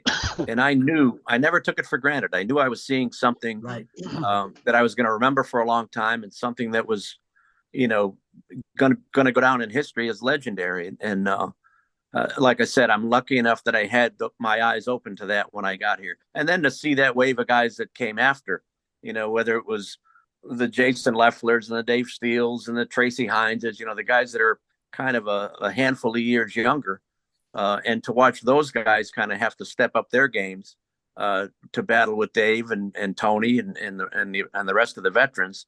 That was cool too, because I think they got to learn the right way from guys who did it the right way. And I think that's important. If Dave and Tony were knuckleheads who crashed into each other all night, those kids would have learned the same way, and they weren't. They learned ethics, manners.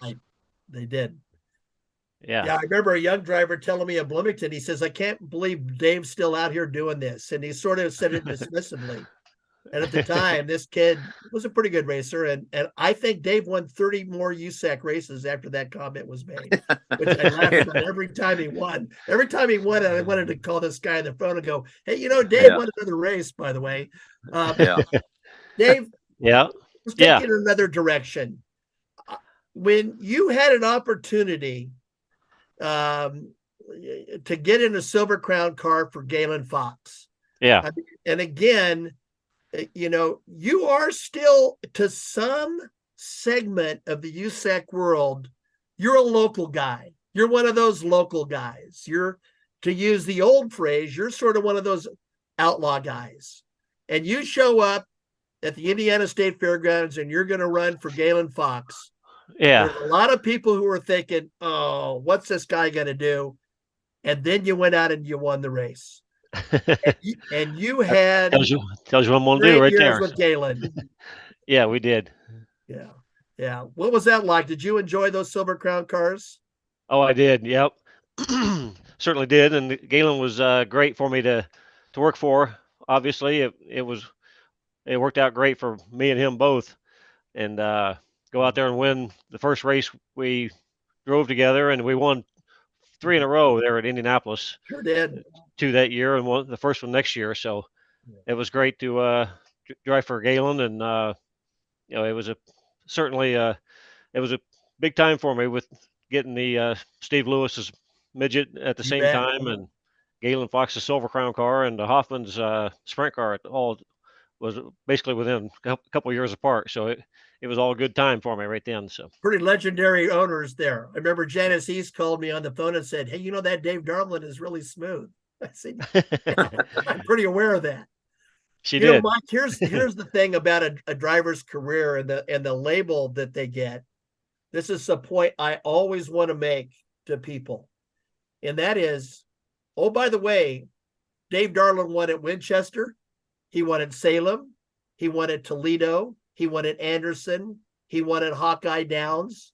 What I'm telling you is this guy won a ton of pavement races, and the whole world thought he was just a dirt guy. He was a little bit more than that, wasn't he, Mike? There's no doubt about that. Dave, I was thinking about it as this conversation has gone on. Out of 5 decades, you've seen the ends of a lot of guys, the beginnings of a lot of guys, and oh my God, the number of competitors you must have raced against over the years is astronomical.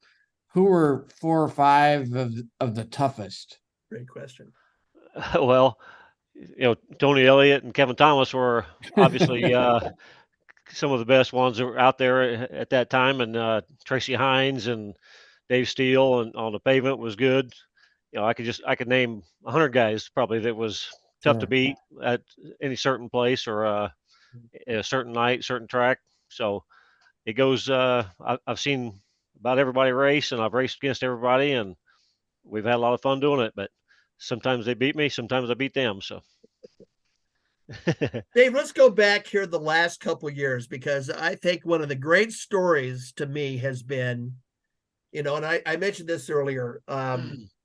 Mike Mann does not get the credit I think he deserves for, what he accomplished. He won championships at Gas City. I remember the last non-USAC Indiana Sprint Week race at Kokomo. You and I and Tony Elliott and Brad Dickinson flew back from Richmond, the Silver Crown race. We landed, we went over to Tony Elliott's house, and we went to Kokomo that night, and Mike Mann just blasted the field. I mean, he was lightning quick. But he specifically wanted to help you in these last couple of years. It meant something personal to Mike to provide some, wrench in the car and being with you. That's a guy you used to go wheel to wheel with and try to beat. And he wanted to be on your team at the end, which I think says a lot. Mike was important to you in that last couple of years, wasn't he? Yeah, that's good. Yes, he was. He was certainly did me a good job, and we was able to win Kokomo at one point. So yeah, Mike was good for me, and we raced hard, neck and neck against each other for years back in the day. So we learned from that, and he did a good job for me when he as a crew chief. We're heading into PRI.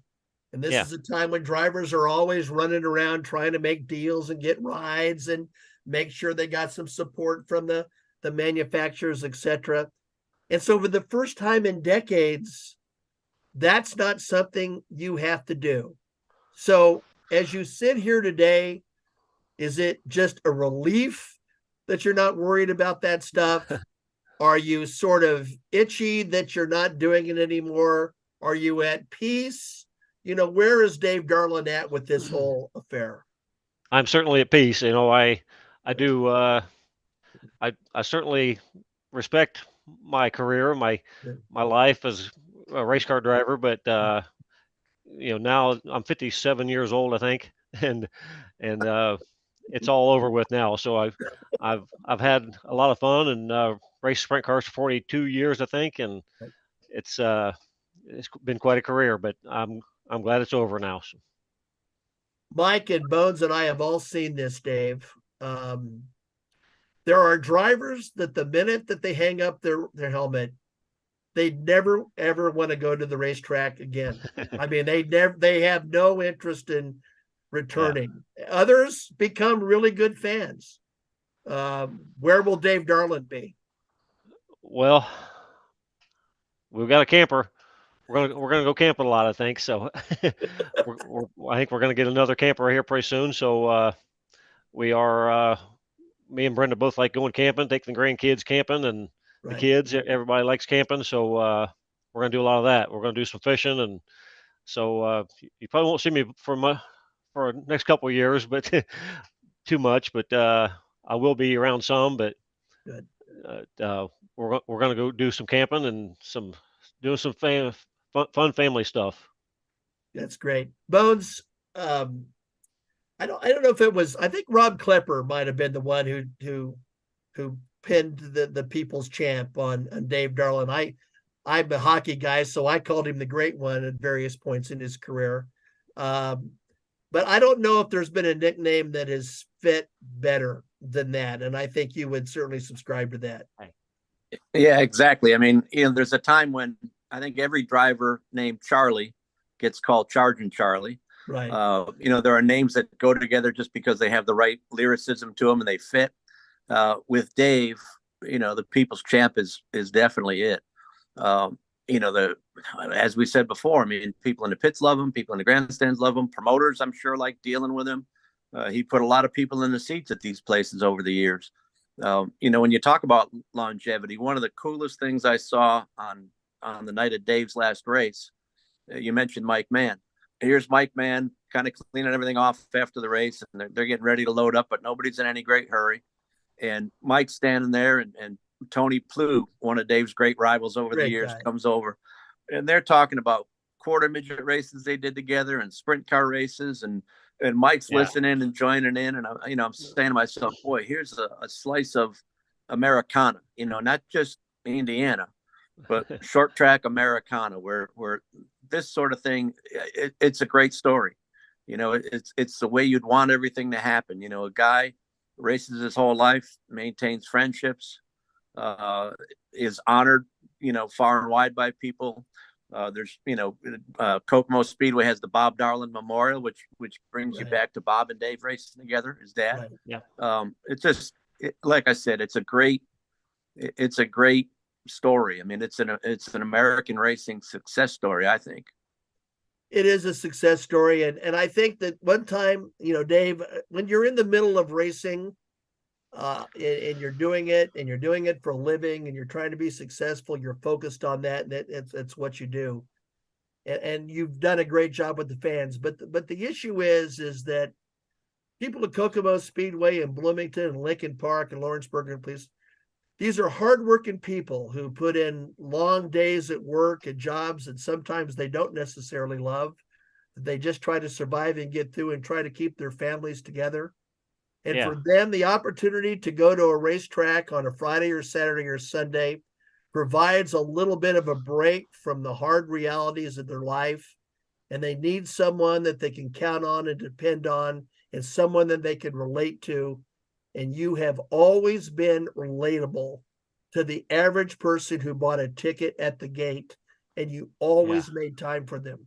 So in my personal opinion, while your numbers are what got you in the Hall of Fame, you got yourself in a whole different Hall of Fame for the way in which you conducted yourself on and off the racetrack. And that went with officials.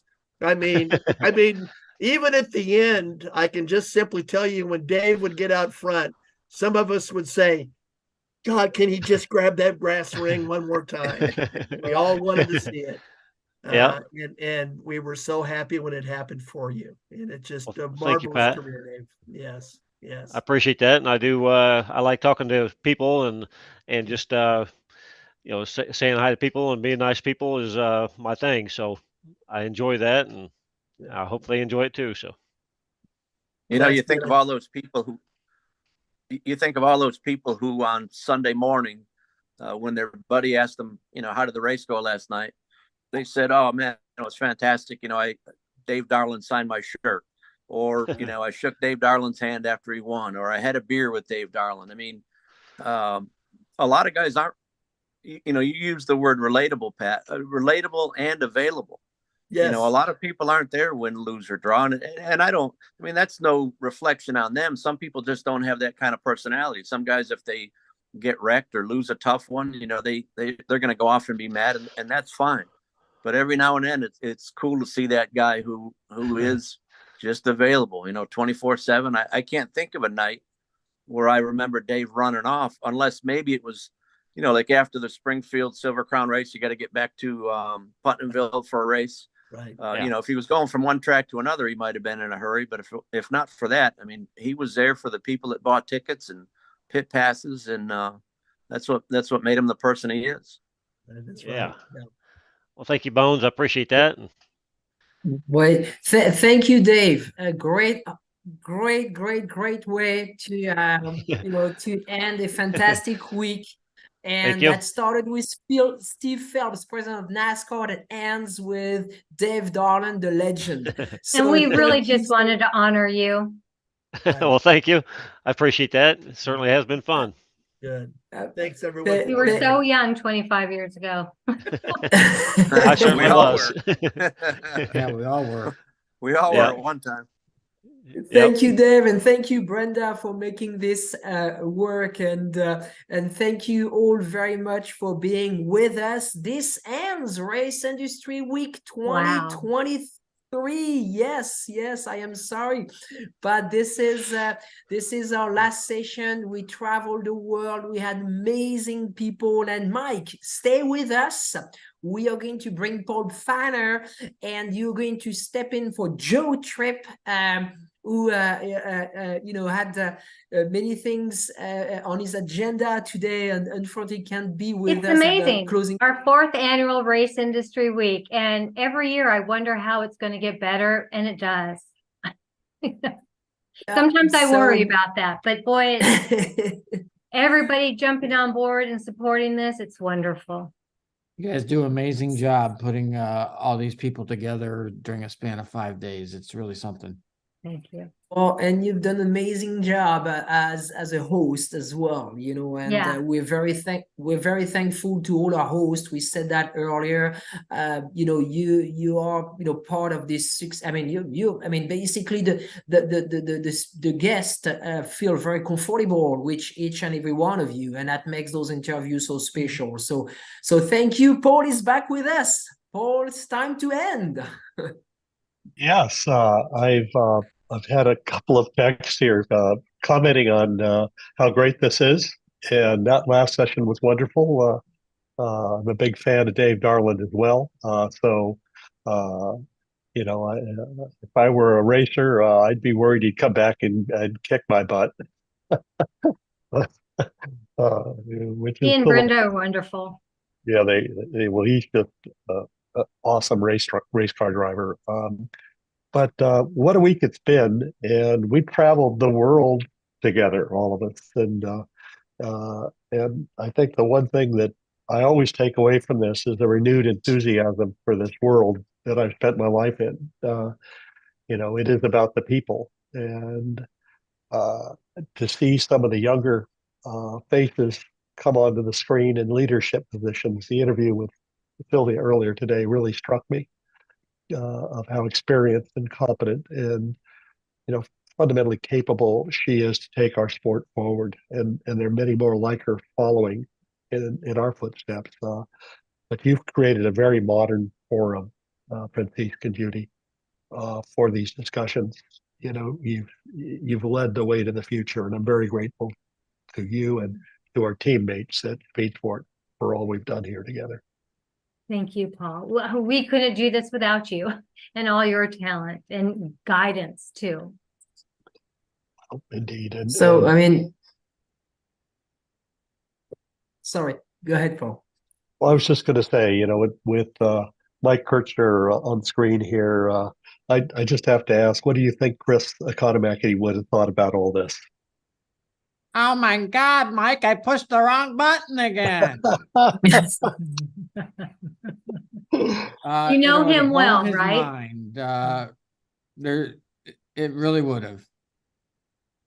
Yeah, and he would ask some pretty hard questions, as he liked to do whenever he got the chance. I was on the receiving end of some of those occasionally, but yeah, I do believe he would have been proud of us for doing this, and he would have been amazed at where the sport is today. No question about it. And someone else out there who was instrumental with Judy and I in launching Epartrade and work with us for many years at PRI is John Kilroy, and he was there for our first Race Industry Week, and even said it was the highlight of his career. And so if he could see what it has become, I think would be another one to be extremely proud to have been part of this. So we really learned this industry from Steve Lewis and John Kilroy, and what two other masters of market makers could you learn this industry about? We all serve the small little entrepreneurial businesses out there. Agreed. And I felt John's spirit throughout this week, his kindness and love of the racers, I think has really carried through. We honor him by continuing this. One of the best people I ever met and knew. And in a world that's polarized and full of divisiveness, it is wonderful to be involved with something that brings everybody together and helps them find common ground and appreciation for their talent and their passion and commitment. And I think that's what we do here. Yeah. And I think on these wonderful words, that's probably the best way to end Race Industry Week 2023. So thank you each and everyone out there for watching us this week. The recording of this entire week will soon be available and distributed through Epartrade, Racers, Speed Sport, or different social media channel. So we'll be able to share everything with you. So thank you to our sponsors, thank you to our host, and then again, thank you most and importantly to you, the racing industry.